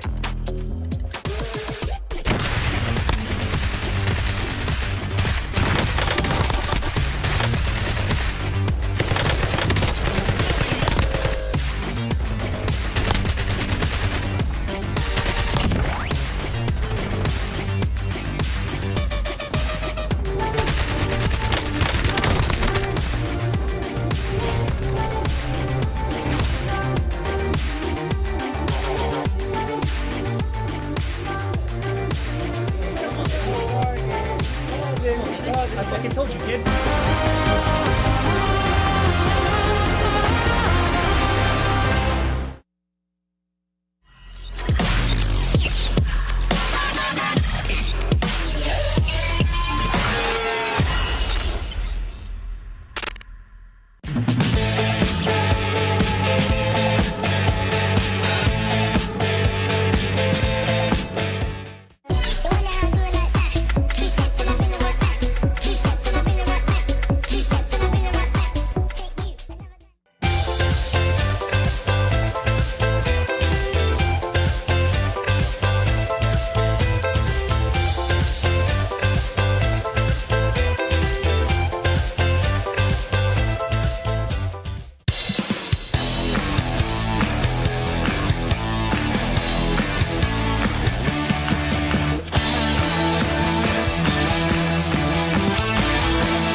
left door. We have no info. Yeah, left door. Trying to get nade. What's the empty I'm getting out of here now. They're smoking out. I'm about to tell them to go right. They're trying to hop out right. Okay, I'm down here with you, okay? Yeah. I got a molly. They're playing bottom right. They're trying to go bottom right. I hear you, I'm here. I'm hitting with that molly. Go back. Go scam. Stay alive. Hop the top. Cracked up top. I'm down low. I'm here. And they're on top. He's on top. Crack the money. Good fucking shit. Come on. Like you said it. Good shit. Come on, baby. Good fucking shit. Come on. What do we say? Huh? That was our game. Come on, baby. That was our game. You called it. Come on, baby. I fucking told you, kid. That's the Dong we all know and love. Fantastic performance, dropping some big ones on his opponent's forehead. We got Allen, we got Dream, we have Taylor here, all breaking down game number 6. But at the end of this, we have to recognize Group A is done. So let's start here with with game 6. What did we just witness, Taylor? Well, first and foremost, Inner Circle, 10th place, but Teeny was tearing it up. We had a chance to hear from him, and clearly a lot of passion, having a veteran in his corner to be able to coach him up. You can clearly see how much of an impact it's had for the Inner Circle team. Of course, they've got one more opportunity to continue to play, but the big narrative was Virtus Pro. They finally wake up, and they did so in wonderful fashion. Yeah, it's this engagement even right here that we're seeing on your screen. Noobs, right? He got a lot of eliminations around that shack side, taking over red. That was super important. And, well, in these final engagements versus the Gentle Mates, Noobs obviously reigning supreme, and then down low, you can see Dongy, Sage, locking it down, picking up those eliminations, and surely it was a great win. But I have to shout them out because they left Chemical early. You guys could see them rotating on the other side of the map, right? And they rotated late back in. So they left Team Vision alone. All right, so Twisted Minds fell early. Later, we saw Falcons out of the mix. It makes it a little bit easier to win the game. But, Alan, if we're looking big picture across 6 games, we've got 2 winners from Group A. That was Falcons. We got 2 winners from Group B. That was Rock and VKA. And now we have Inner Circle and Virtus Pro from Group C. A very balanced field so far. Yeah, and I think the biggest thing for me about this Virtus Pro team, kind of going from what we saw from Drop 1 to what we saw from Drop 3, you're letting Dongy go out and slay again. He's not sitting on top of a water tower playing observer. So that's just one of those things, again, role identity, finding ways to get your balance of what your roster's built for. Let Noob slow things down. That's what he did when he was playing competitive multiplayer. Let him lock things up. Let Dongy go do Dongy things. Profit. Virtus Pro only 3 drops in. They still have 3 more to go, but a team that is done is FaZe Clan. Did they get enough done in day number 1 to feel confident about their spot in the top 14? Well, that's going to be the tricky thing because, yes, they're going to have to be sitting on the sidelines hoping. I believe sitting in 4th right now. Yeah. And, well, they picked up a lot of good kills, right, early game when it came to flank and locking down this prison side. And that was the biggest question for FaZe. Where are they going to be landing? Well, we saw them taking over around the prison side, taking a lot of heavy teams. And, well, again, I got to shout out Clumsy because there's so many engagements where these guys stayed alive. Yeah, a lot of hype for Flank coming into this one. Clumsy caught my eye. Biggest strength of FaZe so far? Slaying presence. Okay. The other side of that question, and where I think the conversation's going to have to be between them tonight, is how do we rotate better? Currently averaging 8th place, not what you want in terms of fighting up against other major squads, not just in your group, but when you get a chance to play up against B and C again. So I think that's kind of the conversation point for FaZe. How do we turn that slaying presence from the north side of the map into actually seeing an end game? Because so far they really haven't, at least not in the last 3 drops. Just one more thing to note. We're seeing a lot of close action gameplay with LC10s. The sub last year was the Superi, so now we see that with the LC10 and like FaZe, all 3 members, you'll see that in their hand. They're winning with close range. Absolutely. I think one of the teams using that as well is CT, right? They are playing short range battles and they are surviving. This is definitely my surprise on day number 1. Without question, 60 total eliminations throughout their 6 drops, so it's easy math. They're averaging 10 per drop. Great stuff. Problem is, kind of like FaZe, they're not getting to a late game circle. Their average placement's been solid, still sitting over in the top 7. They did have a really poor drop in their 6th drop most recently, but the thing about it is they're finding good kill presence, specifically out of one of the top slayers from the region that got resolved, looking super solid. He's at 27 total so far today, so he's providing. It just, again, is a conversation for CT, a dark horse. How do we do well to get to an end game and survive versus the other top teams in the game? Last year I got a chance to catch up with King Matty from Ecuador. He was saying how excited he was to be here at EWC. Now he's alongside 2 Mexican stars. What is the ceiling for a team that's been consistently going deep every round? Well, for that, I mean, you just never know. I feel like even if you're a top team, right, expect the unexpected. And for some teams, they're like, oh yeah, these other regions, they're going to be burgers. No Mickey Mouse regions here, especially for APAC, as we saw, of course, Teeny slaying out. So, they got to be feeling pretty good. You just got to keep the momentum up. Taylor, how is the fan favorite, Twisted Minds? If you look in that venue, I think there's more teal jerseys than any other color. As it should be. Twisted Minds were hyped up coming into this event naturally because they have some heavy hitters. Almond being one of them, of course, Aiden, and then you top it off with Z-Smith. I really feel like this roster performed incredibly well. Second place, if I'm not mistaken, unofficially in ways, just behind that of Falcons, who ended up dominating. But locking in Factory is never easy. But again, this is Aiden's playing ground, and I really feel they did a wonderful job, especially with the first 4 zones they were given, the first 4 end zones, having to rotate from Factory through Bottom Prison all the way over towards Control. That's the longest rotate you could possibly imagine, and you're going through the heaviest hitters. So for Twisted Minds to slay out as well as they did with as much pressure as they had from Falcons and other rosters, and to make those long rotates, and to finish in second, I think they did a sensational job. Also, too, they were saying in the last couple weeks how Aiden's discipline has immensely improved from last year. Good call. So, I mean, they played with DJ Moss. They were doing really well, but Aiden really has stepped up in just being more disciplined, playing slower. Of course, Z-Smith just does his thing, and Almond, I mean, we know what he brings to the table. Twisted Minds is very much in the running for the club championship here for 2025. If they want to win it, they need some help from their Warzone team, and we talked to Aiden about it. I'm here with Twisted Minds, Smith and Aiden. Fellas, high kill games, but not necessarily a win. It's enough to keep you afloat. Yeah, I feel like we're still in a pretty comfortable spot. We made a couple mistakes, but our big thing was to just after we make mistakes, adapt, and I feel like we were able to do that. But we're pretty calm right now. We'll make sure we're good for tomorrow. Speaking of tomorrow, Smith, anything you want to share about what you're willing to change? Things have challenged you today, maybe? I don't think we're really going to change anything. It's just more of adjusting and a little bit of a confidence thing. I feel like we're playing really well for the situations we're being put in. I mean, we have a lot more points and we can't even get out of our POI right now. So, I mean, we haven't won a game. Our placement's kind of been high and we're still fragging out. So just placement comes with everything. One placement could change it all. And what's the competition like? Because this is a qualifier, essentially. Everyone here has earned their place. Is there a high level? Can you feel the difference in this kind of tournament? I feel like it kind of just feels like we're at home. I mean, it doesn't feel really any harder here competition-wise. I've been just trying to keep the mindset of almost pretend like I'm at home, just be loose. You don't want to be thinking about it too much. Oh, I'm on the big stage. I feel like that causes nerves. So I'm just playing my game personally, and I feel like nothing is more challenging than even when all the qualifiers and stuff. Ice cold here in Riyadh. Guys, thank you so much for your time. Good luck tomorrow. Thank you again, gents. Thank you. Oh, it's back to the desk. Thank you, Aiden, Z-Smith, and Miles Ross. Always fun to catch up with the Twisted crew. They're pretty okay with today's performance. They're good. I'm going to make an early call. Just going to say it.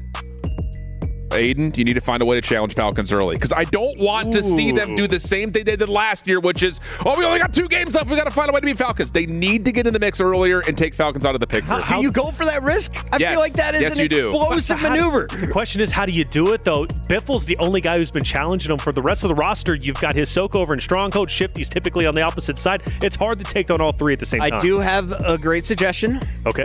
You go back to your hotel room right now, and you load up the YouTube stream. Why? Boom. Because you can go back and watch every single game. They are done for the day. They should be feeling good about their odds of making it into the top 7. For now, though, things are just heating up in the Qiddiya Arena as well as the Boulevard. Isn't that right, Miles Ross? Here on the Boulevard, there is an incredible selection of food. There are games to play, things to see, people of all ages. We've got ourselves brand new games. We've got some retro games. And we have a game that is eternal. I'm going to be knocking the teeth out of some zombies. And who doesn't love zombies as a COD player? Oh, my friend. Time to rock.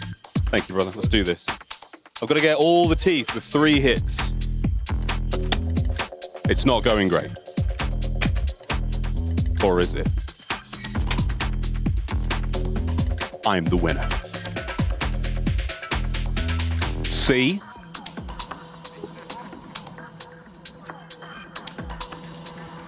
That one, please, sir. We've got to go back. This is how we do it here on the Boulevard.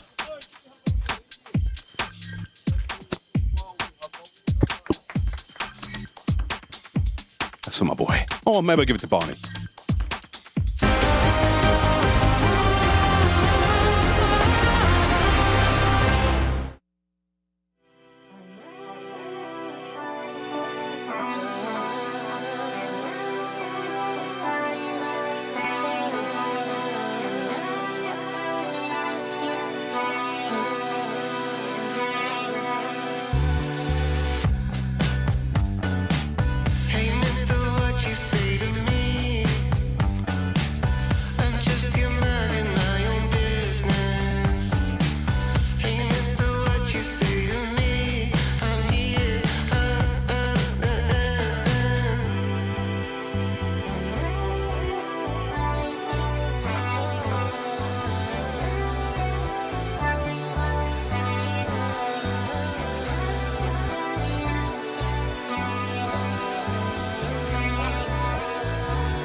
Those sassy Wombats go by the name of Inner Circle, and they took game number 5. We're 6 games deep, and we're about to re-see Group B. They went up against the Falcons and Crew in their first 3 drops. Not the easiest path, but we did see 2 winners from this group. We'll highlight them in just a second, but first, can I call out a squad that we need to watch? They're at number 2. They go by the name of Scythe, Anxiety, and Big Man, AK5 Fierce.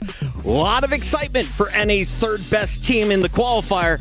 But Alan, I feel like they're getting exposed here in Riyadh. Is it jet lag, or maybe just don't have all the tools that they have at home? I'm thinking of a 3-letter word, and that's sus. But outside of that, the best thing you could say out of their first 2 drops, 14th, 14th, then a 10th with 12 kills. So maybe not as sus, but a little sus. All right, while they're dropping out early, we'll find out, is it their drop spot or what is going on? I think the happy surprise for all of us is VKA, a team that comes in after cheaters were booted out.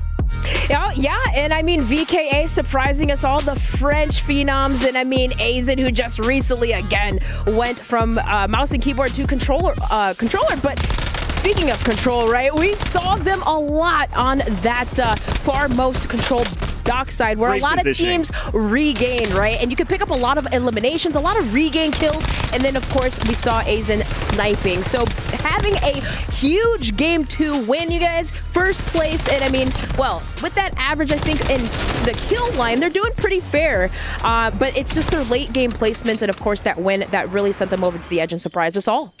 Azen hitting some headshots. That's what we like to see with our snipers. Not a lot of snipers finding success, but that could be a team to look out for. Who else is in Group B that deserves your attention? Rock Esports, without question, 6th place during the EU competition, but one of the big things coming into this tournament, and even the competitors saying themselves, they felt this was the #1 EU team they were going to have to fight off against. Rock Esports, Wars, Vision, Prodigy, all 3 of them LAN experience, not only on the World Series of Warzone stage, but also last year, Right. 2 of them competing in Guild. The other one, I believe, on Savage Esports, if I'm not mistaken. So the point is, they come back with a vengeance. They come up and they team up, and, well, I believe top 4, if I'm not mistaken, from Guild last year. So high expectations for this roster, one that can truly surprise the world. And they already took a game here, as we had 2 winners from Group A, 2 winners from Group B, and 2 winners from Group C. Just how strong is this group as a whole? I know we have 100 Thieves that we haven't even talked about. Yeah, it's interesting because I think when we looked at when the groups are put together, at least I was expecting that Group C was going to get farmed. Not the case. Outside of a couple of firsts and maybe a follow-up runner-up from ROC, Group B has not been a force whatsoever. Caught off guard massively by what Group A was bringing to the table. They need to have had a good little come-to-Jesus moment in the backstage, rather, to get ready to go for this next 3 games because they're all in a little bit of trouble. Well, Group A is done. We still have 3 more drops for Group B and Group C. They're all going to be in the same lobby, and we have some massive hitters. There is a live look at Eddie, a.k.a. Noobs from Virtus Pro. A lot of experience playing with Fnatic last year. This year, an even stronger roster, if you ask him, adding Dongy, who just led the lobby as he takes home first place in game number 6. Who else do you have eyes on? This squad has been pretty quiet. Rated and squad are running out of time. They definitely are. You know, rated as an OG, without question, coming in with Scummin and Nate Dogg, all gamers. A lot of expectations on their shoulders, but definitely not the best performance in their last group stage. But you asked another roster, Movie Star Koi coming back into the fold. They were impressive for multiple reasons, and one of the teams to, at times, really challenge and put Falcons at risk. I need one-word answers. Who is going to win this game from B and C? Vision. Vision. Gentlemates. Gentlemates, the Frenchies are going to take one. What do you got for me? Movie Star Koi. Movie Star Koi. Big shout out to our Mexican squad. We'll see what they can do. I'm calling out Inner Circle, APAC, under the leadership of Tommy. Let's go back to back, baby, as we head back to the studio. Well, Chris Puckett, you always have a way with words, my friend. Certainly. And, excited to be back here in the booth to round out our day number 1 of the Esports World Cup here with Call of Duty Warzone. We are having some new faces join back up in the lobby. Some of these squads already feeling a little bit of the heat already, and I'm excited because we have a couple little changes when it comes to the map and some potential drop spots. Yeah, absolutely. We are going to see different contests now. With Falcons being out of the equation, suddenly we can turn a potentially more fair eye towards Five Fears. Their landing spot is typically up towards Stronghold, so it's time to find out exactly what they are made of. They may well be contested by XO Esports, but that's likely a more balanced discussion than it was when you were talking about the Falcons. We're looking at 3 teams potentially contesting Control, go back to 100 Thieves, Movistar Koi, and Novo, so that could be a bloodbath for us all to enjoy. Rocky Sports might actually get prison for free. That's kind of like how it's looking at the minute. They might get a lot of the lay of the land. They've looked great already in their opening games, so what did they do when they don't have those hot contests? Can they pick their fights carefully? And then also towards Chemical, we're going to get a lot of action, so we are in for some absolute treats here to kick us off. Yeah, we said coming into this event, the key key difference maker between some of these teams is which teams could adapt, right? And this is sort of one of those moments. You're rounding out your day where some of these teams are coming on in. Everybody's just trying to play their last final 3 games of the day. How are you going to change depending on the games you played earlier today and how you're going on in right now? Let's get ready, folks, because I think that this game number 4 is going to be wild as we get ready to drop on in. And by game number 4, I, of course, mean game number 7.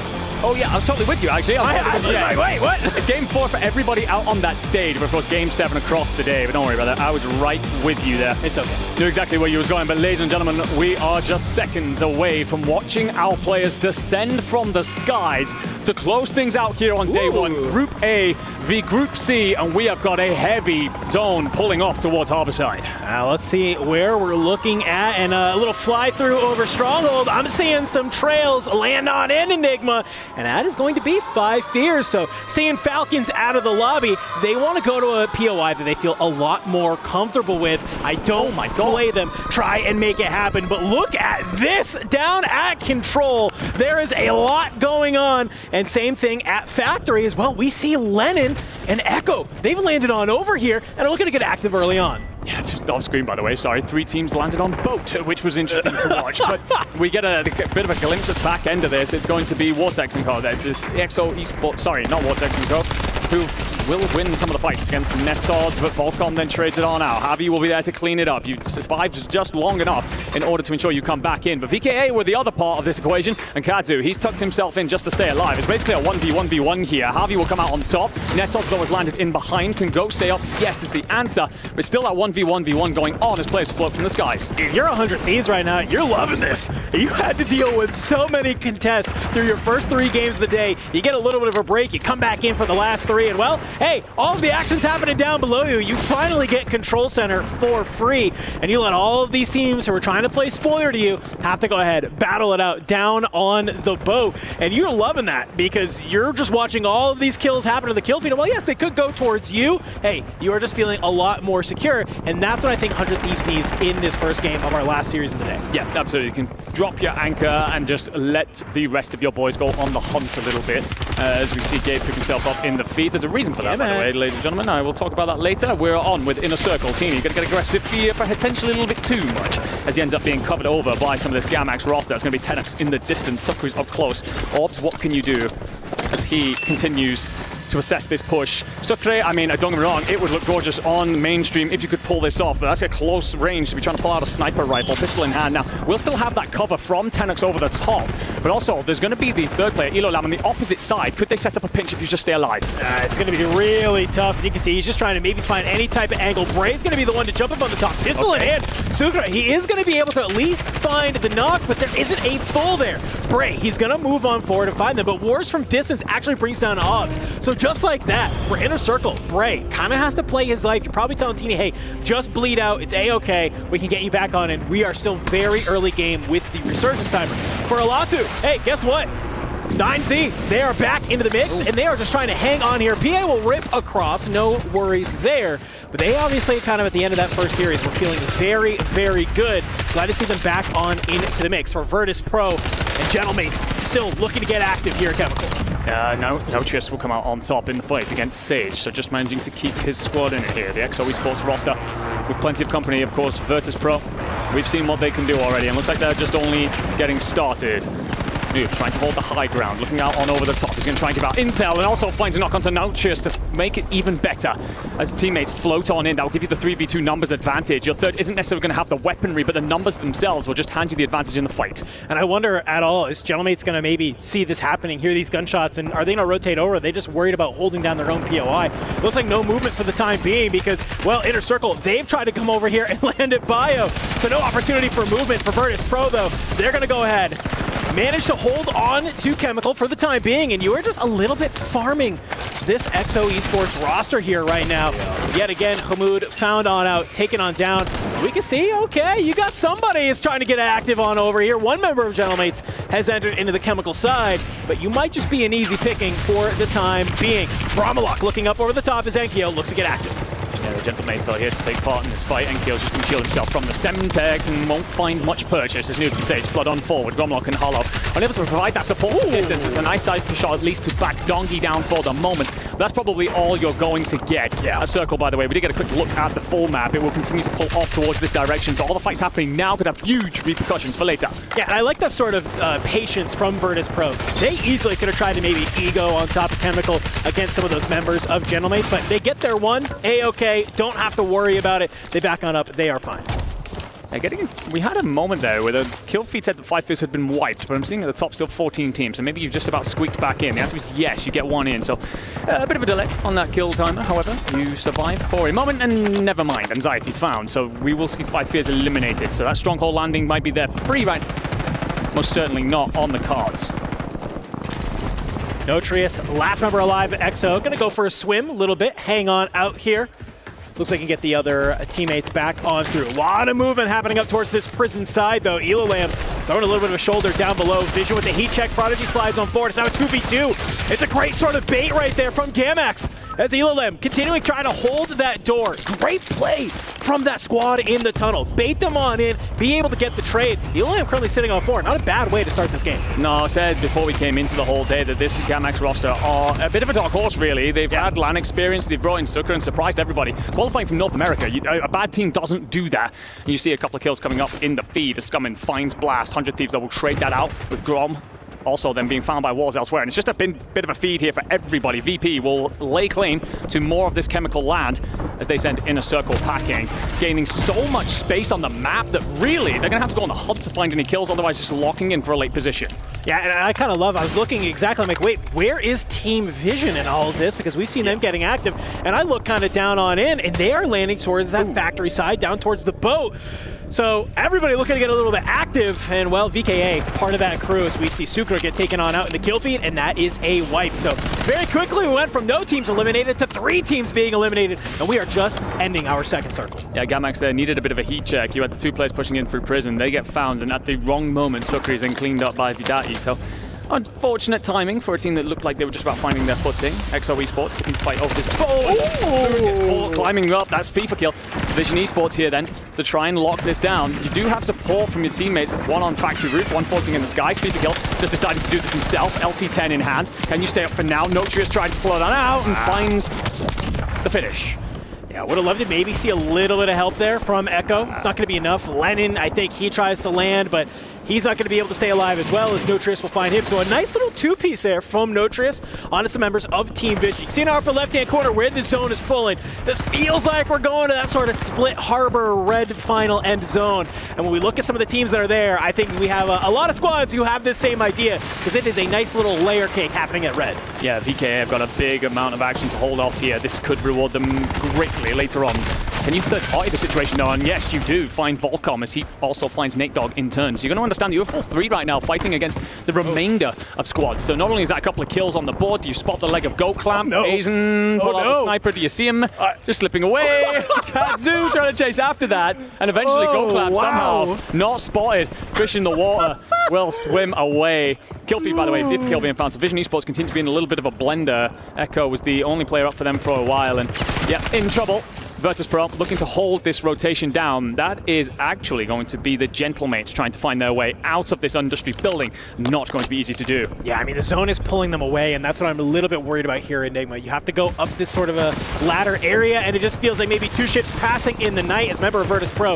Not even looking over here. Could have caught them on the steps if they need to. The smoke will go ahead, cover their backside, but you're not out of danger just yet. You enter that prison courtyard. You have some members of Rock looking down at you as well. It does look like Hollow is found, but Grom, he's there for a good trade. PA rings out across the top, and well, we're starting to see Blasket in the mix as well as Gabe Kuhn. He slides out here, is able to find Gromalog. That's going to leave Hollow be the last one alive. Just as Enkyo spawns back on in, hiding in a corner that is there. So a couple of top teams starting to get active here at Prison. Yeah, weird series of timings happening just as everybody kind of slips and slides past each other. It all benefits the Thieves, though, as they find kills in the feed. Hollow's trying to tuck himself away, and the Gentlemates will be eliminated. Gabe Kuhn with the punishing blow towards the end, trying to collapse back in towards this courtyard. He's going to Volcom for company. You've also got Rock Esports deciding to swarm towards this. You see Vision Esports eliminated early here, far earlier than they would have liked in 10th.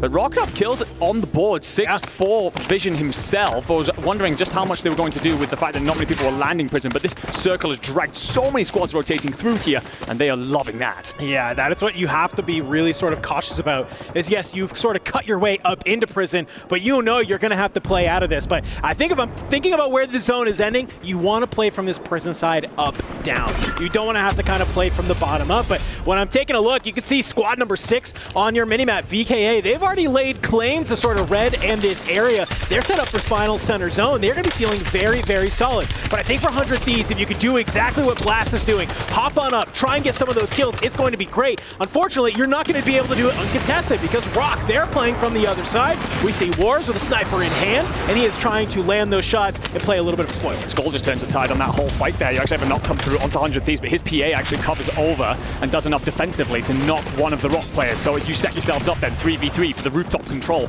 Got to be a little bit worried about the hanging round of Novo in behind. They are underneath, so it's not a threat right now, but could always play that late gas rotation. Thing is, this next circle's dragging everybody off the top of Prison, so at some point, one of you has got to abandon ship and send sail into the wind, and well, you get this kind of cross-trade situation. Blast just trying to provide coverage, cracks one, backs one down, but now could be Spawn. Beautiful movement to get himself out of that situation, but Vision will find Skull in the feed. I mean, great way for Blast to be able to play his life and stay alive. But look at the kill feed. Actually, looks like Vision is still alive. Okay. We were a little bit baited here. Not only are they alive, but they're kicking Enigma, finding kills in the kill feed. They're going to go ahead, play over towards this double-story building on the outside of Gens. And look who's surging on forward, though. Virtus Pro. They're still here. They say, hey, we understand you don't want to drop on us, but we're going to try and answer on back. Lennon, he's able to make the trade, and you can see maybe a little bit of frustration from Virtus Pro there. Not expecting Vision to be in that position.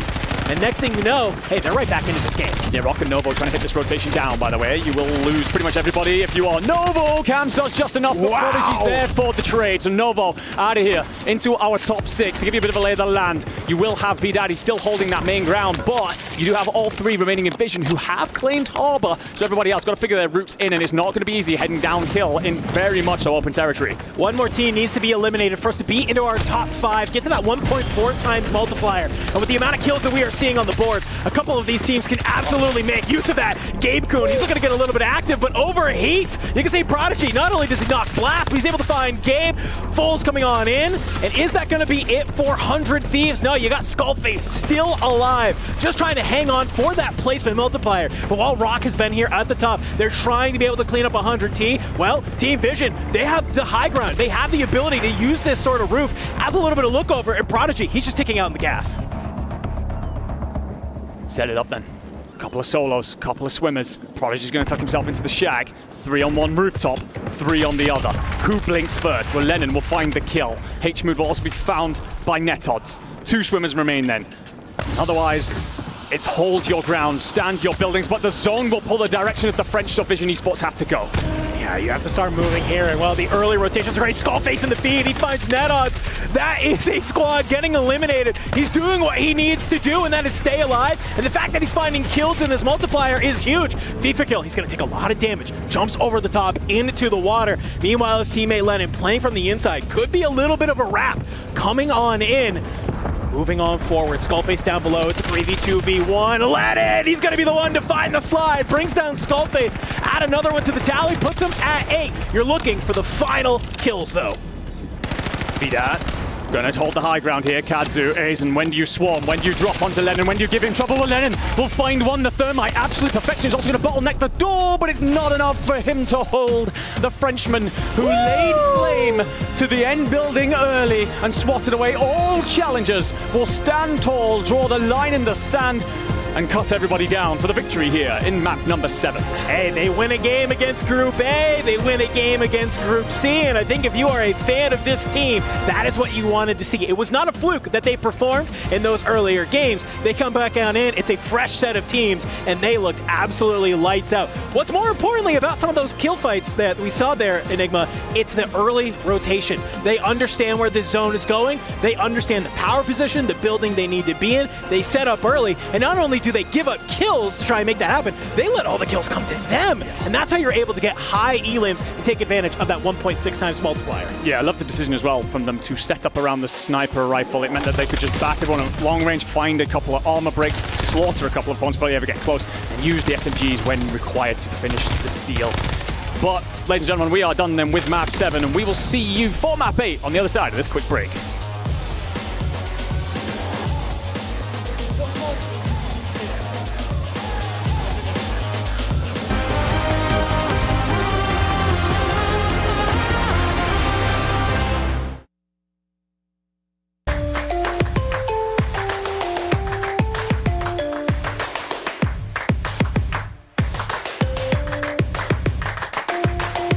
Level up your gaming experience with over 8 billion playlists, only on Spotify, the official audio streaming partner for the 2025 Esports World Cup.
qui passe à gauche, il y en a un qui passe à gauche. Ok, entendu. Un qui passe water, un qui part water, un qui part water. Ok. Un water et un à gauche. Il y a du stuff en balise, si jamais. À gauche, il passe en dessous, il est passé en dessous à gauche. Ok. Don't tweak, il se fight. 3v2. Water. Crack water, un HP water. Un HP. Dead. En dessous. En bas le dernier. Ensemble. 3. Vas-y, go. 2. 1, go. Il m'a collé la thermite. One that, nice, come on. Bien joué. Come on, baby, frère. Come on. Yes. They won game 2.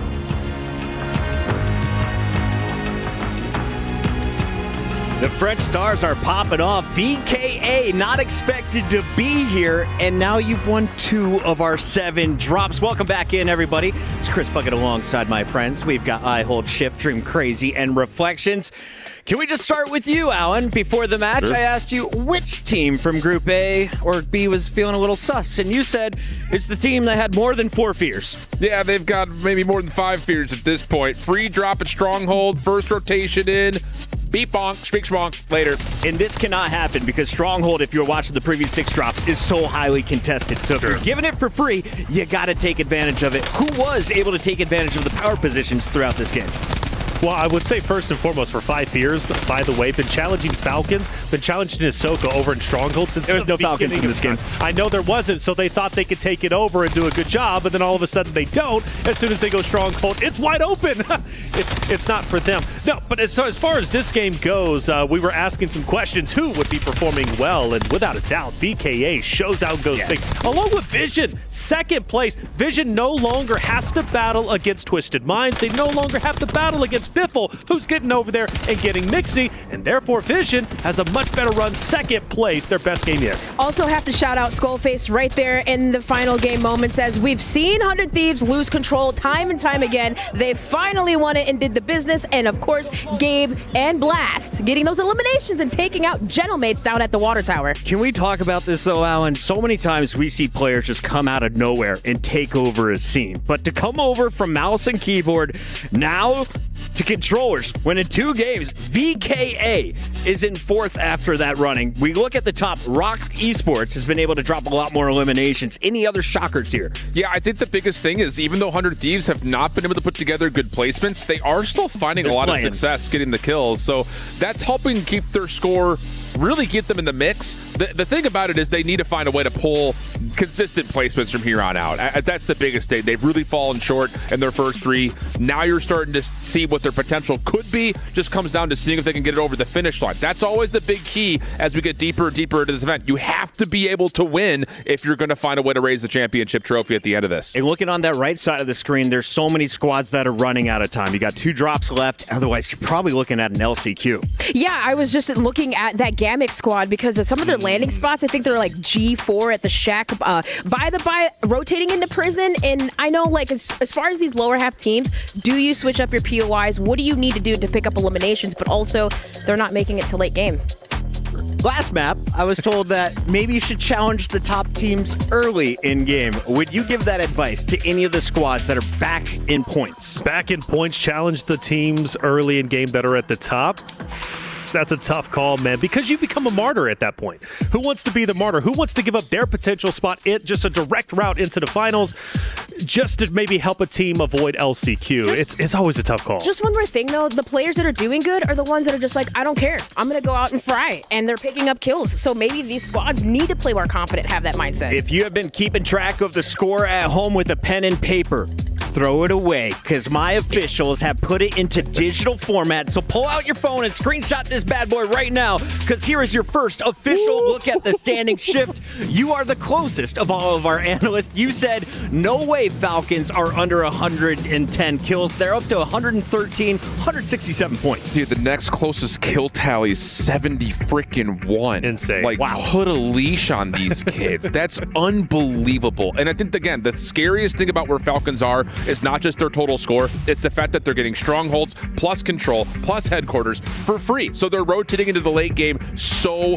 wide open. As you start to look down the leaderboard again, what we're looking for here are who are the top 7 teams to get that instant bye into the grand finals playoff bracket. So far, if it were to end right now, how about Inner Circle, man? You want to talk about teams that just do not care? Yeah. We saw that happen versus Na'Vi in the APAC qualifiers. Na'Vi could not get a finger on them, and so far Inner Circle seem to be doing that against the world's best. All gamers running out of time. I'm looking at squads like Gentlemates, XO, who can have a big finish. You have 2 drops left, and look at 100 Thieves. 13th is not where we expected. NA's best. They're looking to finish on top of the leaderboard next. But they've got time, and that's the important fact about it. 2 more games to go, and they also have tomorrow as well. So plenty of time as far as I'm concerned, but I would not have put 100 Thieves that far down the leaderboard, at least at this point in time. And by the way, I do want to point out, Chris Tunn once again did say Falcons reasons for his hot take. Would not place top 3. What an idiot. I just want to make sure that stays alive. Yeah, shave your mustache, ton. You're embarrassing. Let's go back to the casters to get game number 8 underway.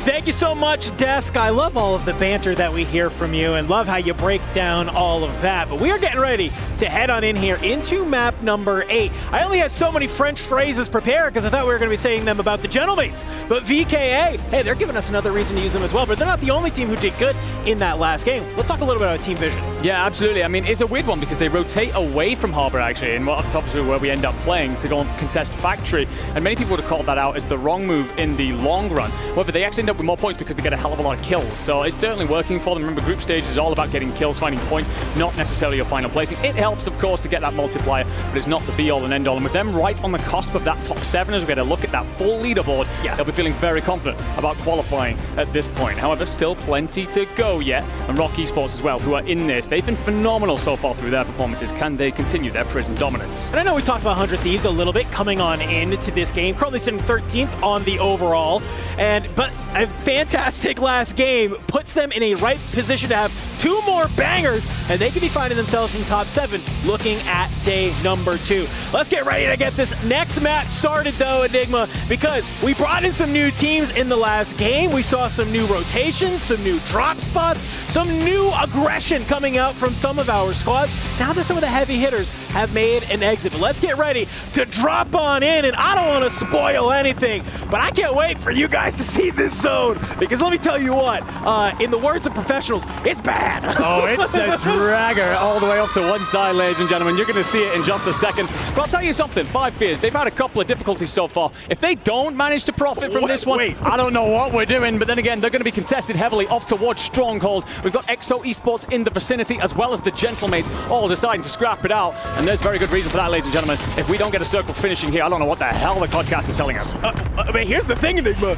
It's not all of the Gentlemates, it's only 2. Because the final player in Hollow, he's on literally the opposite side of the map, over in Bio, just by himself. That's there. And 5 Fears, they thought they were going to be getting Stronghold for free. Nope, not the case. EXO Esports, they were dropping a Stronghold here as well. Maybe looking like, hey, we think that we can take 5 Fears down. We think we can take this fight early, but I don't think they were expecting to find the little French demon Enkyo running amok. No, absolutely not. But now he's got to fight this EXO Esports squad. We've got HMood, the local here in Riyadh, trying to provide protection from the top tower. Spots Gromlok rolling below, and some great shots will catch him on the rotation. And Enkyo also found and dealt with by Penguin.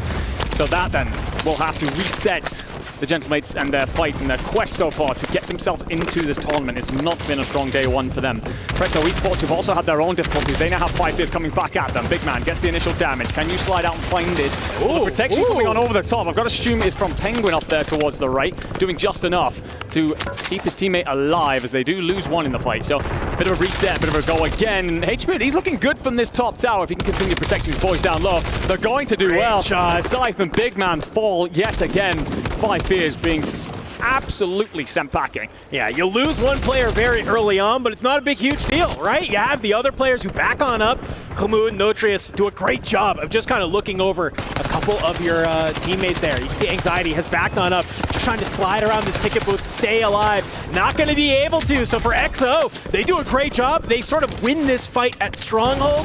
Gentlemates, they got active a little bit, and they kind of get a couple kills that go on in, and next thing you know, hey, we see a little bit of a different sort of style. Now, my only worry with the Gentlemates, having 2 players land here, die, and then go all the way back to bioweapons, is when we took a look at the zone, it literally cuts off halfway through prison. They have a fat rotation they have to try and make. And for 5 Fears, well, looks like they are still trying to hold on to this location.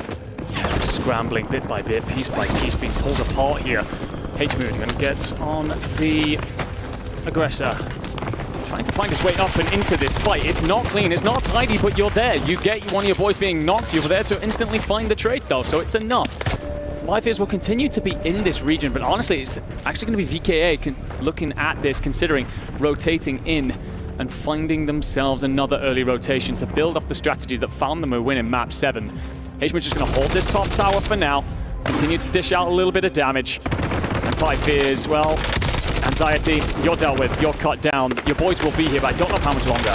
Yeah, I love that this battle's going on at Stronghold, but maybe let's go ahead. Let's take a look what else is happening elsewhere on the map, because with basically half of this map immediately being out of zone, we know how much has to be happening elsewhere that's going on here. I saw Gabe Kuhn in the kill feed doing a nice little trick, bringing himself on down with the Molotov so he could keep the loadout alive for his teams. We can see Gentlemates after that having to regain back at bioweapons. We can see them moving on this sort of northern side of the map as well as they're starting to get their way on in. They're not going to be the only teams that are there as well. You got one member of Inner Circle behind them, just kind of hanging on out. Virtus Pro, they've made their way onto the inside of the prison courtyard. So surprisingly, for such a drastic circle pull, we haven't really seen as many of the, I guess, rotation fights that we would normally come to expect. No, an interesting one that has happened early though for me. Rock Esports will be the first team to fall. So you end up in a situation where they've had so much dominance of prison, you end up in a spot where so many squads have to rotate through there, and I think they just get overwhelmed in the end. Yes. Enkyo here, up high, in a fight against Noobs. Out goes the flash. It does connect for now. And, well, a couple of snakes, a couple of pop-ups will come through. And Enkyo just going to back down for a second. He doesn't have support. That's the big question here. Smoke's going to try and allow him to escape out the backside. Noobs reads that, tries to push up, doesn't find the timing. Gromlock will find Sage in the feed. So this fight will continue. Gromlock also finds Teeny. Bray dies to FIFA kill. So the Inner Circle, they're wiped out of here. Of course, a lovely story at the minute, but it's not been a great back-to-back set of games so far. No, I think that Circle kind of maybe threw away their plan just a little bit, did not let them establish themselves where they really wanted to. But I got to give some credit to Virtus Pro, right? They get pushed out of their POI very, very early. We saw them have some absolute dominance from that location in that last game. So now that they have to do something a little bit different, that they have to adapt. Looks like they are still successful, and they're still looking A-OK. 100 Thieves, they're doing a great job. They're still hanging out here at Control. Let's go ahead. Let's take a listen in with 100 Thieves. He's knocked. Okay, not stopping. Okay, good. Let's get boat. I'm going back to tunnel. We got a lot. We're finding. Yeah, watch the tunnel. Plus 20. Tunnel side. Yeah, watch top tower. Yeah, I see top tower. Teammates right here. He's top your boat. Top your boat, yeah. I still have right, dude. Yeah, we need money. We can start looting. Dude, we can get a lot of kills from like kids flying in, bro. Should I try and grab this recon? Yeah. Yeah, grab it. Okay. Water right here too. Could get a UA. Jeez. What up, holy. Yeah, we could loot up. Another one flying? Can we get angles? I do not have angle right now. 3, 2, 1, flash it up. Crack. I cut the right, kid, 20. Absolute, one ball, water. Absolute. Yep. We're both shooting 2 different kids. That's all. I'm just looting up right now. We do have enough for advance. On the fire side, yeah. Yeah, we just got to play for that fire side advance.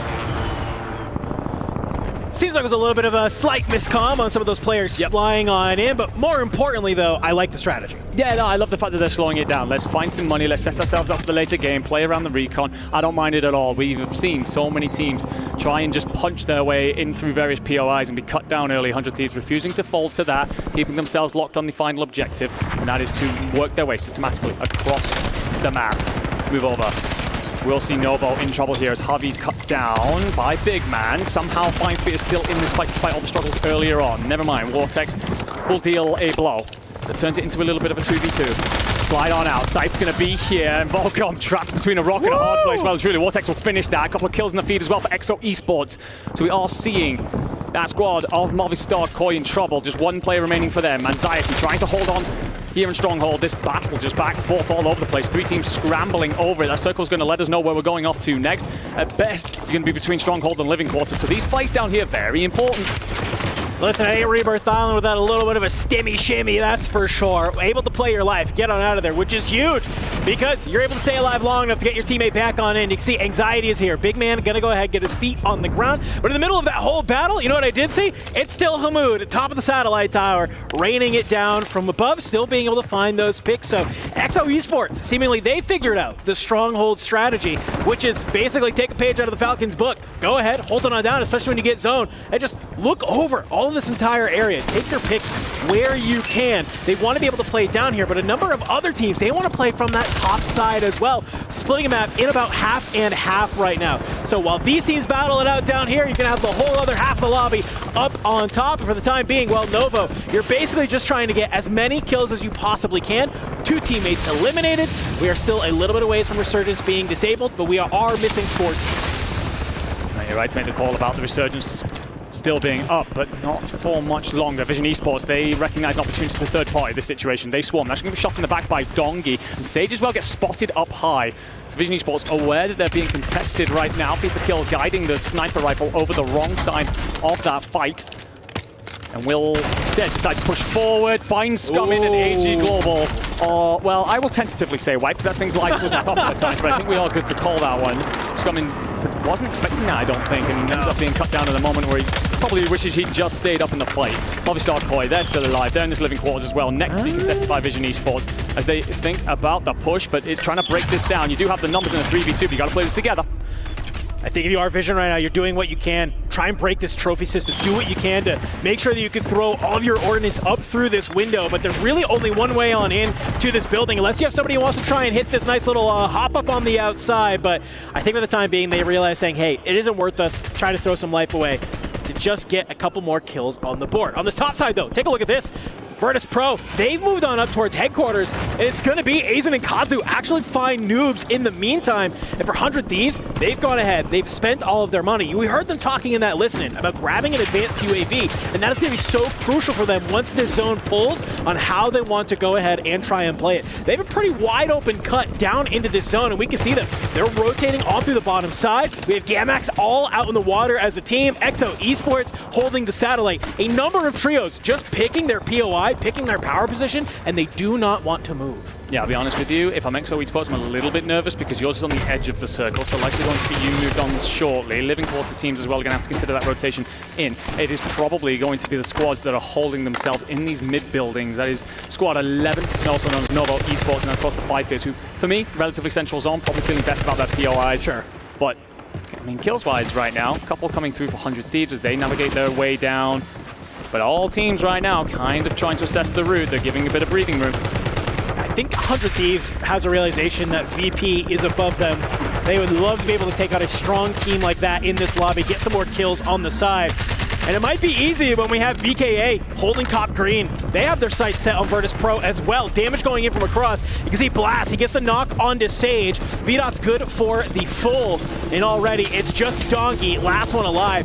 Blast currently on 9. Getting a little bit back to the form that we have seen him do through the qualifiers and through recent events. Really starting to feel himself, really starting to have that confidence that we know and love coming out of him.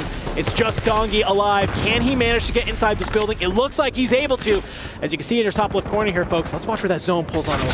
Kazu's the linchpin here for me because he's in a spot where we can look over anyone rotating through this area, so he could be a real problem for multiple teams. They are going to have to rotate away soon. Movistar quite position themselves down beneath. Also got one play out towards the shoreline just in case of late rotators.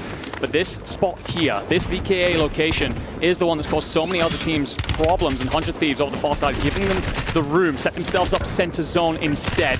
As that circle tells us exactly where we're going to go. My friend, it is out in the open as much as you could possibly hope for. This will turn into a bloodbath real soon. I think the only people who are set up for this is 100 Thieves. They're kind of right on the edge of it. They can gatekeep this VKA squad. Donkey finally gets dropped from Virtus Pro. They could hold out Movistar Koi. They can hold out VKA if they want to. And if they're able to do that, they just turn their sights down below at all of these teams down here at Stronghold. Finally, EXO Esports, they start to make the move. They hop on down, being above Novo.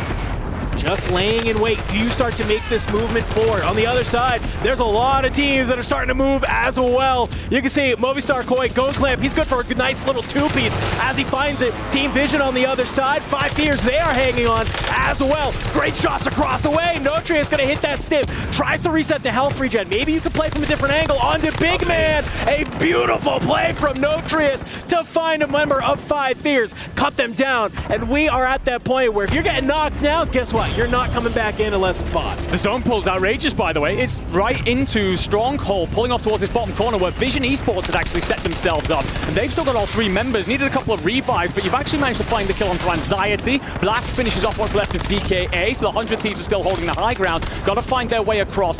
However, you lose a couple of bodies if you are Vision Esports, and that could well destabilize your defensive hold later on. It's a bloodbath. It's all over the feed. It's Novo Esports being eliminated. Gamax are here to join the the party. We're down to our top 6 teams, but pretty much everybody is in bits and pieces except for XO. Yeah, if ELOM can get Sukra back up, that is huge. But 100 Thieves, they've made a fast rotation. They want to get a little bit active. They're still up as a 3, and Lennon, he's still alive and kicking. He's still in the kill feed. He's currently sitting on 6 right now. And I think they're just looking to hold the Smite little corner of the stronghold. 5 teams remain. It's Blast finds sight. 5 Thieves finally get some points on the board, and it's a great angle for Blast. Swings out onto the outside. 12 kills to Racim's name. He's looking to make it even more. Gabe Coonan's goal go on the hunt, and they find all of XO Esports. 2 high, 1 low, squeezing, throttling, and suffocating anybody in their path. Vision Esports, though, they'll actually find Gabe. And then Lennon and Echo are here to join the party for sure. 3 teams left, only 4 players, though. Heavy Skullface, he's just trying to do what he can, but Nenos goes huge! It's a double kill on the Echo and Lennon! Just like that, we get down to a final 1v1. It's Skullface, it's Nenos, 100 Thieves! We were looking for them to get on the leaderboard.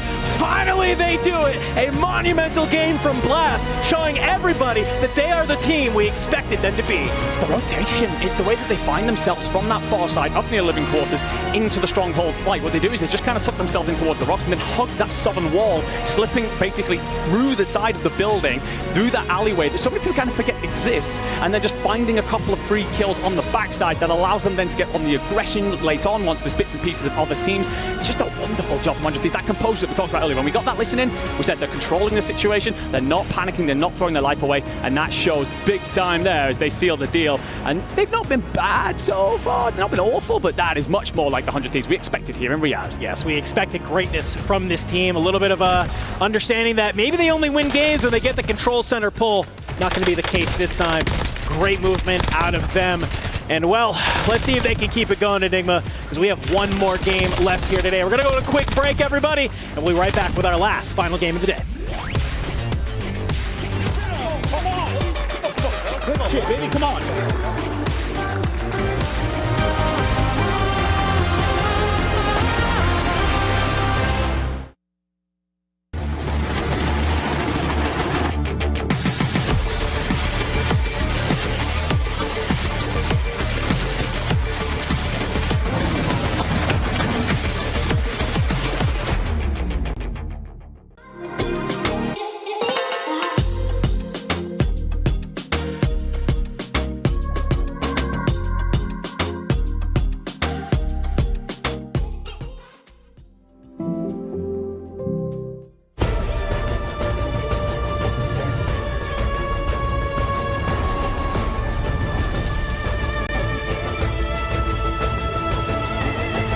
This land is calling.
Come top. Yeah. I like cross smoke. Yeah. One more top. I locked it.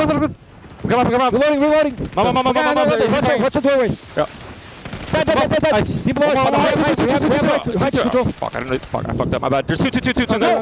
I found on accident, bro. You're good. It's a do one there. They're coming out. 1v1.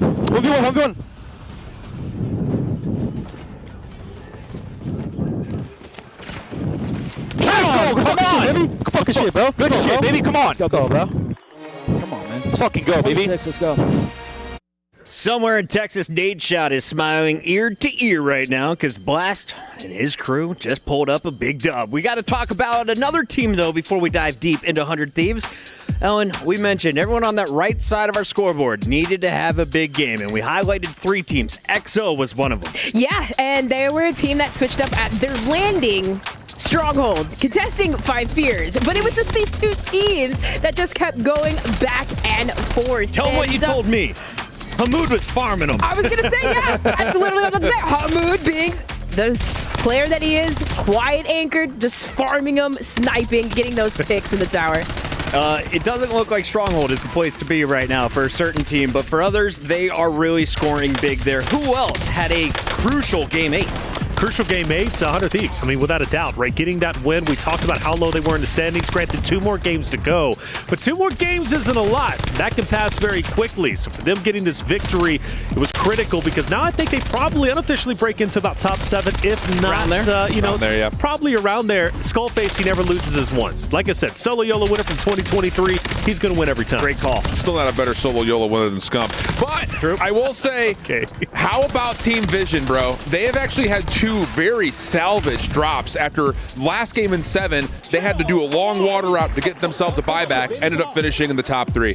This game, same situation, kind of way out towards Chem, had to go all the way down through boat to get over towards Stronghold again, and they somehow found themselves in the mix to late circle. So considering they have gotten blessed at all by circles, this team is rotating and playing very well to get to the late game. You were speaking of circles, and like I was talking about that Hamoud team rotating outside of Stronghold, which they thought zone pull was going to go there. Guess what? It didn't. And a team that was also in the final standings was Movie Star Koi and Novo Esports, which that was a team that was holding Hamoud's squad. So pretty cool to see them up there in the standings, Chris. Now, I do want to call out Koi finished 2nd in that game. Nitos drops a double kill, a 2v1 at the end.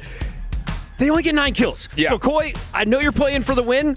Maybe we need to start fragging out a little bit more. How do you do that with just 1 drop left? If it was last year, playing for the win would have made much more sense with the 2x multiplier. Now that it's 1.6, you've got to slay out. And for Movie Star Koi, we know they have the ability to do it. We witnessed it when they were playing against Group A a little bit earlier. So I know they can slay out. Now it's about getting the confidence and just full sending it. You have respawns for a reason. It's Resurgence. Now it's time to get active. We're going to get active here in just a moment with our 9th drop of day number 1. Before that, let's take a look at our overall standings with those with bad vision at home on their cell phone. Go ahead and walk me through this, Alan. What do we see? Yeah, the big bump here is you look at the teams that were on the right side of your board and no longer are. Team Vision has a big bump up right there. Virtus Pro cracks into the top 3 in terms of, again, not just looking at this overall, but on top of that, also things like World Cup standings, which they're going to be looking for in particular. But 100 Thieves all the way up to number 2. That's a significant jump. Did not expect that, but hey, that's what happens when you get a win and a lot of kills with it. Yeah, I mean, credits to Blast. I mean, he was really leading that charge in the final game moments, and then he had an engagement against Movie Star Koi, I think, where he decided, let's back down, let's take the high ground, and even though Gabe messed up, they still were able to close out. Now, I do want to call out a few teams here. 100 Thieves in 2nd, Virtus Pro, and I look a little bit down further, you got Rock Esports and VKA. All with potential to win this final drop. And who is going to finish in 2nd? Ooh, 2nd. Man, honestly, I'm feeling Vision. They've been highly consistent. 2nd place in the last game, 3rd place. Well, 2nd place 2 games ago, 3rd place in the last game. And if they get blessed by Zone over on the factory side, I could definitely see them taking it and overtaking a 100 Thieves spot in 2nd. Ellen? I'm just going to say Movie Star Koi, man. I mean, every one of those individual players, and I'm just going to throw a random team out there just because, we know our top NA teams are looking pretty good, but you got to give them their flowers because because they were sitting dead last, I think, in scrims. The last 4 scrims, 100 Thieves was like, we're going to push you out. We're going to make you, beat burgers. They're not. They've been doing really well and could make it and qualify. Casters, I know you're not supposed to be biased, but I need to know who finishes in second tonight. Is it 100 Thieves or Virtus Pro? Well, Chris Puckett, I can only say one thing, buddy, with my full chest, full bias. I'm thinking Thieves, baby, after watching that last game. I mean, for them to go from that right side of the leaderboard on the overall in one singular game to jump to now second overall, to me, you have to be any of these teams looking at Enigma saying, hey, all it takes is one game for us to get into the mix. Yeah, and I think as well the way in which they executed in that previous game, the composure, the control, not just to lock down control, but then how they played it in from there, very impressive indeed, and signs of that squad coming to life, finding their footing on LAN after a couple of difficult early games. I think, honestly, though, I'm not going with either of those. I think I'm going to agree with reflections and talk about this Team Vision lineup. I think that if they get that zone pulling off towards their side, they look really good to hold it. I think earlier on they had that situation where they rotated away a little bit early on the hunt for kills, and that, well, it got them some kills, but not necessarily the placement. I think they've been consistent all damn day, and I'm looking to see them leapfrog their way up into that second place. But of course, for many of our teams, it's about finishing inside the top 7 today, and we have quite a few squads that are a mile off that, and unfortunately, one of those being my Gentlemates. You've also got Gamax, all struggling right now, need to find the form online. You do not want to be going into day 2 staring down the barrel. Yeah, if you're one of these teams, you need to be as consistent as Enigma is with his EU bias, and that is for certain. If you want to try and be in that top 7, to be able just to skip our elimination day and find yourself sitting pretty for our day of finals. But I love that you bring up some of these squads, like the Gentlemates, right? Here's the thing, right? We know how good this team can be in different game modes. Yeah. But we went into that EU qualifier, you and I sat there and casted it, we did all of our prep, and we said, Gentlemates is a team that is going to be a problem. And what happened? They barely squeaked on in to find themselves here. I had hoped that maybe they had, done their study, done their prep, figured out some of their issues and what they wanted to do. It just feels like maybe they haven't been able to. Yeah, one of the problems was in those qualifiers that they were trying to do the Falcon strategy from last year because Falcons weren't in the qualifiers, and while it gets you there, just about, the problem was that they then had to change their strategy completely coming into LAN, and I don't think they've had enough reps really to just figure out what it is that they want to do. They won't get too many more before we start talking last chance qualifiers. That's a typical spot to be in, of course.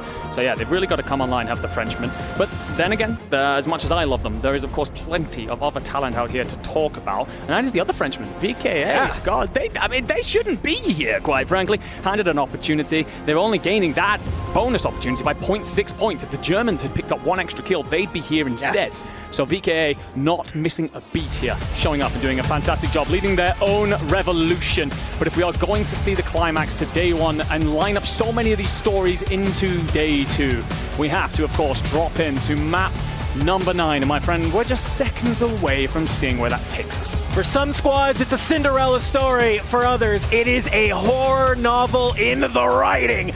Game number 9 of day 1 of the Esports World Cup for Call of Duty Warzone here in 2025 starts now. This is your last opportunity to get those points on the board and feel good about your chances going into day number 2.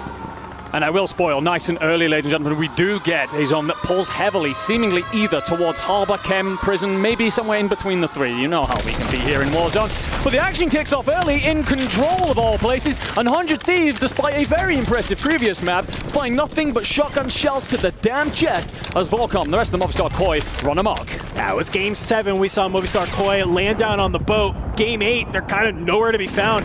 And here in game 9, when push comes to shove, well, hey, they answer right back on top of the 100 Thieves. And well, we had our questions about the Gentlemates, but I'm looking at the kill feed, and I'm seeing Echo going crazy over at Bioweapons.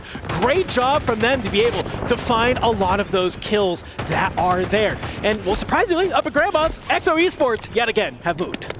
It's an interesting one, this, because every time we've tuned into AG Global, they want their anchor in that tower. They are not finding the win for that.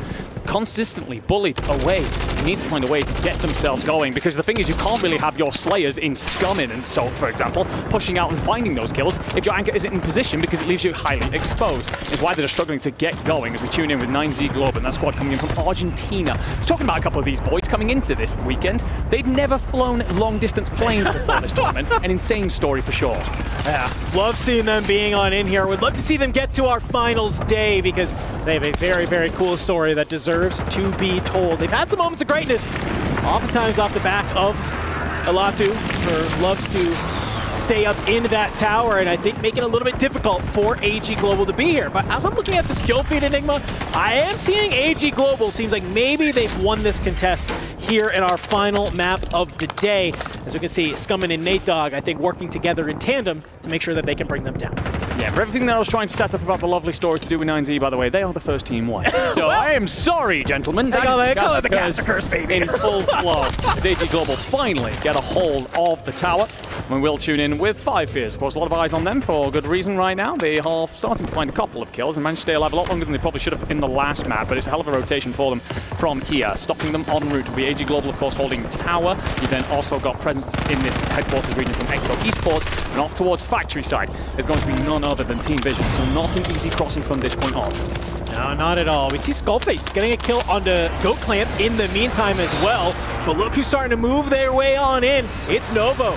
They want to get active here at Control. We knew this was going to happen when we walked into this group stage. Obviously, with both Movistar Koi and 100 Thieves being in the same group, we said, okay, we understand this contest can happen, but what's going to happen when they go against the other groups? And we're starting to see that now with Novo starting to get a little bit of a third-party action rolling. And when we kind of see on our mini-map right there, it looks like 100 Thieves, they've decided to kind of disperse for the moment, figure out a different area they would like to hang on to. Yeah, indeed, and well, we get a look at Rock Esports in prison, and Noobs is going to back Vision down as Virtus.pro want to fight for this. Rock Esports went down very early last map, and it's all about how they're going to fight for this. Noobs does a great job over the top to find Prodigy. And what do you do here if you're Rock? Well, Wars goes down as well, so Vision's just going to have to try to get the hell out of here. The problem is you're going to land in Noobs' lap, and that will be Rock dealt with. Had a fantastic start to the day. You could argue the first 4 or 5 maps better, well, first 4 at least better than many would have expected, but the last 2, they'll want to watch these ones back and do a bit of VOD reviewing, because it has not been a good climax of the day. No, it is not. In 5 Gears, well, look where they are. They get a little bit of just desserts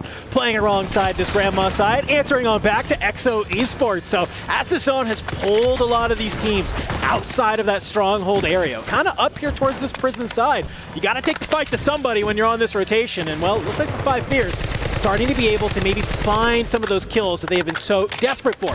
The problem is now that you've made your way on up, you have this team who loves hanging out here and loves farming some of these teams that make their way towards Grandmas. And you're starting to see maybe a little bit of success finally for AG Global, as this is what they've been known to do. It is hold down this headquarters area and just kind of keep their heads on a swivel and shoot at anything that moves.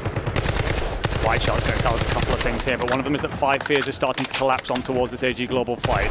Nate Dogg's going to get aggressive here, so I'm trying to provide support over the top using that Cypher. LC10 though for Nate Dogg. He's going to try and get aggressive. It's just avoiding being isolated. You want to get into this fight, but with your teammates backing you up. So trying to bait them in up the stairwell. Scum's going to send out the Prox mine, but the problem is you're kind of arriving in bits and pieces. Nate Dogg needed to recover, put plates in, so Scummin then tries to help. He gets found. 5 Fears might have punched their way through another hole, and they're trying to solve a couple of the problems that they've had by just simply playing together, turtling and using their numbers to flatten anything in front of us. Yeah, Nate Dogg not able to get on out of that one. Just gets caught on the hop on over. So it's going to be only one player left from AG Global, who has made their way into prison, which seems all fine and dandy until we remember that, well, Virtus.pro, they had made their way on up. Down towards the industry side, though, we can see Gamax already still trying to be able to bring it to the Gentlemates. And wow, what a win from Elolam. Nice little slide shot to make it happen. Can he find the second? No, he can't. Noobs there to play a little bit of a spoiler. And I'm looking at this mini-map here, Enigma, and well, Noobs just kind of by himself just slides on down out of prison, goes and finds that one, and it looks like they're just going to kind of push on back to Chemical. You got one player who's just hanging on out back there, and that should be enough for Noobs and Dongi to kind of start flexing out of this POI that we know and love. Yeah, especially considering the way the situation is going on that side of the map. So many teams just trying to recover this. They could just go and mop all of that up. You do get Orbs finding one here in a circle, just trying to find a couple of bits and pieces of this 5 Fears team, but with 5 Fears coming out on top in this engagement, Anxiety and Scythe continuing to roam through prison. There will be company from AG Global potentially. We move on over to the fight that's happening at Bioweapons, 100 Thieves recovering. You've got Hollow down low. You've also got Netodds assessing this one from a distance, just trying to get his boys back in. They will spawn on the opposite side of the map, maybe float on over.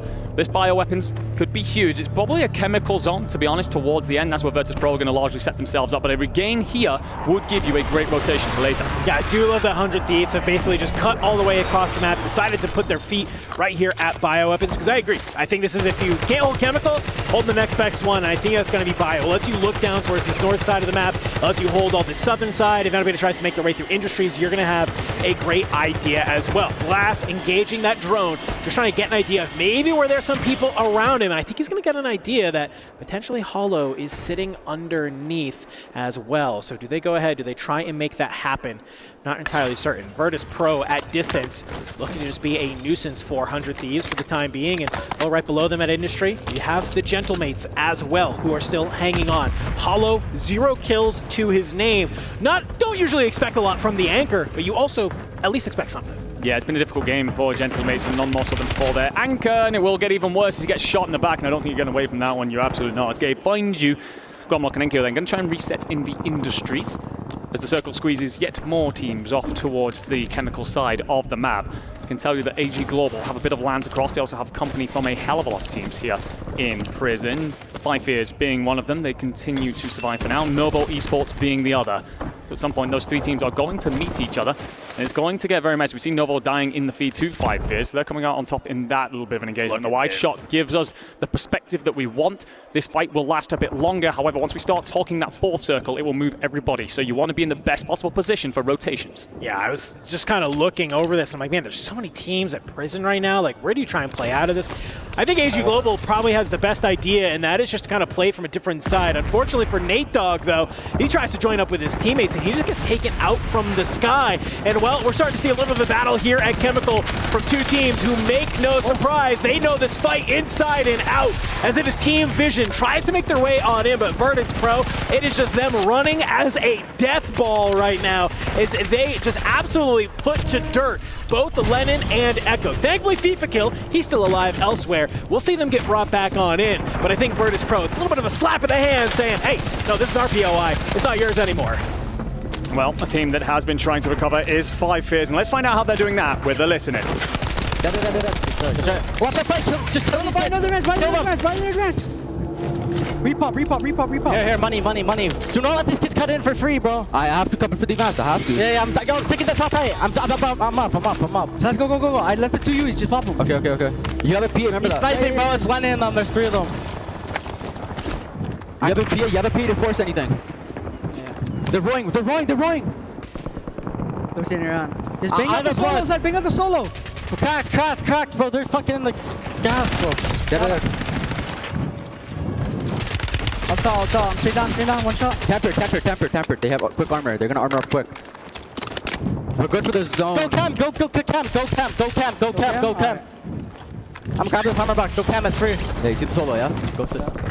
Scythe doing a lot of the leading of the comms there, just trying to give his boys an opportunity to calm. You could hear the nerves when we first went in, I think. They recognize that they're in a better opportunity than they've been most of the day. But Scythe just assesses what we've got here and how we can play this out. And it's a great rotation actually into Chem, and you start to get damage. You find purchase as well onto Virtus Pro as Noobs is cleaned up. I'll say, by the way, in the back, Team Vision did not get wiped. They just about are surviving over towards Prison side. So Killfeed giving us a little bit of a do-si-do there, I think is the term you use, my friend. Yes. But this is an incredible rotation, actually. Out of 5 Fears, they find themselves into Chem. They've got Virtus Pro recovering nearby, and everybody else, they're going to want this land, and they're going to have to do it mostly in bits and pieces. Yeah, you have a couple big squads around you, though, who see the position that you have, and they want to take it from you. Also, while that fight was going on, we watched the Gentlemates get taken off the map as well, so they're going to be away from that top 5, that 1.4 times multiplier that they are desperately looking for.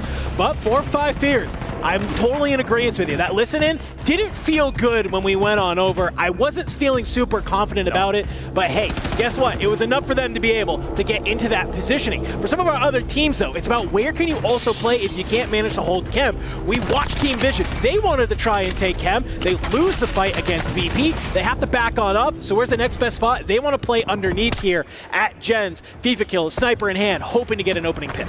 Interesting fight going on off towards this north side. We are going to get a look at it. 100 Thieves against VP. There was not each. However, I don't think anyone actually struck a finishing blow. Actually, yes, you will be missing one of the Virtus Pro players, so 2v3. They're going to have to back off, reassess that situation. That might force them into 5 Fears. Then again, they might try and just counter-wrap that and blast Worried as he gets picked up by the nade. You're going to have this Gamax team rolling in from the backside. They need a big game to close things out here, and they're flooding. We could see a third party from 100 Thieves. If they watch this fight happen below them, they could try and activate, clean it on up if they wanted to, as they are playing from above. And Sage, last player alive. He's got to go ahead. He's got to back on up, try to stay alive for the time being. And here we go, 100 Thieves. They're going to drop on down. You're trying to make it happen. Tenix, he's able to slide on in. Is good for some trades, but Skullface will deal the final blow. Gamax, I believe, taken out of this lobby. 100 Thieves getting a little active, getting some more points on the board, continuing that momentum off a last game win. By the way, off screen, we've actually had 5 Fears manage to bully Vision out of Chem. So you've ended up in a situation where they've got control of that again. It's 5 Fears as Vision try and recover nearer to the harbor side, just left relatively out in the open. Will have placing though for top 5, so it's all about assessing this next push in. 100 Thieves are going to be squeezed by gas. We get a quick look at the fact that Novo not in a great spot. Here looking to finish this, finds cams. There will be one more left in the water, but the Overwatch is a problem, and that zone is going to pull to the opposite side of this chem building, so a huge position for Vision to try and rotate to.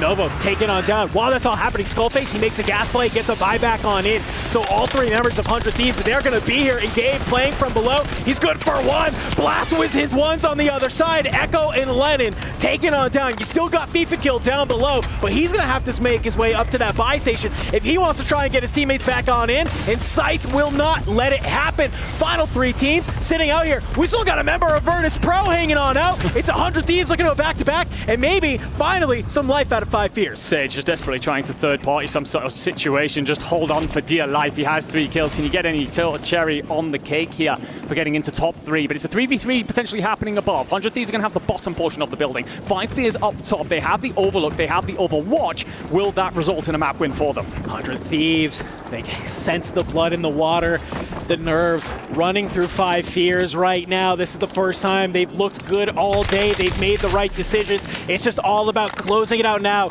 It's about silencing the haters in this moment.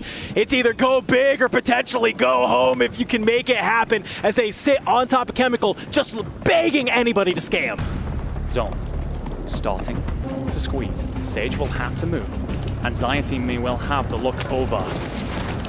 Thieves have a player out towards gas. Is that a wrap potentially coming in? No, I think you're assessing that situation, deciding against it. Sage, well, I love you, buddy, but this is a difficult place to be in for sure. Going to try and get high. Big man's going to dive, though, and the bodies fly. So where does Sage actually come into this? Keep an eye on him potentially arriving. Big man going to get up close. LC10 in hand. Skullface Blast come prowling out of the doorway. Hand in hand, there's a pinstripe feed for pretty much everybody. 100 Thieves lose 2 bodies in this. Sage is still up.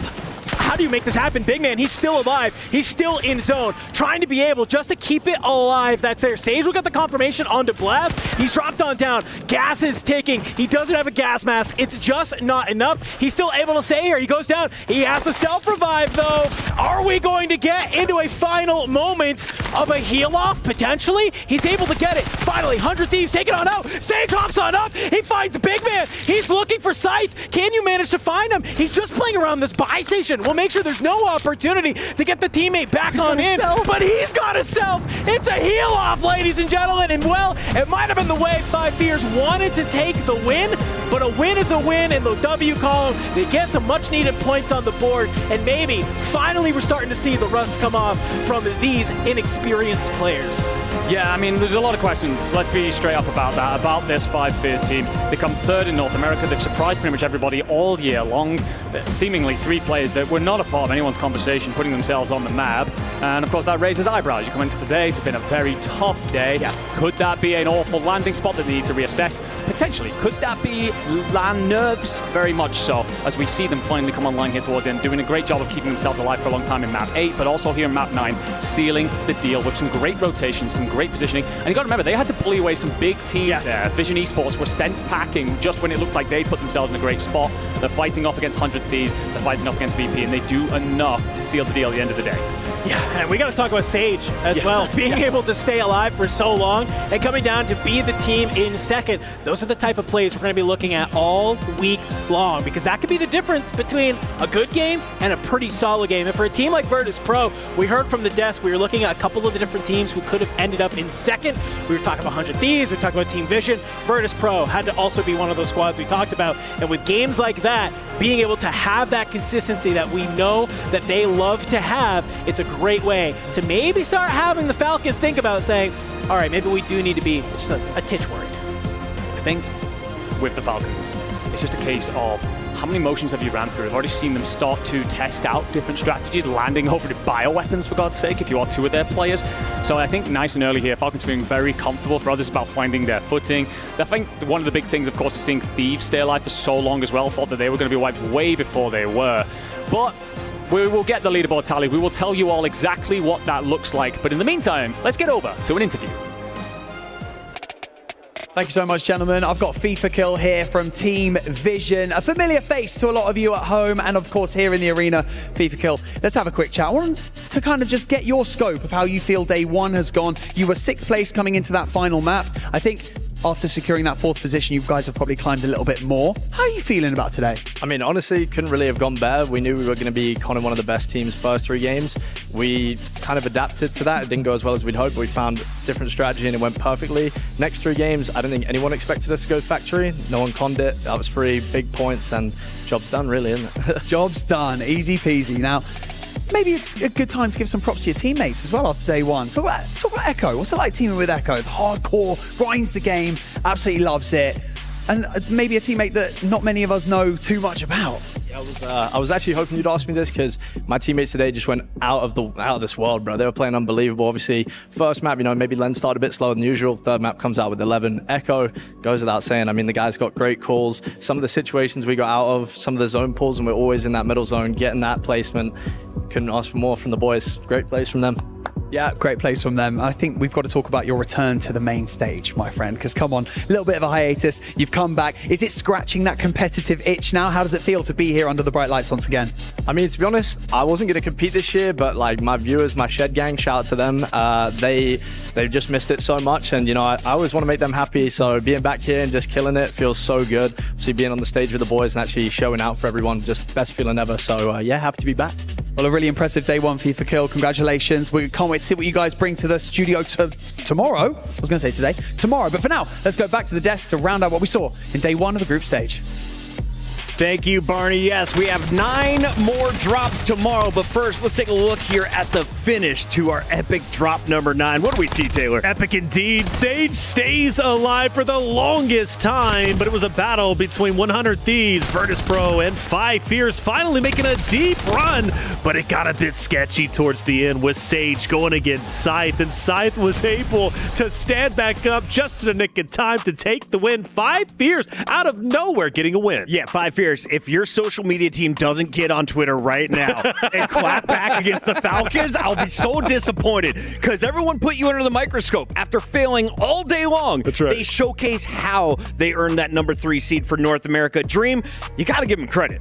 Absolutely. I mean, but that was really looking like a 100 Thieves win for the longest, especially with all of them being alive. And then, well, Sage just completely ruined that engagement. No, I think the biggest thing here for 5 Fears is always like, again, you take what's in front of you. You know for a fact Falcons aren't dropping. 3 straight drops over towards Stronghold. A couple of mixy battles in the first 2, but finally they get a little space to work with. It's a bit of a pillow fight for a while until Scythe shows up. And that's the biggest story, is finally you start to see the frag potential that 5 Fears has, why this organization believed in this roster, and, of course, matching what they did at the qualifier finally here on the international stage. Is there a star player on this roster, or do you feel they're just a well-balanced team? It feels like Scythe, just based on how he played just this last map. Leadership. Yeah, I think just generally speaking. Plus, he was solo, single-handedly, dealing with a number of major opponents coming his way. So I like Scythe in that. Let's give it a buck, Dream. They went from 0 to hero. They were at the bottom of the leaderboard before this game. But going into this, though, the biggest slayer of this team was actually Big Man. So there was a lot of pressure, and people are saying, hey, if you don't have Big Man, you don't have 5 Fears. So for Scythe to be able to pick it up and clutch right here in the end, superb. I want to say, I think this is the first time we've seen 5 Fears leave Stronghold. The first time they've had a chance to even leave, because they've been getting gate kept by, Team Falcons with Ahsoka and Co. and other rosters. So if they make it out, maybe they have a deep run, but it's a matter when Group A gets back involved again. Before the game, I asked you, who should we put eyes on, Virtus Pro or 100 Thieves? While we're still tallying the score, let's take a look at some of the highlights from Noobs and Friends. Yeah, Virtus Pro, again, the slow start at the beginning of the day immediately counteracted with what they were able to do do in the back half to today. It's just one of those things that it didn't feel like that first drop was indicative of what we were going to experience from Virtus Pro. Everything since then has been right on the money. Okay. Dongy's fragging, Noobs is calling plays, and Sage, of course, staying alive. And a couple of the key moments, especially that last drop, helps Virtus Pro get to one of the top kill tallies overall and one of the strongest point tallies after day one. Yeah, Virtus Pro is a team that came in very excited for. Again, Sage transfers back from a coach now into the player seat and does not disappoint. Like you said, the start wasn't indicative to how they ended up ending, but it does show how high of a skill ceiling this Virtus Pro roster has. Ellen, what's better right now in Resurgence, brawn or brains? In this, it seems like brawn today, right? But you gotta have brains overall in Call of Duty because we know to win Call of EWC, Duty, you're going with the brain. Yeah, no, I'm trolling you. Call of Duty, we always say it's 90% mental, 10% gun skill, right? Maybe there's a little bit of a difference in that equation, but here today for Virtus Pro, they played so smart, and we love to see Noobs get into the mix, more aggressive with that LC-10. Alan, I know you're a huge fan of slumber parties. You keep talking about pillow fights. Yeah. I want to see bare knuckle boxing tomorrow, right? We want to see it get a little bit more aggro, finish the kills. Where do they need to do it on the map? What was the hot drop from day number 1? I think the thing about it is not necessarily the drop spot. It's where we're contesting as we get to circle 3 and 4. Because the teams that are finding the most success are taking some of those more central points of interest, not just prison itself. That is kind of dependent on where the circle goes. For me, it's, again, set by the tone that Falcons put in the mix. Stronghold's free. We know that. But their ability to manipulate where the circle goes north, they'll go towards control. If it goes south, they'll go down towards factory. They're controlling those pivot points in the map, and it makes life a living hell for everybody else. That's the issue I think that teams need to start to deal with if you're going to try to find a way to dethrone Falcons for finding a back-to-back championship. Falcons are in the top spot, but who finished on top of the leaderboard after map number 9? Let's take a look here as the results are in. This is just the final game. 5 Fierce, a 38-point finish with 24 kills on top of that 1.6 multiplier. That is a fantastic way to end your rough day. Without a doubt, and it comes to show what they're capable of and how scary they could potentially be going into day 2 of the group play. For Virtus Pro, another phenomenal game. They continue to inch their way up the leaderboard. We had a little bit of a question mark around them, but now I think we have all the answers we need. For 100 Thieves, talk about stepping it up. Last 2 games of the day, they did exactly which was needed to break in not only to top 5, but also to be in second place. Gotta give a shout out to the Italian Stallion Vortex at Novo Esports, sitting in 3rd right now with Cams and Javix. Those guys have been slaying out of their mind. We saw them at Control. Gamix had their best game as well to end their night. 100 Thieves, despite finishing in the top 3, only had 12 eliminations. Blast and Crew trying to have more game 8s tomorrow as we take a look at our overall leaderboard.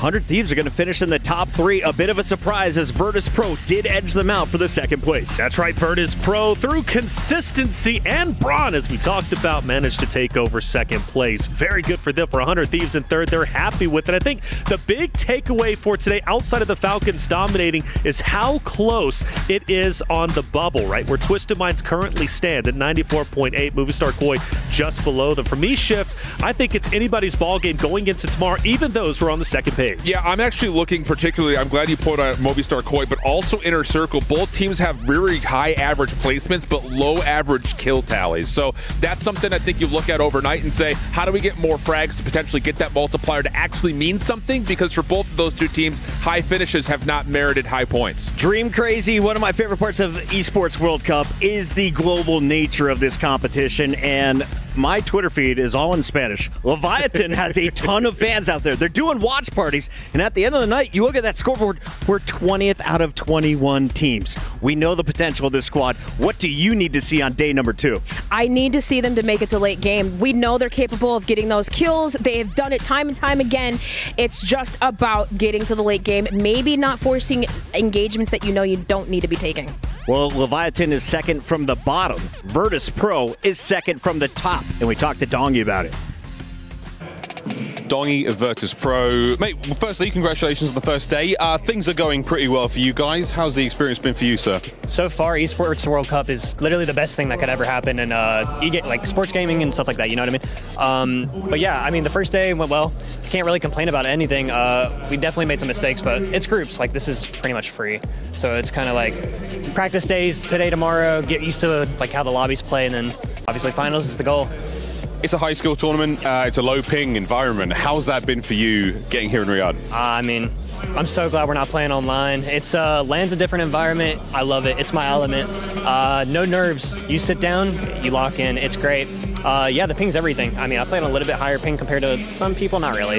But yeah, it's great. I love it. I mean, anything surprised you in the tournament so far? How's the first day been treating you? Nothing really surprised me. I mean, we were getting con the first 3 maps. It was pretty much belt to ass, I can't lie. FIFA and them, they didn't con us the next 3, so we had pretty much our whole area for free. I can't really complain about too much, so I mean, that's about it. Just straight to business, honestly. Strictly business, mate. Thank you so much. Give you a handshake, and we'll wish you the best of luck tomorrow. Thanks, man. Appreciate it. It's just group play. It's basically free. That's what I took away from Doggy's interview. The man knows he has a goal. Yeah. And he's 2 days away from accomplishing it. A strong start for Virtus Pro. Who else shined on day number 1? Falcons, bro. Like, I know, I get it. It's easy to say, but dude, we're talking 113 total kills and an average placement of 3rd. Shut up. I don't want to hear about it. They are crushing. Hold that thought, because I'm told we have our Kadia top plays of day number 1. The package is ready. Walk me through some of the big moments, Taylor. Well, we had a lot of them without question, and off the rip, right? Lay's going off. He was a tremendous talking point at the very start for Leviathan. Of course, fighting against Twisted Minds. In this case, just roaming around and slaying out everybody in his path. Oh, most definitely. And of course, the 100 Thieves having a little bit of a slower start, but having a huge game win, number 8. And of course, it was Movistar Koi, of Goat Clamp, really being the one that was annoying in control. And for this squad, they definitely did great. Yeah, so close to the top 8. Yeah, so close to the top 8. I think the other storyline, as much as we gave a lot of credit to Twisted Minds, they don't finish inside the top 3. So our power rankings at the beginning of the day maybe cut a bit short because, well, let's be honest, you had to face up against Falcons in every single one of your drops, and the Falcons did Falcons things. So, you know, business as usual. Falcons taking care of business. It feels like 2024. All of the big names, though, are still on the expected side of our scoreboard. Things could mix up, though, because we have 9 more drops tomorrow. The one thing we know for sure, there's a player you got to look out for. He is our day 1 MVP, and he goes by the name of Shifty. 45 eliminations in just 1 day. That has 6 drops, 45 kills. The most on a map was 14. Shifty taking over the lobby. There's a reason they call him L1R1. No, facts. And the thing about it is his teammate Biffle's behind him 2 less. Sure. Like, it's business as usual. It's the same story, different chapter maybe, but it is the same story. These guys are just absolutely destroying. Without a doubt, Shifty, again, we started the discussion at the top of the day, and it was he has unwavering confidence in his ability to roam around the map and outgun anybody, and it shows at multiple points in time. When you have Hisoka, the IGL anchoring back, it lets Shifty and Biffle get loose, and for Shifty, 45 is incredible. For some of these teams, though, what really messed them up was the fact that Shifty and Biffle were there, right? We saw them at Factory. We saw them at Bio. They were literally going anywhere, and as you've mentioned, having Stronghold free allows Hisoka to constantly pick up those advanced UAVs so they know where everyone is on the map.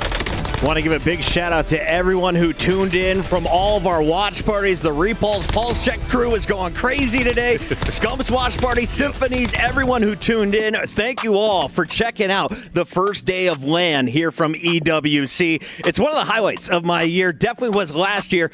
And one of the big notes I want to say is if you missed any of the games, don't worry. They're all going to be on YouTube. But more importantly, get to know the players a little bit deeper. Esports World Cup put out an incredible documentary. It's called Level Up. Episode 1 features my guy Hisoka. Learn about the Tongan Monster, his crew Falcons, and why they are some of the favorites. What are your guys' final thoughts on an epic day 1? Our power rankings are pretty good. I'll say that much. Like, even some of the underdogs that we were listing did show up when they mattered most. Some of our favorites struggled a little bit, but definitely showed their true colors by the end of the day. Dream?